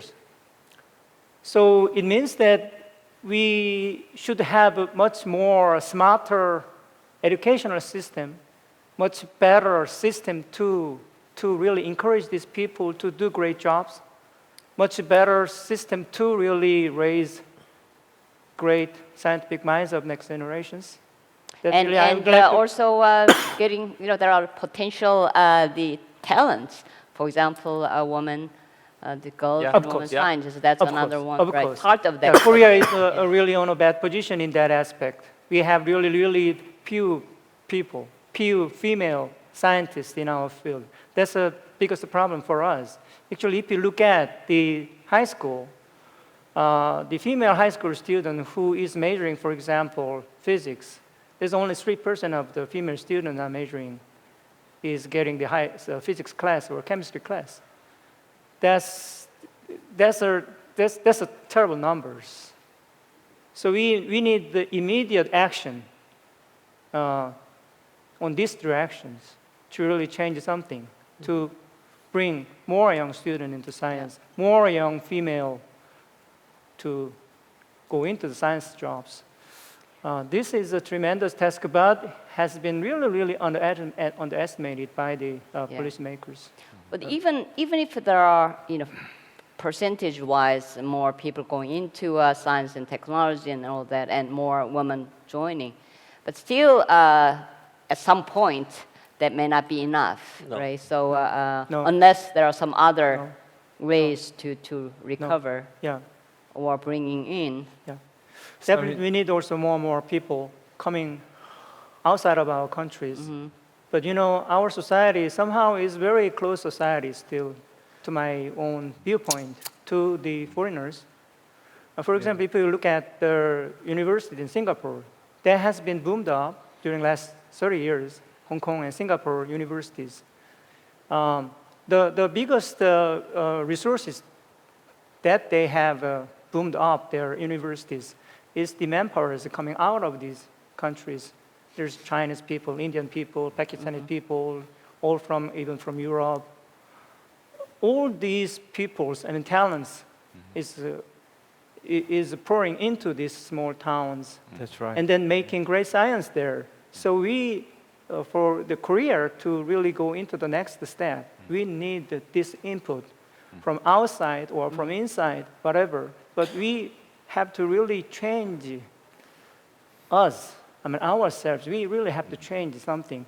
The government has to do something.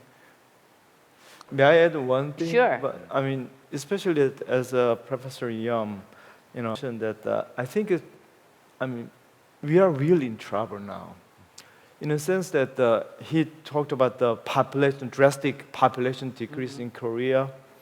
Even more serious one is that excellent high school graduates, they don't go to science anymore. Not just a few percent of the top-notch guys, high school graduates, they only go to medical schools, and then they might try some engineering, not science. Yeah. Here, all of us, our generation, these guys are, as you can see, top-notch guys, right? We did science as fun, but not anymore.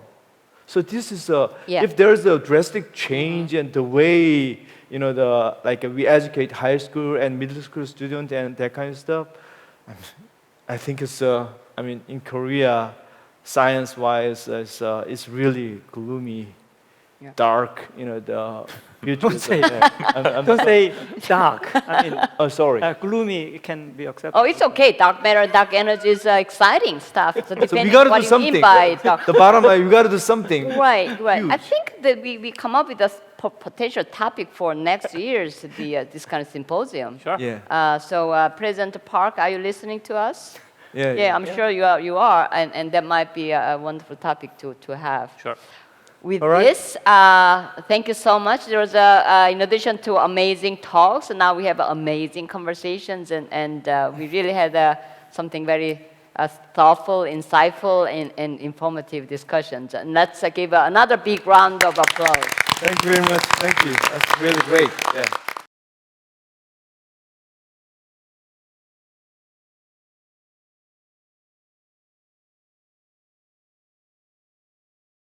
Welcome to the final session of the day. The theme of this session will be the brain science, certainly one of the frontiers of science. We actually have 4 distinguished speakers in this session, and then they will tell us about where the field is and where the field is going.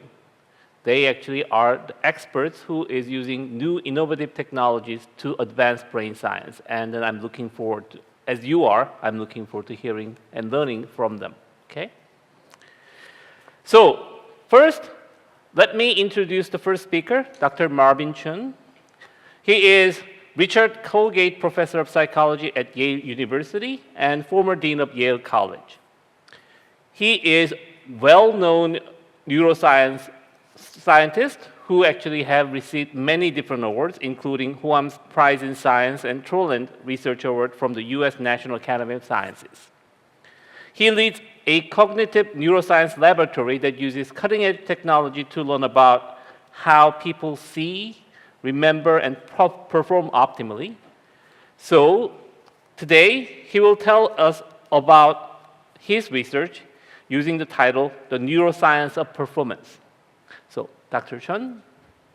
Good afternoon.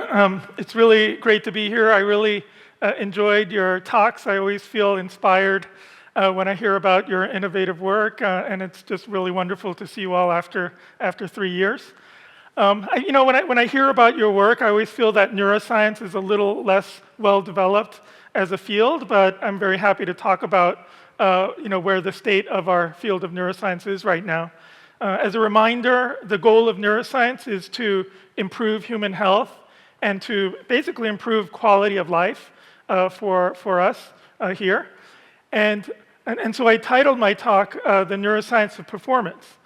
When you think about performance, it's probably easiest to think about athletic performance, especially elite athletic performance, where sometimes a victory or a loss is determined not by your physical gifts, which is abundant in these elite players, but it's actually largely mental. Whether you're focused, whether you're consistent, whether you're performing at your peak abilities is largely governed by your brain state. Of course, you know that performance is critical for academic work, studying, research, all these things. And even in companies, to bring out the best work productivity of your employees is a form of performance that we want to try to maximize. And perhaps neuroscience may be able to tell us how to do.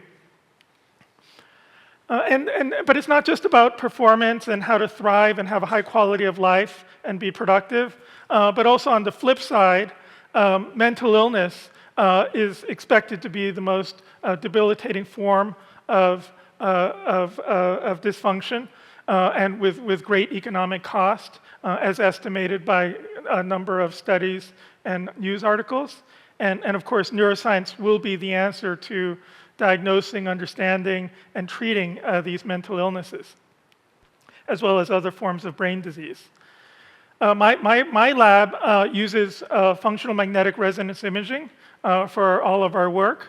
And I think this is a picture of our scanner that we use. It's actually a relatively new scanner that Yale University bought for us. This is the president of the university, Peter Salovey. He's the one who bought it for us, for our department. And so as a reward, he was one of the first people that we put inside the scanner. What I want you to note about this picture, though, is that there are no wires, there's no caps, there's no electrodes. It's really kind of magical how you can use this machine to decode and read out a brain activity from a human performing different tasks while they're in the scanner. And in this case, I like to show this example because what we asked President Salovey to do was to focus on thinking about faces, about people, and we were able to detect if he's focused or not. And if we detect that activity, we were going to move a virtual ribbon cutting ceremony. So on the left is President Salovey's brain. We're scanning him while he's in the MRI machine. And if he's focused, the scissors will move. And if he loses focus, the scissor stops. And he was able to successfully cut the ribbon just using his mind alone that we were able to read out in the scanner in real time.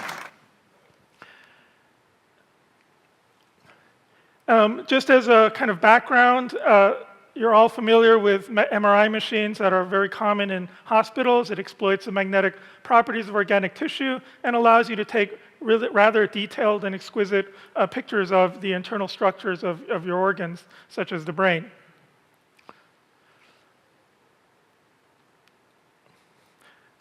The way to think about it is, you think about a map of a city or some place, and over this map, I'm going to introduce what functional magnetic resonance imaging is, which is, again, as a reminder, as background, the way to think about fMRI is it allows us to image, determine which parts of the brain are active while you're doing different kinds of tasks, or while you're looking at different kinds of stimuli, or while you're thinking different kinds of thoughts. And so the way to think about functional MRI is basically it's like being able to see traffic on this map. So structural MRI gives you the map, and fMRI gives you the, which roads are busier than others. And from this, we can do things like, moving a virtual ribbon cutting ceremony from the president of a university. My own work, I was fortunate. I was always, jealous of the physicists where they get to talk about hundreds of years of history of their field. Brain imaging really started in 1990, so it's a very new field. It's a very young field, only about 30 years old. But I'm fortunate to have started graduate school right around when fMRI was starting to come into play. And my own research program actually follows the history of the field, where I'm going to divide it into decoding, predicting, and then I'm going to talk about the future, which is how do we enhance cognition and behavior. So from decoding, some examples of work from my own lab include this study, where led by a student, Alan Cohen, and a postdoc, Bryce Kuhl, where basically we're trying to decode the brain activity in response to viewing faces one at a time. And the idea here is that we use machine learning to learn the relationship between a face image coming through the eyes and the brain activity pattern in response to that face. We learn that relationship with AI. And then by showing people a new face and by reading out their brain activity patterns with MRI, we're going to guess what face they were looking at in a particular moment. And what we have on the right is an example of the face that our AI algorithm was able to draw based on the brain activity pattern in response to that face. So here's an example of individual faces that we showed people in the scanner. And on the bottom row for each face, this is our computer algorithm guessing what face people were looking at based on their MRI activity that was measured in the scanner. So this was published in 2014. It was pretty revolutionary at the time when it came out. But I show this not only as background, but also to demonstrate the kind of progress that has been made even in the years since then. This next slide is actually not a study from my lab. This is from a colleague's lab, Van Roolen and Reddy, where what they have here is they're using our methods. So they showed people, So this left column is what they showed people in the scanner. And then on the right, this is PCA, Principal Component Analysis. It's the main algorithm that we're using to generate our face reconstructions on the right. Okay? But they did something even better in the middle by using deep generative neural networks. And you can see in the middle column that the quality of their reconstructions is significantly improved. And they did this within 5 years of our study being published. And the point of this slide is that with advances in machine learning and AI, just like we saw in many of the talks this morning, you can really improve the quality of your ability to decode brain activity. And this is yet another example from a different lab in Japan, Kamitane's lab, where, again, they use deep neural networks. And they can reconstruct, what you have here on the top of each row is what's shown person in the scanner. And so you can actually really guess what shapes people were looking at, and even what letters, alphabet letters they were looking at in the scanner based on the quality and the resolution of these algorithms. fMRI activity alone is not enough to produce these, but combined with deep learning algorithms, you can have, this is pretty much state of the art of what you can decode from the brain, from brain scans alone. Again, no wires, no electrodes, just from the MRI signals alone, you can do this level of decoding. So that's kind of like background work for how we try to understand brain activity and patterns of brain activity to decode what people are seeing and thinking. And then for the past 5 years, 6 years, my lab has really been focused a lot on predicting behavior because I think this is where fMRI can really have an impact on health and on benefiting society.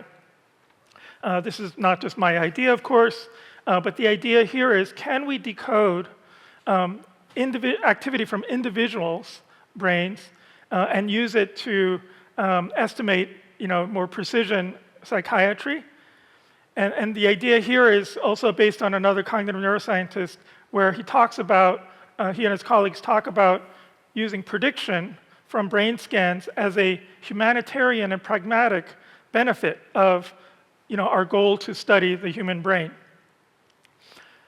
So the way I kind of implement this in my own laboratory is inspired by Harry Potter's famous sorting hat scene, where the idea here, just as a reminder, is that just based on this sorting hat, you can determine everything you need to know about this individual and what makes them different from other individuals. What is special about this person? What is this person's weaknesses? All you can get out from that, from this sorting hat scan. And the work I'm going to present for the next few minutes is all based on this, like using an MRI machine as your sorting hat. What can we pull out about this person? And this work was led by this group. It was a fabulous team I have at Yale. Half of them are at the medical school. It was led by 2 students, Emily Finn and Monica Rosenberg. Emily Finn is now assistant professor at Dartmouth, and Monica Rosenberg is assistant professor at Chicago. And they each led 2 papers. This is the basic methods paper shown here. And then, like literally 2 months later, Monica followed it up with a specific application of the methods we introduced in this paper. And we're very fortunate that this work, I feel very fortunate to have been a part of this work. And it fortunately has had some impact on the field over the past 6 years. The Finn et al. Paper already has about 1,700 citations, and the Monica's paper has around 700 citations, even within the past 6 years alone. And so the idea is just from brain scans, we can extract basically patterns. It's called a connectome. We're looking at how different regions of the brain activate either in harmony or out of synchrony with each other. We can do this for the entire brain, and basically the idea is that if you scan a person for about 10, 15 minutes, their pattern of brain activity is unique to that individual. And not only is their pattern of activity unique to the individual, but subpatterns within the connectome, subpatterns within what we call a brain fingerprint, correlates with different behaviors. And so you can scan someone, just like you would analyze their genome, you can scan their connectome and connect it with different behaviors, allowing you to kind of guess things about their capabilities.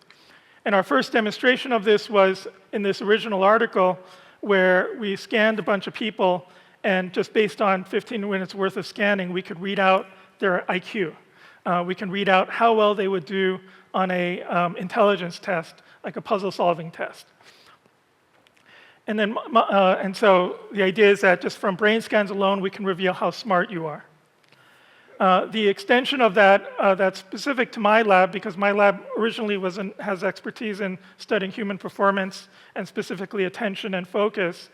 We applied it to study attention, and we built models to model how well, how attentive a person is. And we built a model to do so. We can, so basically, just based on scanning, we can determine how attentive a person is.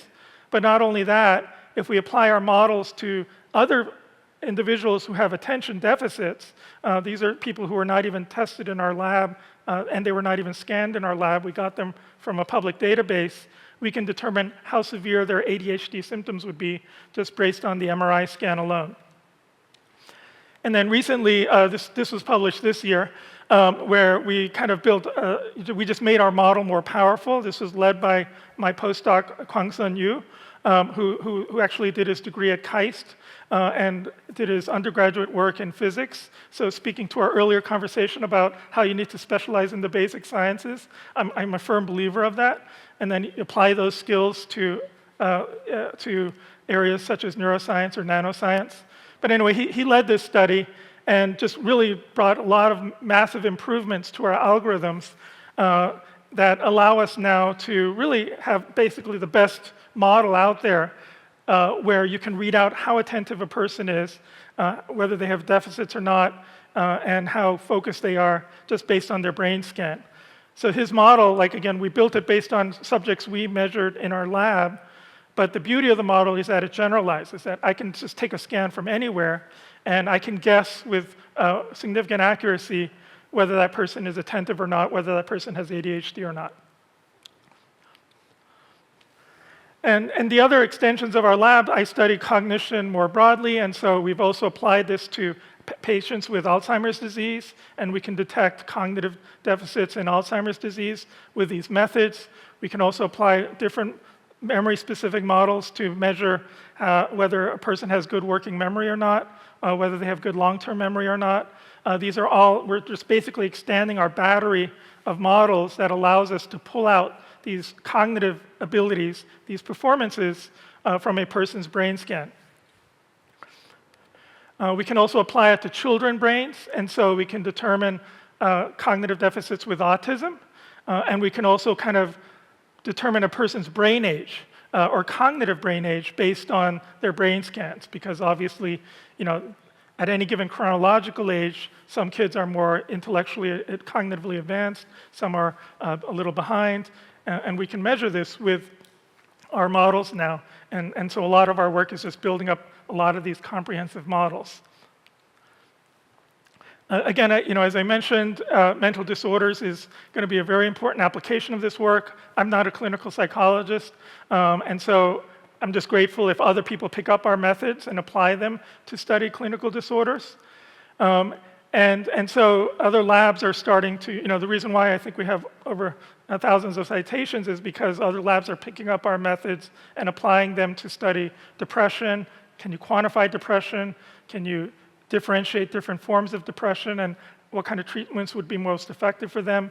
These are works that other people are doing. They're also studying anxiety. We have other people using our methods to study anxiety in patients. And ultimately, kind of the goal here is to have, you know, to use MRI to have personalized diagnoses that are precise and that are predictive of a person's behavior. You know, like an inspiration for this work is like if you go to a hospital, like right now, if you're feeling depressed, you have to talk about your symptoms with a clinician or describe your symptoms with a clinician, right? But if you have high blood pressure, you don't say, oh, I feel like I have high blood pressure. Or if you have a fever, you don't say, oh, I feel like I have a fever, right? You measure it precisely with a quantitative method. And that's the goal for MRI, is to use it, you know, like you would with a blood pressure gauge or a thermometer. You know, can we get a precise profile of numbers for all these different characteristics, whether it's cognitive skills or whether it's dysfunction, clinical dysfunction? I want to be able to put a number on it based on brain scans. And so the idea here is like, whereas previously, instead of using MRI for just structural images, now let's just get like something like a profile and tell it, you know, and do it. You can do it in percentiles, so you can compare it across people, and maybe you can just get this nice profile just from a single brain scan if we have enough good models. Finally, you know, looking ahead for the future of neuroscience, you know, I think it's not just enough to diagnose and measure, but you want to be able to somehow intervene and enhance cognition, enhance performance, treat dysfunction. And this is where, you know, we're running into some roadblocks. Number one, because MRI doesn't allow you to actually manipulate or influence directly neural activity. We can measure the effects of enhancement. And so you're probably all aware that there are some drugs that have proven to be effective at enhancing attention. So we actually tested our models on patients who are on Ritalin, methylphenidate, which is an attention-enhancing drug. And our models seem to be valid in the sense that if you are on an attention-enhancing drug, our models, just from your brain scans, can measure whether you're on the drug or not. And so we hope this will be a way to measure the efficacy of drugs that are in development in other labs. But ultimately, we want to be able to have direct influence on, for training or for enhancing a person's attention. This is ongoing work. We don't have success yet. This is just an initial study showing that we can measure your attention in the scanner in real time. So second to second, we can tell how attentive you are or whether you're getting drowsy and distracted. And so this is just showing that we can do that in the scanner in real time. And the hope is that by giving people feedback as to how attentive they are, we can help people teach themselves how to enhance their focus. But it's proving to be a bit hard, and so I don't have any results to share with you there. But at least we have enough basic work to at least give it a try. Ultimately, fMRI is pretty limited. I'll talk about that in a second. Whereas with animal models, you have all these amazing tools that came up in the past 10, 15 years. This is optogenetics from Dice Roth Lab in Stanford. Jin Young has expertise in this as well. But the idea here is that you can control neural activity with light by making neurons selectively sensitive to light waves, certain wavelengths. And for in this example, if you stimulate the motor cortex, you see the rat starting to run around the tub. So this is direct neuronal control. It's possible in animals now. But of course, we're very far from being able to do this in humans because, of course, the method is very invasive to do in the brain. That said, as very exciting progress, this is not my lab. You can restore visual function in a blind patient by optogenetic therapy on their photoreceptors in their retina, allowing a person to see better than before, in a study that was published, I think, last year. And so ultimately, what we need is our methods that can directly, control, influence neuronal activity in the brain. So fMRI is going to be fundamentally limited. I'm envious of the talks earlier this morning and say, we just need a bigger mirror for our telescopes, or a larger particle accelerator. Obviously those are simplifications, but still, bigger is better, right? MRI, using a more powerful magnet is not going to give us better resolution because fundamentally it relies on oxygenated blood flow, which is always going to be a direct, indirect, and crude measure of neuronal activity. So neuroscientists, we need a better technology. We need something other than MRI to have improvements, to have revolutionary improvements in our ability to measure and study brain activity. But also, I think it raises, but already, even with our methods, we can raise a bunch of ethical questions like, if I can start reading out what you're thinking, it raises mental privacy issues. It raises a question of whether you can start using these scanning technologies for legal testimony in the courtroom. If I have a sorting hat and I can determine what your IQ is and what your attention is and what your future cognitive abilities are, this could either help some people, but it also can introduce screening bias. I joke that because I'm oversee admissions at Yale, I can scan people, incoming students, and just choose the Yale brains and then send all the bad brains to Harvard. But anyway, you can introduce screening bias. It's something you have to be very wary of. It raises equity issues, especially if you start enhancing the brain, which is likely to be expensive. And if we start controlling the brain, agency and free will are also issues that I'd be happy to talk about in the discussion session. So as my final slide, again, neuroscience requires a molecules-to-mind approach. All levels are important. We don't know how to integrate information and knowledge and techniques across these different levels. But I'll even argue that it's even harder because we have to think about the human person, the individual, as a member of society, and we have to think about all these ethical issues, legal issues, and policy issues as well, as something that we have to solve over the next 50 years. Thank you so much for your attention. So, I learned one thing today.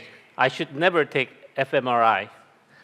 My doctor might say, Hong-Gun, you are incapable of thinking. So, what can I say? Okay, wonderful talk. Thank you very much again.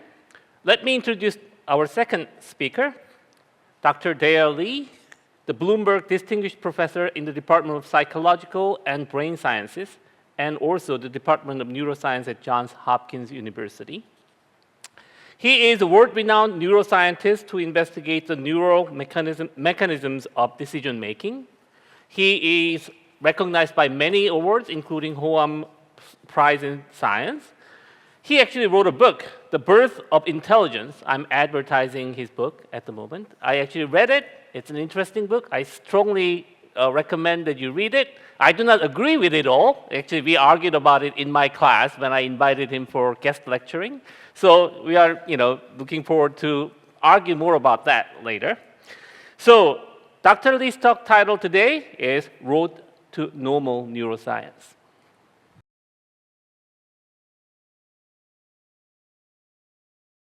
So thanks, Hong-Gun, for that kind introduction. And it's an honor to be back to this group of excellent scientists that I really admire and respect. And I have a relatively modest goal today. My goal today is to share my wishes with you that neuroscientists like me and maybe Marvin, I think he already alluded to this, we need your help. We need to adopt and import some of these amazing technologies that you guys discussed earlier today into neuroscience to solve the problems that we face. And I'd like to sort of give you some historical background about this and tell a little bit about where we are and why we need those amazing technologies. So what's the opposite of normal science? So normal science is basically a stage of science at a stage where everybody has some consensus. They agree what are the important questions, what's the method that they have to use. And the opposite of normal science is not abnormal science. It's a pre-paradigmatic science. So I think that neuroscience is still at not the stage of normal science, but I think we need to make more efforts to get to that stage, and that's what I'd like to talk about today. So why are we not at the stage of normal neuroscience? And that's simply because human brain is too complex. Human brain has 100 billion neurons and 1 quadrillion connections between them. And it's a mind-boggling project to try to study and understand how it works. So far, people basically have been taking several different strategies to avoid this problem. One is just simply imagine it.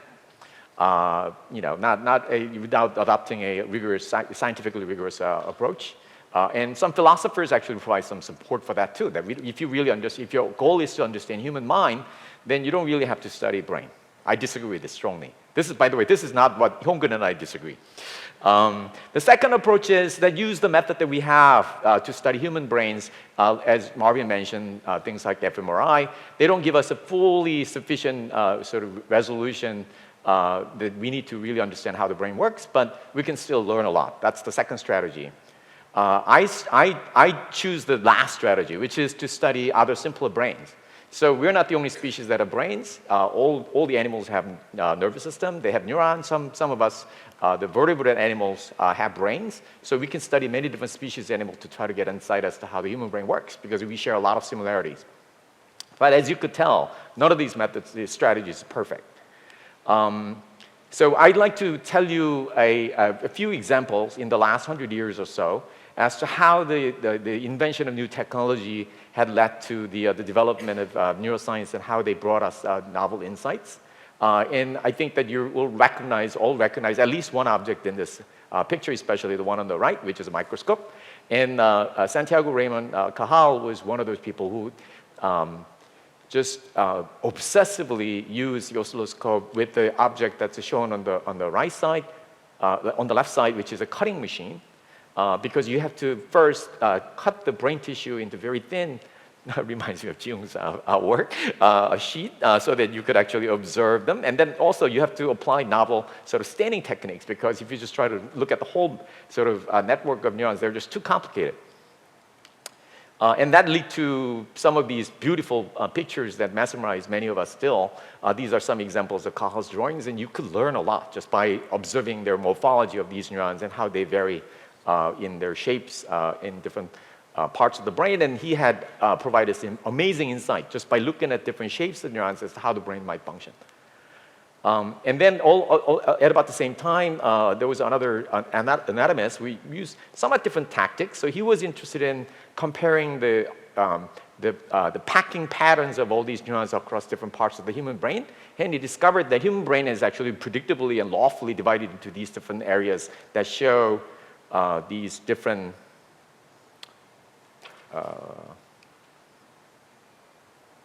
patterns. Right? So you observe this kind of pattern in one part of the brain, and if you go to another part of the brain, the packing patterns will change. And that also led us a lot of important insights, just by knowing how the entire cortical mantle is divided. But all of these studies are purely structural. So you have to speculate as how these brain parts work based upon their shapes. But there's a limitation. So what the technique that you need is actually to go in and measure the dynamic patterns of neural activity that are distributed in the entire brain. And I think many of you know that neurons talk to each other using a packet of signals that are referred to as action potentials. And this was discovered surprisingly earlier. So these two people, Bois Reymond and Julius Bernstein, were the co-discovery. They get the credit of co-discovery of action potentials. And this was before even the vacuum tube was invented. This is a time when they only had a galvanometer, which means just the strength of current, and by watching the needle that's controlled, that changes its position as a function of electrical current. So I actually found out only recently as to how they did this. Julius Bernstein was a mechanical genius. So he built this device that he referred to as a rheotome, which means flow cutter. Flow obviously refers to the electrical current. And this has two important components. And one was a mechanical delay, so that it could measure the amount of current precisely after a certain amount of temporal interval. And then he can then sample and measure the electrical current at the time. And this device had a temporal resolution of 0.3 milliseconds, which was sufficient to understand the shape of the action potential, which lasts about a millisecond. And then, so this was one kind of, it gives you a hint as to how much genius is required, how much work has to be done in order to get some basic sort of understanding if you don't have the right technology. Because a few decades later, people started making, inventing things like microphone, which is something that I use actually more often than electrodes these days. But then, you have the same problem. If you're trying to measure very small fluctuations in electrical currents in a neuron, that problem is almost identical to amplifying the currents that you get from the microphone in order to actually listen to it. And in 1907, De Forest basically invented the first vacuum trio that he called Odeon. And from this point on, you could actually amplify very small fluctuations in the electrical current so that you can record and listen to it through the speakers, and then also make pretty graphs. And I want you to pay attention to the year. So this is 1907. A few years later, one of the important applications of the Odeon was a radio receiver. So this obviously brought an error where you could now start talking to the people at a long distance. And it was 1920, so a few years later, Sir Edgar Adrian started applying vacuum tube amplifiers to try to measure the action potentials in the sciatic nerve, the nerve that hurts if you're sitting all day, of a frog. And he made one of the most fundamental discoveries in the 20th century, which was that until then, people were only speculating as how neurons exchange information with other neurons. And he discovered a principle of rate coding by showing that if you basically start stretching the frog's muscles more and more, the rate of action potentials increases in the nerve fibers in the sciatic nerve. And he referred to that as a rate coding, and this is a gospel. I mean, there are questions and limits of this principle, but that guy's guided a huge number of studies in the rest of the 20th century. It was done with the vacuum tube. A few years later, I think somebody already mentioned this, transistor was discovered, which then made this kind of work a lot easier because you can now do this with a much smaller amplifiers, and also uses much less energy, much easier to build. So then this is an interesting because it also led to revolution in music industry. You can see that I'm injecting something that's totally unrelated to what I'm really talking about. But when the electric guitar was originally invented, they were listening to it using vacuum tube amplifier, which is still very popular. But at the time when the transistor was invented, people were adding actually pedals, effectors to the guitar, electric guitar, and that led to the era of rock music. You just cannot talk about rock music if the pedals didn't exist, and then there's transistor technology. And here's a recording that was made at Johns Hopkins by a scientist named David Robinson. I need a sound, at least briefly, for this. And what you're watching is a motion of a eyeball in a monkey that is displayed on an oscilloscope. And this is a scanning pattern of rapid eye movements called saccades. Everyone in this room is making these kinds of eye movements even now. Even if you think that your eyes are steady, actually your eyes are moving all the time like this. Because you'll hear what Adrian was hearing when he was recording from sciatic nerve of a frog. And you can see what I mean by rate coding. If you didn't take any course in neuroscience, this is the kind of thing that got me hooked into this field. So see whether you can detect a correlation, temporal correlation between the direction and amplitude of the eye movement and the rate of burst that you hear in the activity of this neuron that Robinson was recording. Did you all hear that? So this is relatively easy to understand because these are motor neurons. So they're just simply one synapse away from your muscles, and they're controlling the muscles, and therefore it's relatively easy to understand the relationship between the rates of action potentials in these neurons and the behaviors of the animal that you can observe. But as you try to understand the neural basis of decision-making and more complicated cognitive processes like attention and memory, things get much harder. But the same technique and the same principles has been applied consistently for the last 40 or 50 years in systems neuroscience. That's what we call our field. And that method has been used to understand how we see. So this was work of Hubel and Wiesel, who are also Nobel laureates. And how we move. So this is work of Apostolos Georgopoulos, who is my postdoctoral mentor. And how we remember. This is a work of late Patricia Goldman-Rakish. And even how we make decisions. And you could see that all those small dots that you see on the screen are action potentials, and their rates are changing constantly according to what we do and what we think and what we decide. Okay, and then advantage of using, so these are all invasive techniques. So in order to get these kinds of information, you have to either take the muscles out, or you have to at least make some holes in the skull so that you can put the electrodes in. And that's the advantage of using animal models. So I think we'll hear more from, might hear more from Jin-Young after my talk, but Marvin already showed this, that you could apply even more powerful molecular genetic techniques to study how the brain works. And, but there are also non-invasive techniques that you can apply to humans. And Marvin already introduced this technique. This is a functional MRI that relies on blood oxygen level dependent BOLD signal, which was discovered precisely in 1990. And the picture that you see here is a scan of a living mouse. So this is not a sliced brain. It's actually a picture taken from a living mouse while the mouse is inhaling pure oxygen versus when they're inhaling normal air. And you can see clear difference between these two pictures, especially right here where the arrow is.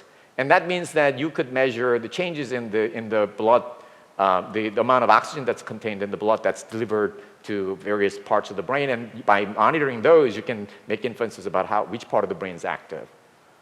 And when I was at Yale, I moved to Hopkins a few years ago. Marvin and I had a wonderful opportunity to collaborate with Marvin to actually apply the same techniques to try to understand how the signals related to reward are distributed in the human brain. And to our surprise, we found that the reward signal is actually ubiquitous. They're present almost every part of the brain, which actually made a lot of us rethink about actually how the brain might process information about the reward and errors and feedback from the actions and so on. So this is just one of thousands and thousands of examples.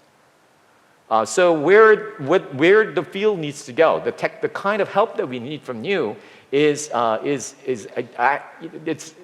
think that neuroscience needs many, many different kinds of help. But from my perspective, I really, really like to record from not simply thousands of neurons, I think we're there already, but from millions of neurons simultaneously. So what I told you so far is the kind of picture that we can get about how the brain works when we had an ability to record from one neuron at a time. I forgot to emphasize that when I was sharing one of the earlier slides. We learned a lot. So imagine, and the movie that I showed from Robinson, the movie that Robinson made more than 40 years ago, more than 50 years ago, also was recording from one neuron at a time.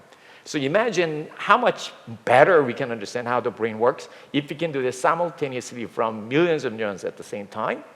And that is my dream, that is my wish. And initially I was skeptical, but after hearing talks that we heard today, as I start to interact with all these outstanding scientists in the room, I'm actually having more hope. Especially because a few years ago, another scientist actually, he's affiliation at Johns Hopkins too, and this is technical neuropixels, people that are making new silicon devices probably will recognize how this might have been done. It's old technology.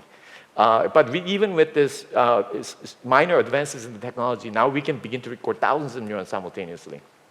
And that I think is within our reach. The ability to record from thousands of neurons simultaneously, at least from animal models or neurosurgical patients, even in humans, because this requires wires and some surgical intervention.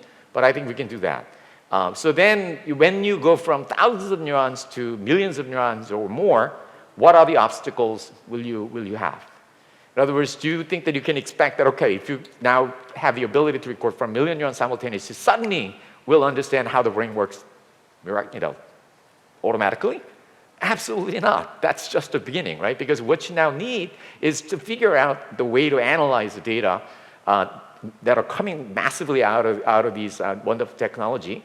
And in order to do that, we need help from AI. And Marvin already talked about this.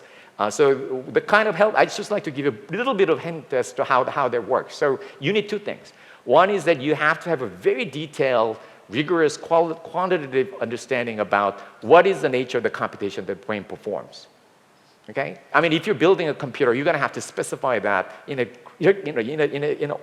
glory details. And that was the kind of work that was done in the first half of the 20th century by people like Alan Turing and von Neumann. So we need that level of mathematical details in our understanding as to what the brain is computing. And that's traditionally been somewhat boringly labeled as mathematical psychology, but it's an extremely important field. And in our lab, for example, we focus on something called reinforced learning even before the deep reinforced learning became a buzzword, because that describes in mathematical terms as to how the brain learns from the environment and use that information to make a decision making. And this was originally actually invented by Bellman.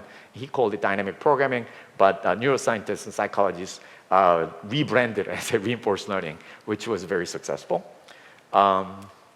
And this is exactly the same algorithm that, for example, AlphaGo had used. As you can see, it's an application in AI.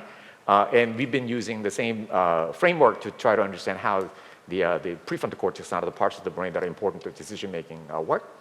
And then the other part is that I already included the word brain dynamics there. So now what you have to do is that if you record, for example, from millions of neurons simultaneously, you somehow have to reduce the dimension of the data into a much smaller number so that you can visualize it and then compare that to the dynamics of the behavior variables that you sort of speculate in mathematical psychology. So here is a recent example. This actually came out of collaboration with some investigators in academia and in industry like DeepMind. And this, for example, is a two-dimensional projection of roughly two-dimensional hand movement. Okay, so you see the trajectories of repeated hand movements in 7 different directions in a two-dimensional space. And what you can do is that if you are recording from hundreds of neurons, either one at a time or simultaneously, then you have to find a optimal latent space, much smaller than the number of neurons you're recording, so that actually you can compare, you can make more sort of, not exactly one-to-one, but that you can make these comparisons much more easily than just trying to compare thousands of neuron activities from thousands of neurons and hand movement. So what your trajectories that you see are the trajectories that are derived by using in fact, one of the methods that Marvin slightly included, which is a variational autoencoder. And it's a very common, by these days, it's a very common technique in the deep learning, and you can use those techniques to try to make the neural data computed from many areas of the brain, either using fMRI or fancy silicon-based electrodes, and then now you could actually make much more detailed comparison. And then I'll show you 2 short videos. This is what you can do when you have those techniques. For example, here, monkey's playing a Pong game against a computer, but he's using his hand to hold on to the juice tube, but he's controlling the bar, vertical movement of the bar, by altering the patterns of his brain activity, which is getting picked up by the brain chip, and that signal is actually transmitted Wi-Fi to the computer.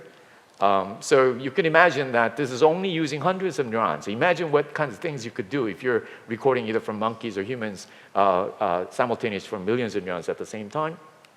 And then this is the kind of task that we are training the monkeys in our lab to do. Originally, we were interested in training monkeys to play Go and then beat Set or Lee, but I think that's was a bit too ambitious. So we reduced to almost 5 in a row originally, but then our collaborators said that that's even too complicated. That's also complicated. So this is a 4 in a row, and this is one of our monkeys playing the game with a computer a few months ago. So this is the message that I'd like to share with you. We need a method to record from millions of neurons simultaneously. Thank you. Thank you, Dare. It was a wonderful talk, and certainly gave me some ideas about what to work on. Okay. So let me introduce our third speaker, Dr. Jin-Hyung Lee. She is a professor of neurology, neurosurgery, bioengineering, and electrical engineering at Stanford University.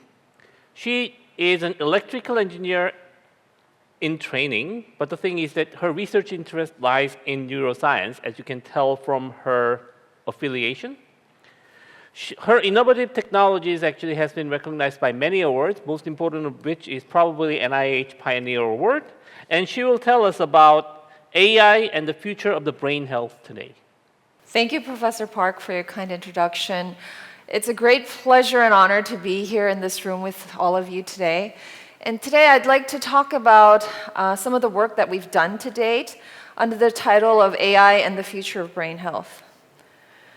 So brain health care is not only a really big problem, but it's a very significantly growing concern, where on the one hand, something like neurodegenerative diseases, like Alzheimer's disease, they're big numbers right now, but they're also growing dramatically. Neurodevelopmental disorders like autism, it was 1 in 10,000 in the 70s.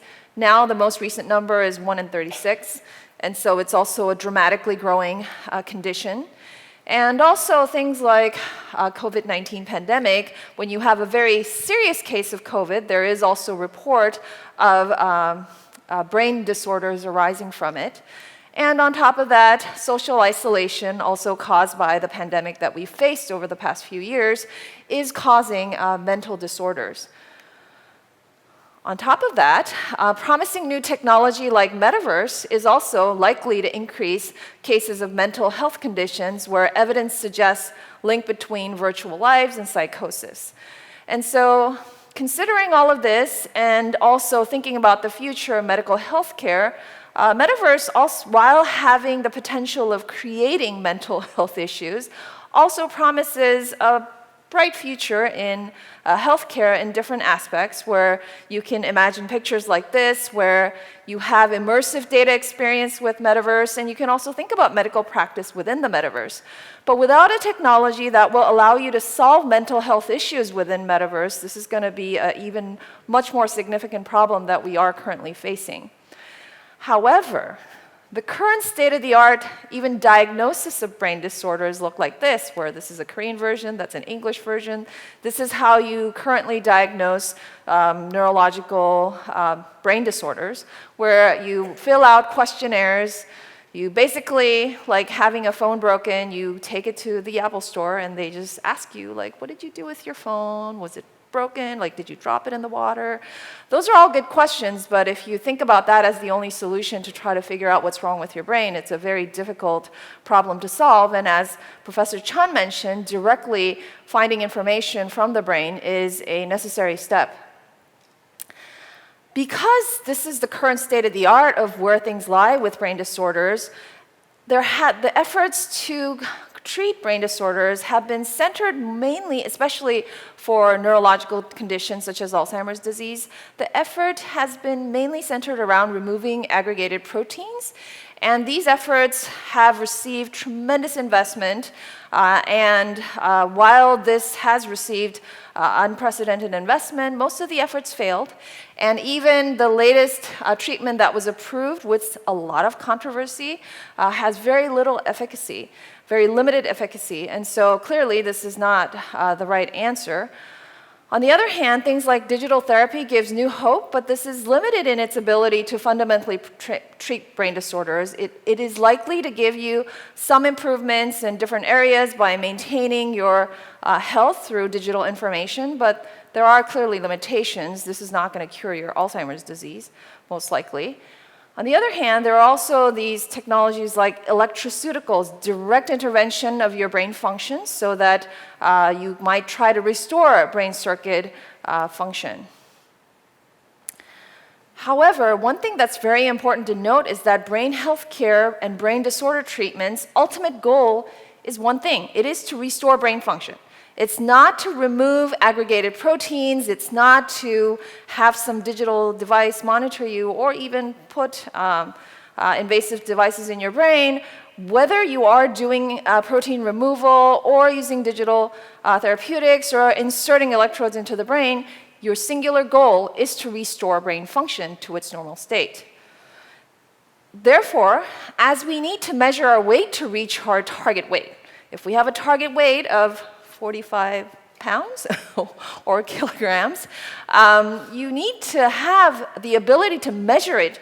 While for brain health care, we currently cannot measure the state of your brain function to enough detail where you can start to tune your brain's circuit function, which makes things very difficult.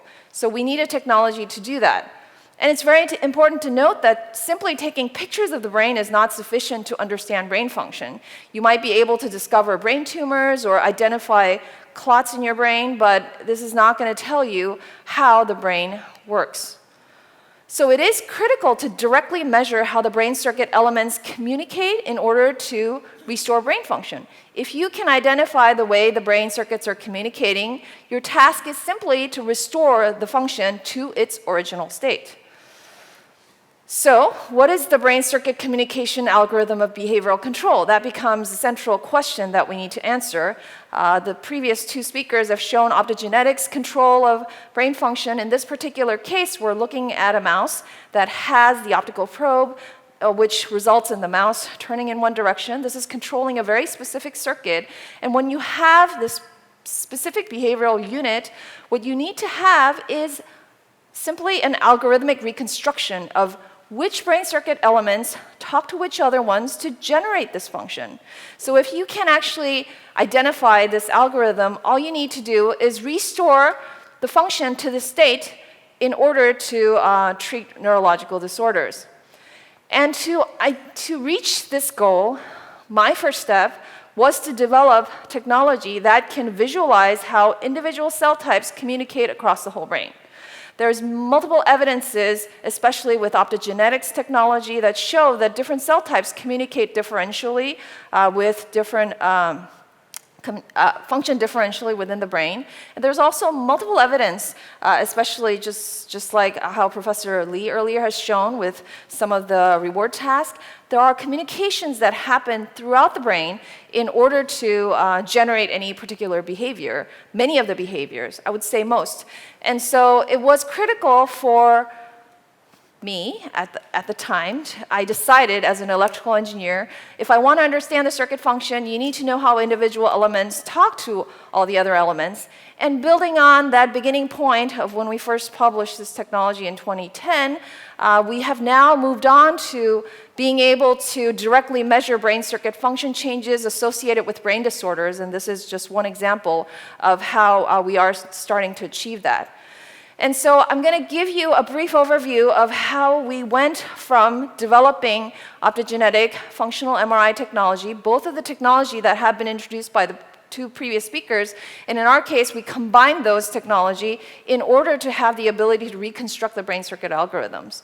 And so first, in this example, I show you by controlling two different cell types that are associated with Parkinson's disease with optogenetics. We could then control the behavior that allows us to look at very distinct behavioral outcomes, where here in D1 MSN stimulation, the mouse turns in one direction. If you simply switch the cell type, it turns in another direction. And using the fMRI setup, fMRI for mice that we can do with much higher resolution than we can do in humans. And by using this series of technology, we can then directly measure what goes inside the brain with the cell type specific control, which we could never do with the human brain at this point. And when we did that, we could identify all the different communication associated with the two different cell types. And you can also segment all the different time series from all the different brain regions. We have the full four-dimensional data. You can also validate the fMRI signals coupling with the underlying physiology, which most of the time we find that they couple very strongly. And based on this set of technologies, what we were able to do was to reconstruct the whole brain circuit communication algorithm. This was a very exciting moment for me from my first journey getting this started in 2007. And in 2017, we published the first paper that showed that we can actually cell type specifically reconstruct the algorithms that drive different brain function within the brain. But that's not where we could stop. The next step that we wanted to achieve was to see if then, okay, the communication pathway we've reconstructed was on the scale of different brain nodes and how they communicate with each other. But to really link it down all the way to the scale of single-cell neurons, which are the units of operation, we then combined it with recordings from electrophysiology, where we selectively recorded from different regions that we identified with the functional MRI. And from there, based on the recording, we then started building models that can simulate the single unit activity across the brain. And I am very happy to report that we are now able to successfully reconstruct the electrophysiology measured single cell spiking data across the whole brain. And so in this particular case, what I'm showing you on the top is the D1 MSN stimulation response directly measured from an actual brain. And below that is the simulation result, where you can see that the spike rates match. It has the behaviors that are very well matched in the measures that you can see in various ways. And on the bottom, you also see the D2 MSN simulation result, and you can also see that the behaviors match. And so we have now reached a stage where at a single cell level, we can model the whole brain function that is relevant to understanding disorders. And so based on this modeling, what we can now do is select optimal therapeutic targets for brain disorders in a matter of minutes. And so in this particular case, for the beta band synchrony removal, we found a paper actually that was published in 2020 where they tried all of these different targets experimentally. I'm sure it took about 5 years. But in our model, we can generate all the different electrical activity that would arise from these different stimulation targets. And in a matter of minutes, we could find the optimal targets.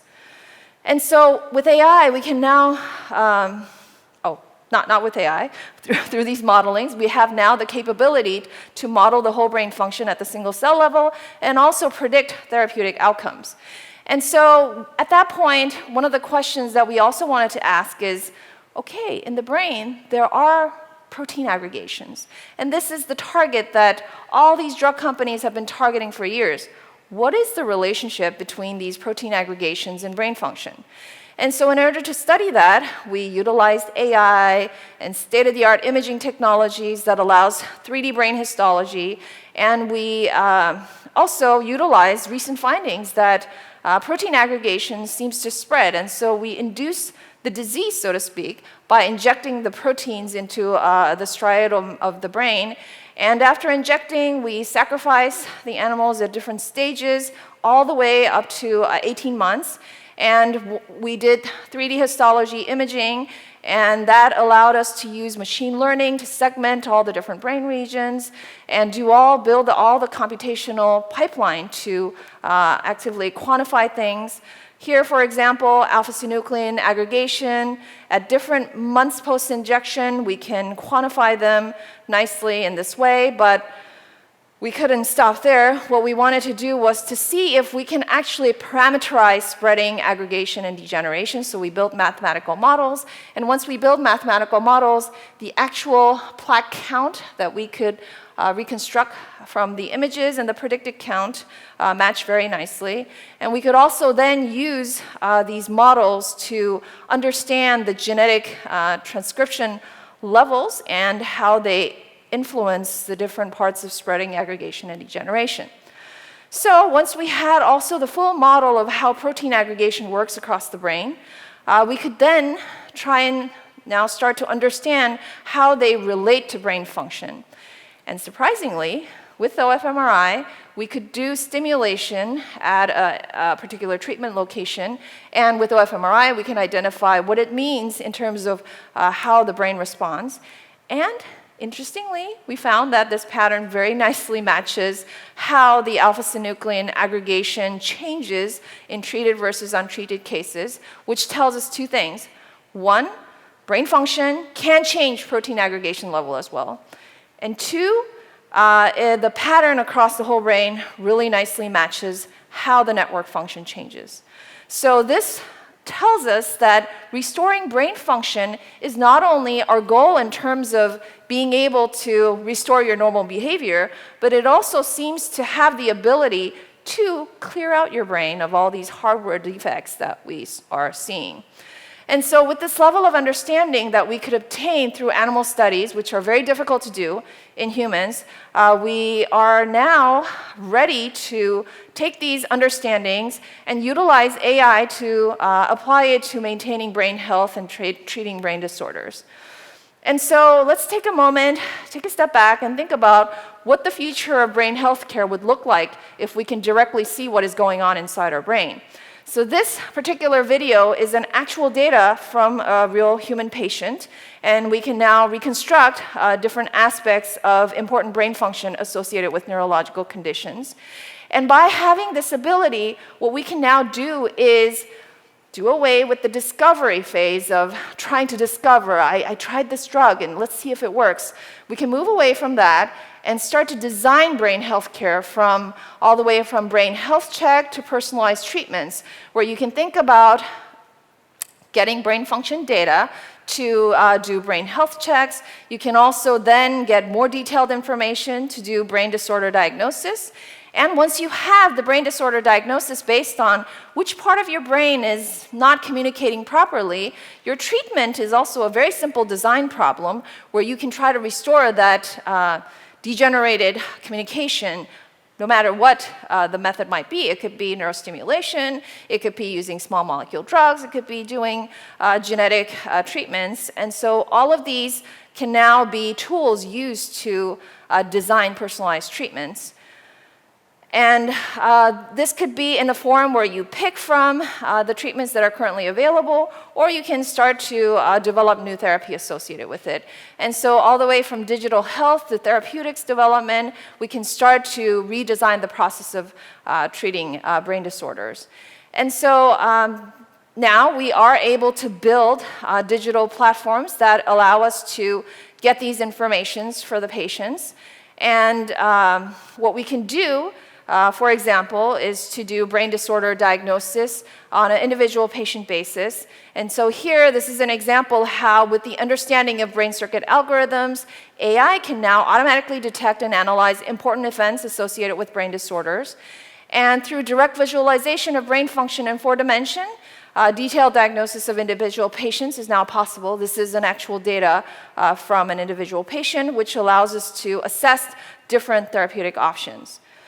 And so to add another example, you could also do a very personalized treatment design where through analysis of individual patients' brain circuit function, as you have seen previously, we can predict treatment outcomes. So here, this is an example of a patient who had brain resected for therapy. And normally, the doctor would just look at a brainwave and wonder whether certain therapy would work. But with the ability to actively analyze all the different aspects of the brain function, we could expect that 100% efficacy will be achieved in this patient, and this actually matched the therapeutic outcome. And so through understanding of brain circuit algorithms, AI can now treat human brain disorders. And we are going to be able to see a new era where brain disorder treatments will be on a design basis rather than a very expensive discovery phase. And continuing on the spirit of the second session, I wanted to also add a little note about AI and the relationship of brain circuit functions, which is that now that we have the ability to model a lot of the brain function and understand some of its computing principles, we are also starting to think about designing new AI computers based on the principles of how human brains compute. And one of the very important aspects to consider in some of the AI work that is happening nowadays is that even without all the different AI and the Bitcoin mining that is going on, based on the simple projections of how much the world energy production is increasing and how much computation is being demanded, just simply considering data centers as early as about 2040, based on simple extrapolation, data centers alone will consume as much power as currently generated. And AI algorithms consume a lot of energy just to do very simple tasks like distinguishing dogs and cats. However, the human brain can conduct very complex computations like identifying which one of your faces whom with very little power. And so the brain clearly uses very distinct computational methods. And so now that there are much more significant understanding of how the brain computes distinctly from the von Neumann computers that we use, we now use AI to understand how we can treat brain disorders, but we are also now starting an era where we can start to think about designing energy-efficient AI computers based on how the brain computes. Thank you very much for your attention. Thanks, Jin-Hyung. It'll be wonderful if all those things actually happen, so I'm looking forward to that day. Okay, finally, we are about to be done, okay? Our last speaker of the day is Dr. Kwang-Hoon Jung. He is professor of chemical engineering at MIT, Massachusetts Institute of Technology. He's leading an interdisciplinary team at MIT to develop novel technologies for understanding brain functions and other complex biological systems. He is a recipient of many prestigious awards, including US Presidential Early Career Award for Scientists and Engineers, PCASE. And today he will tell us about how memories are formed and lost. Thank you very much for the kind introduction. It's truly an honor to be a part of this symposium and have this opportunity to share some of the work that we've been doing recently. Today I will introduce a couple of studies on how memories are formed and lost. So this is my boy Jaden when he was only 7 months old. I took this photo 5 years ago, but I vividly remember the moment. So it was our first time visiting my parents after he was born, and I took this photo when he just woke up in the morning in Sunfield, a room where I grew up, and he started giggling. At the time, my mom was cooking her signature doenjang jjigae. I can smell it right now, and it was really delicious. So it's just a memory of pure happiness, and I hope that I can remember this moment for the rest of my life.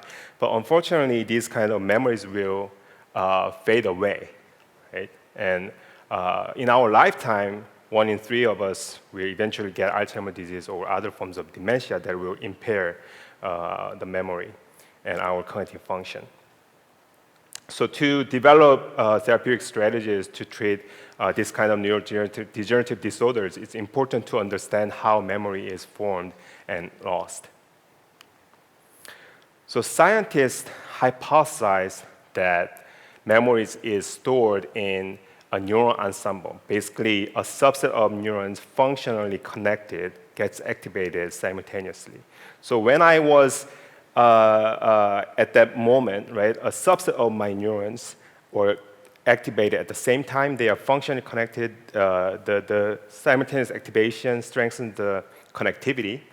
And that neural ensemble, right, whenever I recall this memory, like by looking at the photo or smelling doenjang jjigae or walking into my room, that activates a subset of neurons, and that simultaneously activates other functionally connected neurons that strengthen the connections between the neural circuit, and it's called consolidations.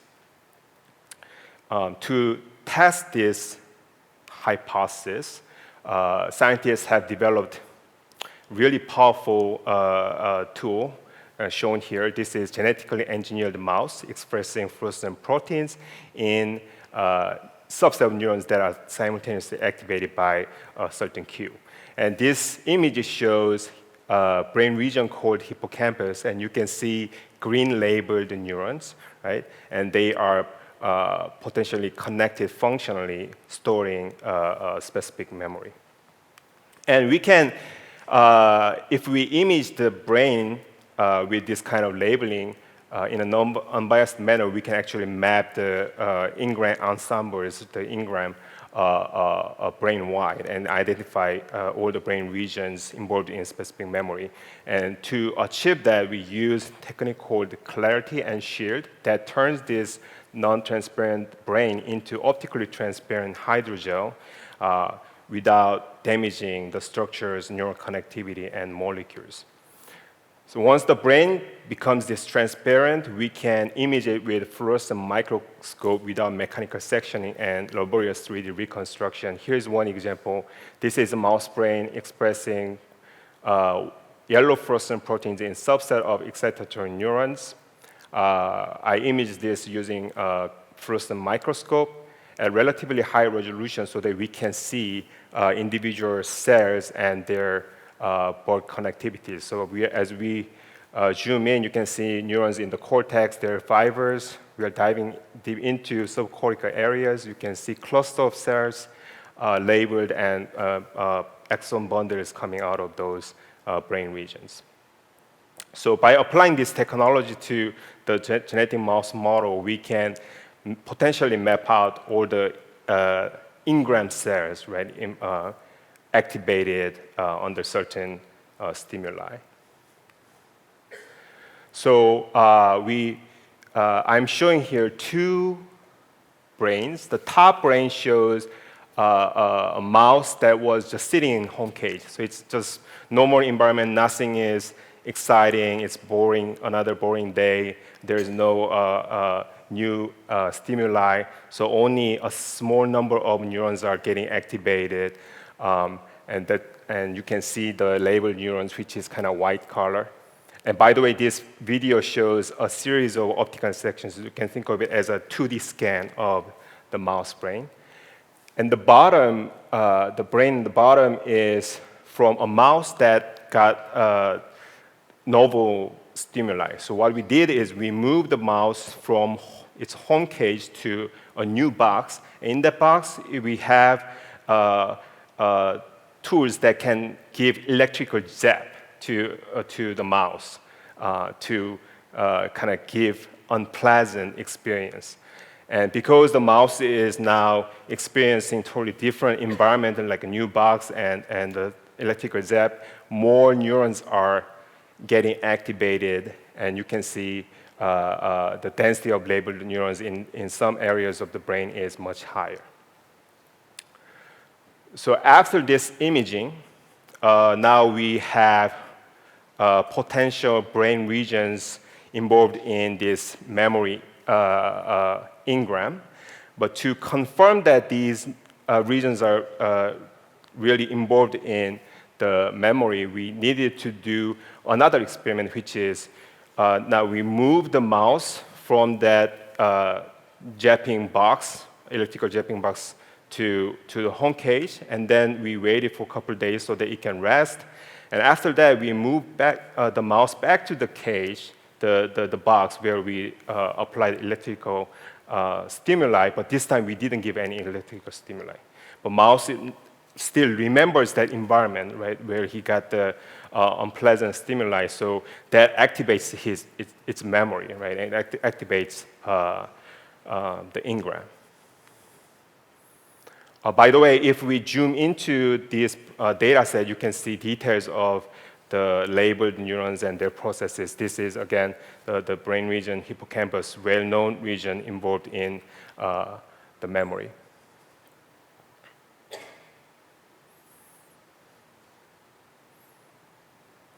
Okay. So after the record experiment, we compared the labeled neurons between the engram labeling and the recall labeling. The top shows engram labeling, and the bottom shows the neurons labeled after the memory recall. And if we compare the labeling pattern between these two brains, there is about 60% agreement. So it really shows that many of these brain regions are indeed involved in the memory engram. And after this, we had about 100 brain regions, right, potentially involved in this memory engram, but we picked about top 10, 20 brain regions, and we used optogenetics to confirm that these brain regions are indeed involved in the memory. And these are the brain regions. And what was surprising to us is that many brain regions that are not known to be involved in memory engram turns out to be playing a really important role in retrieving the memories. So I would say this is the first step towards understanding the memory formation and storage. What we want to do next is dive deep into these individual brain regions to learn more about the cell types, right? If we zoom into these individual brain regions, there are many, many cells, many, many neurons densely packed in each brain region. But not all neurons are involved in memory engram. Only a subset of neurons are involved. And these subset of neurons, they are different cell types. They play different roles in the memory formation and retrieval. So understanding the role of these individual neurons is quite important. And if we zoom in further into individual cells, you can now see the tree-like branching patterns. And on the surface of these branches, you see fine structures called dendritic spine, the size of which is about 1 micron. And that's basically the synapse where these two different neurons are forming functional connections. And the type of functional connection is basically determined by what kind of molecule synapse has, and its synapse structures. So knowing the molecular details of synapse is also important. And memory could also modify individual molecules like DNA. So memory can be stored in individual molecules like DNA and proteins. So if we want to truly understand memory formation and storage, we need to go all the way down to individual molecules. So understanding memory engram requires extracting multi-scale information that spans like 8 orders of magnitude. And extracting such information, multi-scale information, from a mouse brain, which is about 1 centimeter cubic size, has about 100 million cells, is very challenging. Obtaining such multi-scale information from the human brain that is 4,000 times larger and has 200 billion cells is much more challenging. And all the powerful tools that was introduced today, many of which are not really applicable to the human brain because they are invasive. So to further assist the extraction of the information, we developed some other technologies. One is magnified analysis proteome called MAP. Using MAP technique, we can expand tissue fourfold linearly, shown here. So this is mouse brain without any expansion, and this is mouse brain after expansion. And this expanded tissue is transparent and much larger, like fourfold linearly. But it contains all the molecular details, and it stores the neural connectivities and structure information. And because the tissue is now larger, we can use the same microscope to get much higher resolution information. Another technique that we developed specifically for human brain is called ELAST. It turns soft tissue into basically rubber-like hydrogel. It can be stretched, it can be compressed without damaging the information stored inside, even the neural connectivities. And because we can transiently change the shape of the tissue, like we can, for example, thin the tissue, make the tissue thickness smaller to enhance the transport of molecules, and this allows us to achieve uniform labeling of sick tissue in a high throughput manner to accelerate the mapping of structures, cells, and molecules. And brilliant postdoc Juyok Park in my lab now combined this MAP technique with ELAST technique and developed a technique called MELAST. And using this, we can basically do both. Like we can enlarge the tissue for high resolution imaging if needed, and also at the same time we can compress the tissue, stretch the tissue to achieve uniform labeling of sick tissue. And we have been using this technology to study Alzheimer's disease. And here is example data. So the top is control tissue, and the bottom is tissue from Alzheimer's disease patient. And these two images shows the entire coronal slab, right? The human brain coronal slab. And at this resolution, you can immediately see the difference, right? The control, compared to the control brain, the Alzheimer's disease brain has much thinner gray matter and white matter, and has more void space. If we zoom in, you can see differences at single cell resolution. The top shows basically neurons, right? Neurons in normal brain, and you can see neurons are densely distributed in pretty much throughout the cortical area, whereas the bottom image from the Alzheimer's disease patient tissue, by the way, these images shows the red box region here, and you can see that the number of neurons are significantly decreased, especially in this superficial layer in this area, right? So in the previous slides, I showed that neurons, their functional connectivity stores a memory. Imagine what happens if we have this level of neuronal loss. Like it really shows how much memory is kind of lost just by looking at the image. And we can expand this tissue to get higher resolution information, like density of synapses. The top image shows the labeled synapses in normal brain. As you can see, the red dots and green dots, they shows the synapses, and the synaptic density is very high. Density of synapses is very high.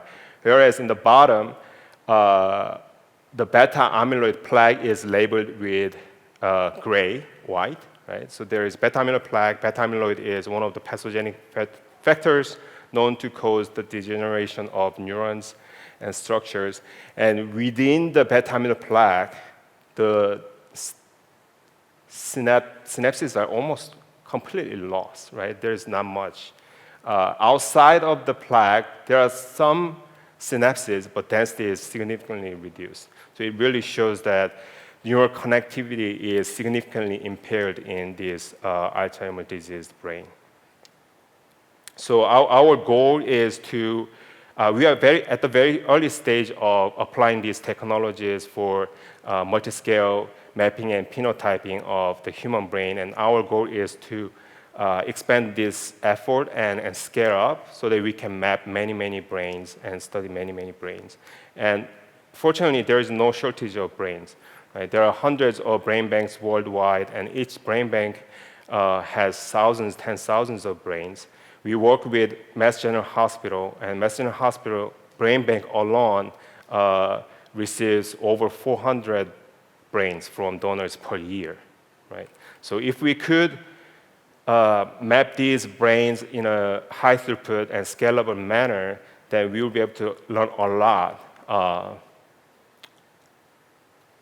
about like a wide range of neurological disorders, because these brains can cover many different neurological disorders at different disease state. But scaling up and improving the throughput will require further development of these technologies, developing new technologies, decreasing the cost, right, and increasing the scalability. And it's not something that academic lab can do. We need industry for that. So to assist the development industry around 3D tissue imaging and phenotyping, I started a company called Life Campus Technologies, which has disseminated some of our technologies to over 300 leading labs, pharmaceutical and biotech companies. With that, I would like to acknowledge our team members and the funding sources. Thank you.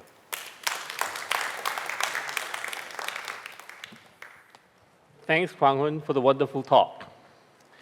So the session is over, but we invite all the session speakers back to the stage for discussion. So we will actually ask the speakers specific questions first, and then I will actually ask some general questions afterwards, okay? So the first question is to Marvin, okay? So you're not only a world-renowned researcher, but you are also former dean of Yale College, right? So the question is, what do you think would be the role of the university in science research, and as well as education? How would it evolve over the next decade? And what do you think that should change and what should not change? Definitely for research, universities play an essential role. I think not just in America, but all around the world. I think there are generally three sources of funding for scientific advancements. One is industry, one is government, and one is universities. And each plays a unique role. You need government to fund big science, but their ability to support innovative science for individual labs is more constrained. Industry is critical for scaling up, and especially, but they're less likely to fund research that is not immediately commercializable or applicable. And so university, I think, fills that role where it can really push forward highly innovative, risky research. Maybe not at scale, but certainly, getting that spark going for innovative projects. Okay. So I think every institution plays a critical role. And obviously, universities play the essential role for education. Mm-hmm. And if you don't bring in the best talent, the most motivated young researchers into the field, if you don't motivate them, starting from college, then there is no future of science to consider. And I think that discussion came up earlier today. Yeah. And I think it's a critical one for every country to be supportive of and to try to nurture. Yeah, but even, for example, over the past, say, 30-some years that I was in academia, I think that the role of university in scientific research has evolved, not necessarily, dramatically, but the thing is it certainly changes. Do you think that it will continue to change, and in which direction? I think it definitely continues to evolve, and I think there's a worry that universities are. For example, I think a big trend there is in the field is that we're losing a lot of PhD students to industry, whereas I think there were maybe a larger proportion of PhD students who wanted to stay in academia, and that's something that I think we have to be mindful of. Certainly, we need smart people in industry as well, but we also need scientists and professors and researchers to do the basic work that sustains the field, and I do worry about that trend. I see. Okay, the next question is to Dr. Dea Lee.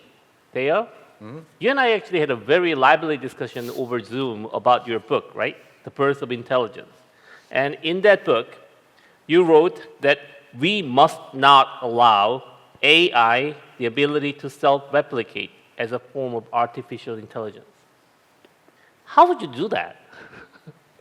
And why? So why? Why? Yeah, why would you do that, and how would you do that? Because I don't know whether you actually have ability to control that. So this is actually what Honggun and I disagree, because I view, so my main motivation to write the book was actually to make one statement, that is that I view intelligence as a function of life. Yeah. And that actually solves, so let me tell you a little bit about the background, and then I can explain why I don't think that you should allow the AI or robot to self-replicate. So the reason why I think that intelligence is a function of life is because if you don't define intelligence as a function of life, then the most common way to define intelligence is the ability to solve problems. And in fact, actually define an optimal solutions to really complex problems. That characterizes all the AI technologies that we see. But then who decides as what's optimal? So let's take the example of AlphaGo. AlphaGo was designed to maximize the probability of winning. But if you change the objective, if you change the objective function or the cost function of the AlphaGo, and then was trying to design the AI that minimizes the chance of winning and maximize the chance of losing, so that Settle Lee will be as happy as he could be, then that was a total failure. So the objective function and error function of the AI is completely arbitrary, and it's determined by humans. And the reason why humans can control the goal of the AI or the objective function of the AI is because we're the principal, and we're developing AI as a tool. But if you neutralize it, and if you basically get rid of that polarity, and do not think that intelligence is a function of life, then anything goes. For example, the rock that's at the top of a mountain needs to find a path that could, go to the ocean in minimum amount of time, or using, avoiding the friction as little possible. That could be a really complicated physical problems, and rock will be the best sort of object in the whole universe that could solve that problem. And you wouldn't consider a rock as an intelligent being. Whereas, you wouldn't even pass the first task if you defined intelligence as a function of life. So that was my view. And then, so that, it basically gives you a objective criteria, judge the performance of a intelligence system. And the second reason is that actually highlights the thing that I really wanted to emphasize, is that AI is a tool. It's a tool that we developed to try to solve the problems that we have in our civilization. And if you don't have that characterization that intelligence is a function of life, then I think it's harder to make that statement. And the reason why, and therefore, so I end my book actually by making this statement that. Does that mean that AI will never be a true intelligence? The answer is it can be a true intelligence if it acquires its own life.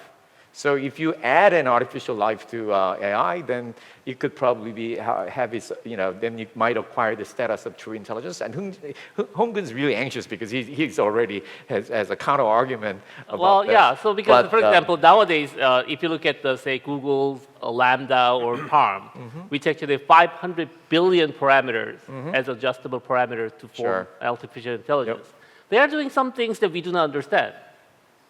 Already.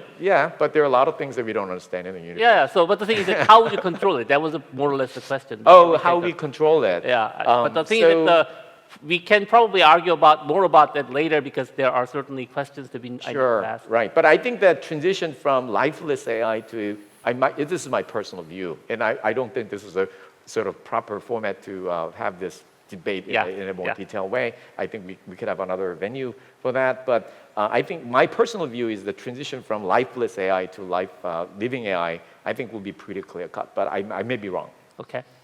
Then my question to Jin Hyung will be the following. Well, you, I think, alluded in your talk that you're not only a professor, but you're an entrepreneur, right? I hinted at it, yes. Yes, one of your slides actually had your company name, I think. Yes, yes. So certainly there is a synergistic relationship between academia and industry.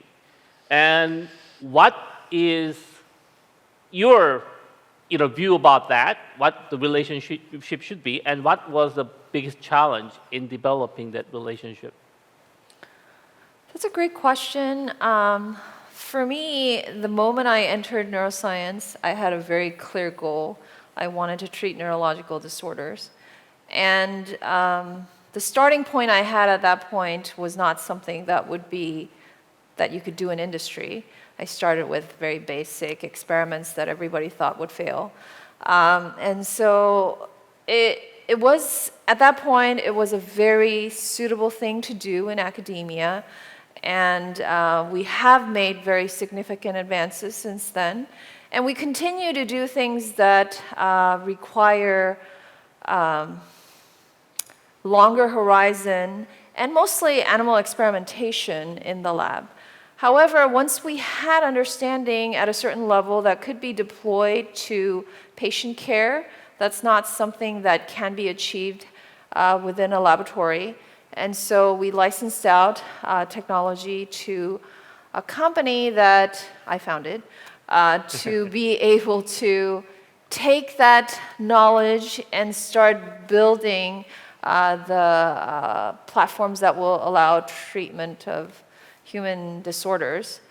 It was not trivial. Every step of the way it was difficult, but for me it was something that I planned from the beginning, where I thought those paths would be necessary to get to the goal. It was always part of the plan.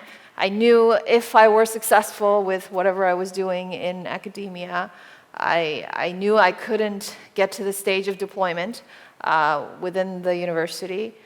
And so my hope and dream was that that stage will come, and I think it's going according to plan, so hopefully it does. Okay. Kwang-Eun, you also have a company. You mentioned it in your last slide. Was there a challenge in terms of forming that or actually developing that relationship? Yeah, I mean, it's been definitely a challenging experience. But just to add what Professor Lee just said, I think to make a real-world impact, commercializing technologies is really critical. In an academic lab, we can create something that doesn't exist, so we can go from 0 to 1.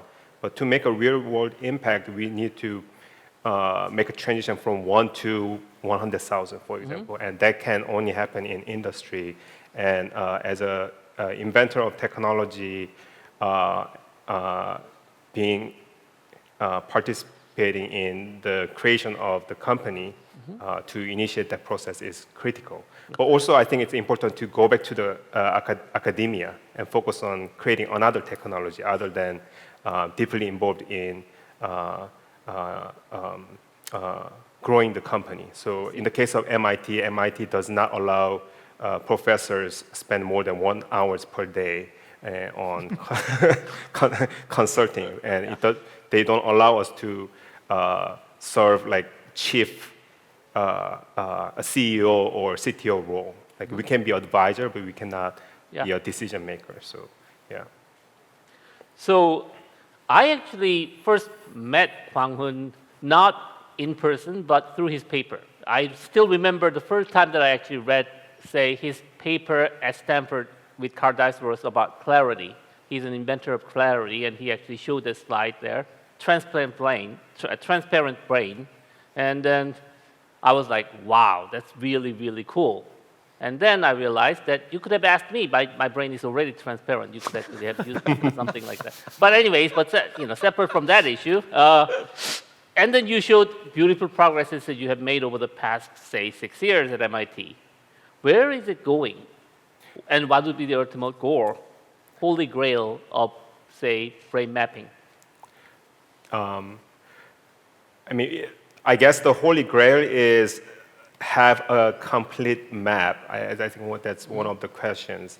But I don't want to disappoint the audience, but I think we are decades or even century away from creating a complete map of the human brain.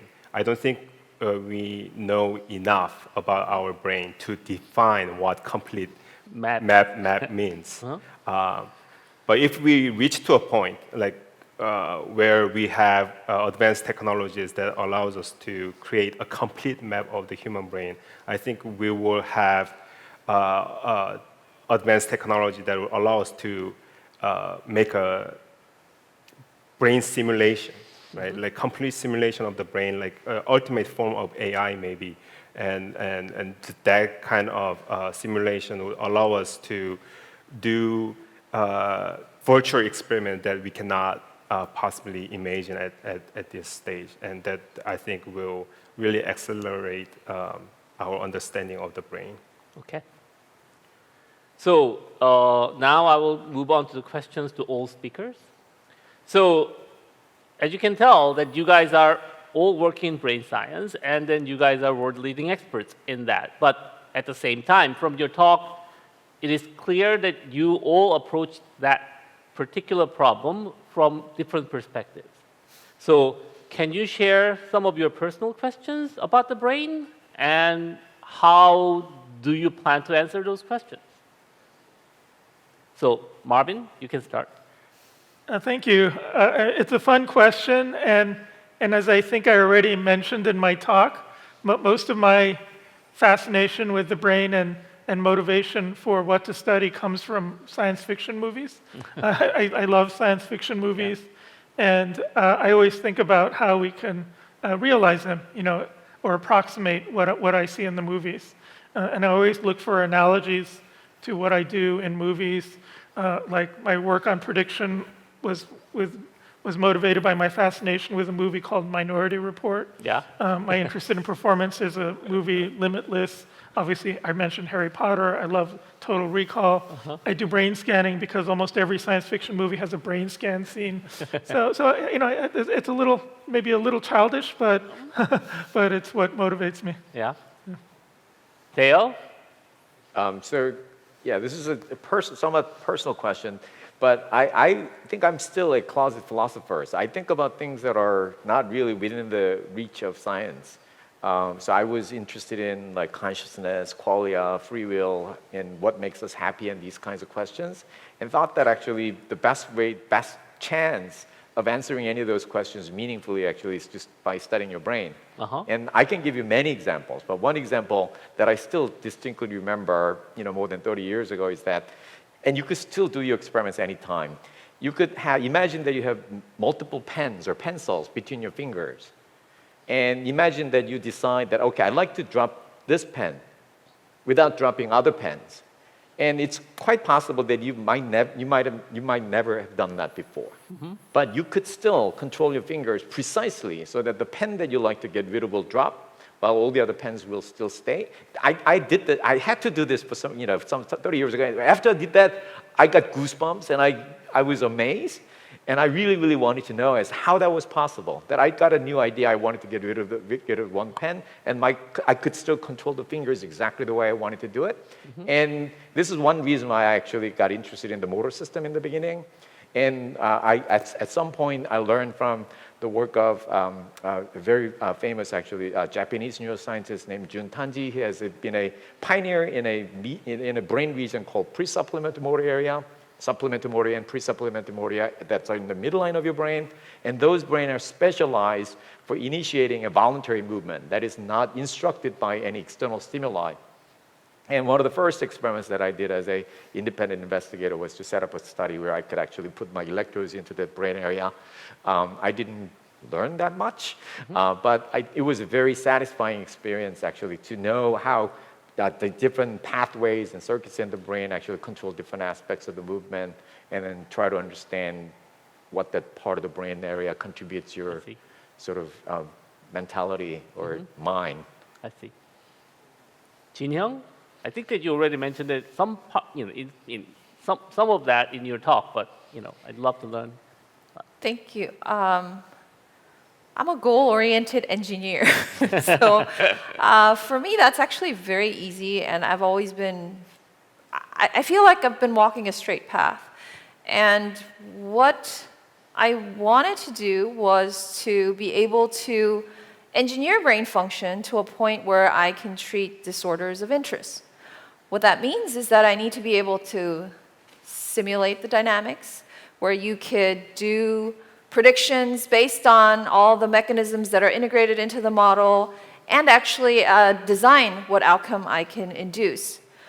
Professor Lee mentioned in his talk that his goal is like you have to have millions of, want to have millions of measurements from single neurons. Professor Chang mentioned that he wants to map the whole brain. I think those are all very important goals. But as an engineer, I also have a perspective that, to design this building, you didn't have to solve equations of every physical interactions of elements inside the materials that we use to build the building. My goal has been very different from those two approaches, where I want to know what are the minimal information I need to be able to reconstruct the algorithms and simulate them. And as I alluded to you in my talk, we are now able to simulate brain function to a point where we can design therapeutics, where we can do virtual experiments.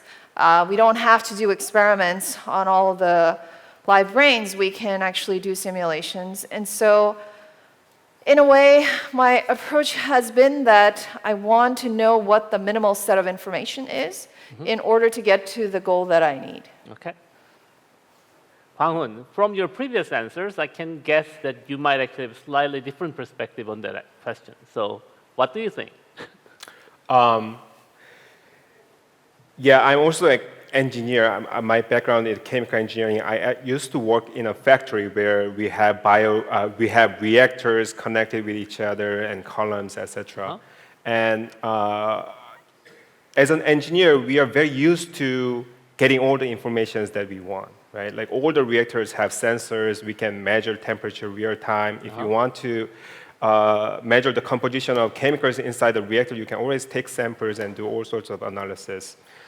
So I was very used to knowing everything to understand the system. When I become a PhD student and I worked on C. elegans nervous system, and C. elegans is a small worm that has only thousands of neurons. And I thought naively that if there are only thousands of neurons, right, by the time I graduate, we should know the function of every single neuron, and then we know the connectivity, etc.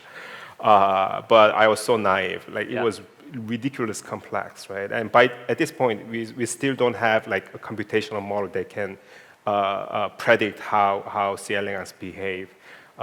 Now I'm working on the mammalian brains and human brain. The sheer complexity of the brain is just really overwhelming. But I still think that the community has been taking the reductionistic approach. Like we are oversimplifying the problem. And we have to do it, right? With limited resources and limited technologies, we have to simplify the problems, take reductionistic approach. But I think it's important to continue to develop new technologies so that we can take more holistic approach, get more information from the brain to better understand. So I think there are space for both approaches, and we need to meet somewhere in the middle as we move forward. Okay. So second question to every speaker is the following. This is actually a question prepared by the organizers, but it's certainly a very interesting one. In terms of brain function, what sets humans apart from animals? What is a hallmark of humanity? Sounds really, really tall order to answer. But let's start with the philosopher. How about that? I'm a closet philosopher without any license. But yeah, I think about that from time to time. And since I actually, as I mentioned during my talk, I study animals, non-human animals, and therefore it's important. But since I'm ultimately interested in how our brain, human brain, works, this is actually practical questions for me, and because I'd like to know what we might be missing by just studying animal brains instead of human brains. So I read a lot of, I study the literature in psychology in parallel with the kind of work that I do. And my current sort of view on this is that during the evolution, simple organisms basically have a few solutions. Take the example of cockroach. Probably the most important behavior for them is to escape from the predators, and they have to detect even the slightest movement in the air as quickly as possible so that they can avoid becoming a dinner for someone. Whereas as you basically pay more, as you increase the amount of money or the cost that you pay to try to maintain more complex and larger expensive brains, the reason why you're doing that is because somehow you found you realize that there is an advantage in having a brain that harbors multiple solutions, so that you could actually switch from solution A to solution B to solution C depending upon the situation. So this is why we're slow, right? Because when somebody asks you, the questions like, so where would you like to go for dinner? You can spend minutes to try to think about all possible options, and that means that you don't actually. Sometimes you could just give a prepared answer if you thought about it before. But in many cases, you do a lot of mental simulations, imagining things that you had before. Sometimes you may actually 지인 찬스, so you could actually call somebody up and try to get additional information. So I think that probably one of the things that distinguishes humans, and this includes language as well. So that's another tool that biology has sort of developed to, in fact, include even more alternative solutions so that we could sort of switch between different solutions and strategies more flexibly, but that slows us down.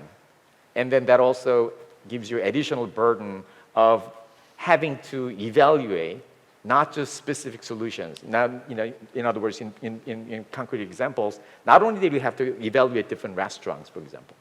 Now, since you're using different solutions and strategies, you have to evaluate those strategies, which is what a lot of cognitive science refer to as a metacognition. And that, I think, is probably developed extremely well in humans. And I think that's probably humans might be more different from other animals than other dimensions. So, hallmark of humanity is pausing to think about which restaurant to go? Is it? Yes. Yes. And if you ask other simple animals, they'll just start moving right away. Okay, Jin-young has something to say. I have a very simple answer to that, and I think science backs it up, that humans have more dedicated capacity for social interaction.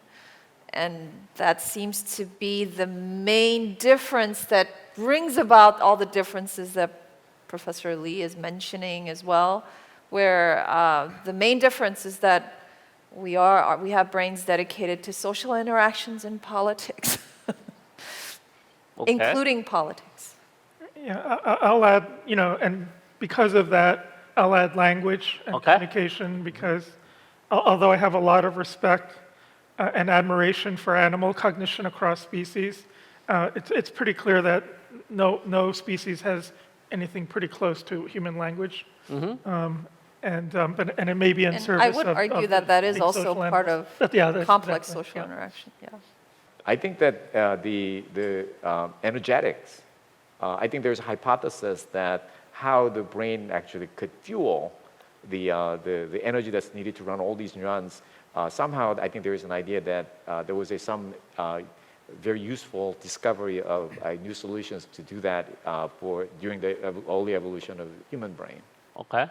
So eating, cooking food so that we can absorb it more efficiently, reducing the energy burden that we have to maintain long guts and things like that is a very fascinating hypothesis. Yeah, I don't know whether it's because my brain is transparent or not, but the thing is that I think that we are still not there yet in terms of hallmark that separates Yeah. human beings from... I completely agree. That's assuming there is a clear separation. That's definitely true too. Yeah, and then I tend to think that there is no clear separation. But the thing is that certainly many of the things that you said, including language, certainly makes a big difference, right? Now, we have 11 more minutes, so the floor is open for a question. Yes, Professor Young-Ki Kim.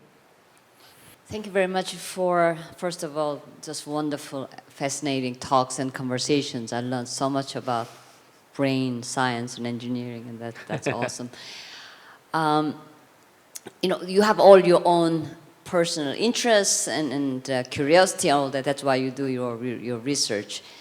I'm wondering if there are more long-term strategic planning and directions, either by the brain community or through government, such as a brain initiative in the US or funding agencies. So I'd like to see who really sets the directions and who have a big questions and how do you get there more strategically, So I'm curious if there are any the planning exercise by community or over federal agency or government.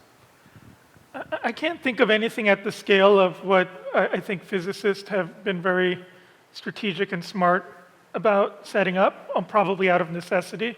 But the closest thing I think of that's benefited my lab very much is something called the Human Connectome Project, where basically there's a consortium of universities funded by the government that just collect a whole bunch of brain scans with MRI, from multiple sites. And that's a shared resource, and I think it has greatly advanced our field. And you mentioned, Kwang-Won mentioned the brain banks of real physical specimens, and I think that's proving very important as well. So I think those are the things that are at consortium scale that have been very beneficial for at least my studies. I agree with Professor Chan that one of the biggest benefits in neuroscience with large-scale coordinated efforts has been to collect standardized data that people can access. However, given the state of neuroscience, and in general, I think having a very large coordinated effort in science is not necessarily a good thing, especially in the academic scale, where it has the potential to quench creativity, where there is, in my view, a trend to move on to bigger scale science, which makes sense for things like large-scale data collection. But I do think having the diversity of pursuing different approaches is great. On the other hand, the BRAIN initiative, for example, that you mentioned, has had very positive impact in a sense that was not a large-scale coordinated effort. It was more that, we want more technology in the neuroscience field, and so it wasn't pushing towards any particular direction, but rather saying like we're going to fund technology, and so that was also a trend. There was a trend of doing more hypothesis-driven research in neuroscience, and so having this angle of like let's push technology for a while, I think was a very good effort, and so. Depending on the stage of science, I do believe like different approaches are necessary, and leaving room for creativity, I think, is very important. Thank you very much. I certainly, I don't mean to have any big collaboration, but in a sense that what's needed is you mentioned about certain technology development is some key, and that type of recognizing issues. So, and I totally agree with you that even big collaboration, like in our field, we really make sure that we have this creativities in mind and make sure that doesn't disappear. Dale has something to One say. small additional note that I'd like to repeat again, because I mentioned this earlier, is that I think many of us are looking towards physicists because they have so much more experience in large-scale collaboration, especially collaboration between experimentalists and theorists. And that's actually becoming very common in neuroscience as well. It's one of the things that's highlighted in Brain Initiative. That's actually giving us a lot of funds. And I think that requires some additional preparation that people might not have realized in the past, that even if you're doing experiments, that actually you need to study math and physics a lot more than people used to. Any other questions? Yes, Jiung? This was really fantastic session. Thank you so much for wonderful talks and discussions. And I actually have two different questions. Let me go with the first one. So one thing that I saw is that there are ways that everyone is trying to study the ways to measure disorders and then therapeutics and improvement. So I can see the benefit of it, but another thing that I was thinking about is human aspect of these words such as wisdom, and then niceness, and then agency. These long traditional words that means a lot to humankind. Are there efforts to define or measure these and thinking about this? So that's one. And then the other question is, one thing that I can see is the brain is measured as an individual identity at the moment.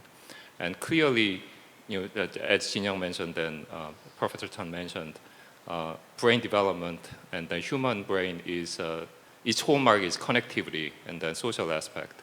And so it's a really spatial-temporal integration of all the interactions that has occurred throughout the lifetime.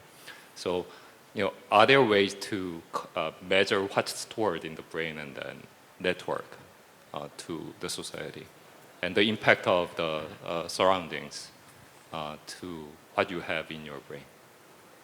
I know it's a lot. I can try to respond quickly because I think these are excellent questions. With regards to agency, I think that's fundamentally what we're all about when we talk about wanting to treat Alzheimer's disease or Parkinson's disease or mental illnesses. These are illnesses that rob a person of their memories, of their individuality, of their agency. We all know of older relatives or who lose their agency in life because of these disorders. So I think that's what motivates many people in the field, ultimately. And then with regards to social function in the brain, there's actually some really interesting research using human brain scanning where you can measure a person's social ability. One way to measure it is by looking at their Facebook group. and you could see correlation between certain brain area activities and the size of a person's, how many friends they have on Facebook or how rich their social networks are on Facebook. Again, it's a crude measure, but it's better than nothing. And so it's very clear that a good part of our brain function has evolved to be social creatures. Yeah, I agree with Professor Chan on everything he said. On top, yeah, and it's also true with some of our animal research where we could do more extensive studies on the same kind of circuits that Professor Chan is talking about. So, for example, we could identify circuits involved in having empathy. And so those are all things that are now starting to reveal, and this will have implications in treating disorders. Many, like Professor Chan mentioned, many of the disorders destroy those aspects of humanness, so to speak. And so having answers to these will not only treat disorders, but allow us to have better understanding of what it means to be human, I guess. Any other things to add? I think that neuroscience is ready to actually start tackling those questions in a serious manner, because I think some of us actually mentioned that everybody's brain's different. Not only that, they're constantly changed. So there are a lot of efforts to try to understand the entire sort of developmental trajectory from the time when the first neuron appears in your brain all the way up to like dementia and aging. And welcome to neuroscience. You could join us. I think that we need a lot more help from physicists and engineers. I'm sure that there are a lot more stimulating discussions to have, but it's 6:20 Korean time at the moment, and dinner is waiting. So my animal instinct will win over, and then we'll wrap up discussion session here. So this concludes our Scientific Innovation Conference today. And I would like to thank all the speakers today for the wonderful presentation. And I want to pay a special thanks to Che Institute for making this all possible. Thank you very, very much. And for all of you who are watching this on the web, thank you very much as well. And then please come back to Che Institute Scientific Innovation Series, which will continue to bring you world-leading knowledge and insight. Thank you very much, and have a good evening.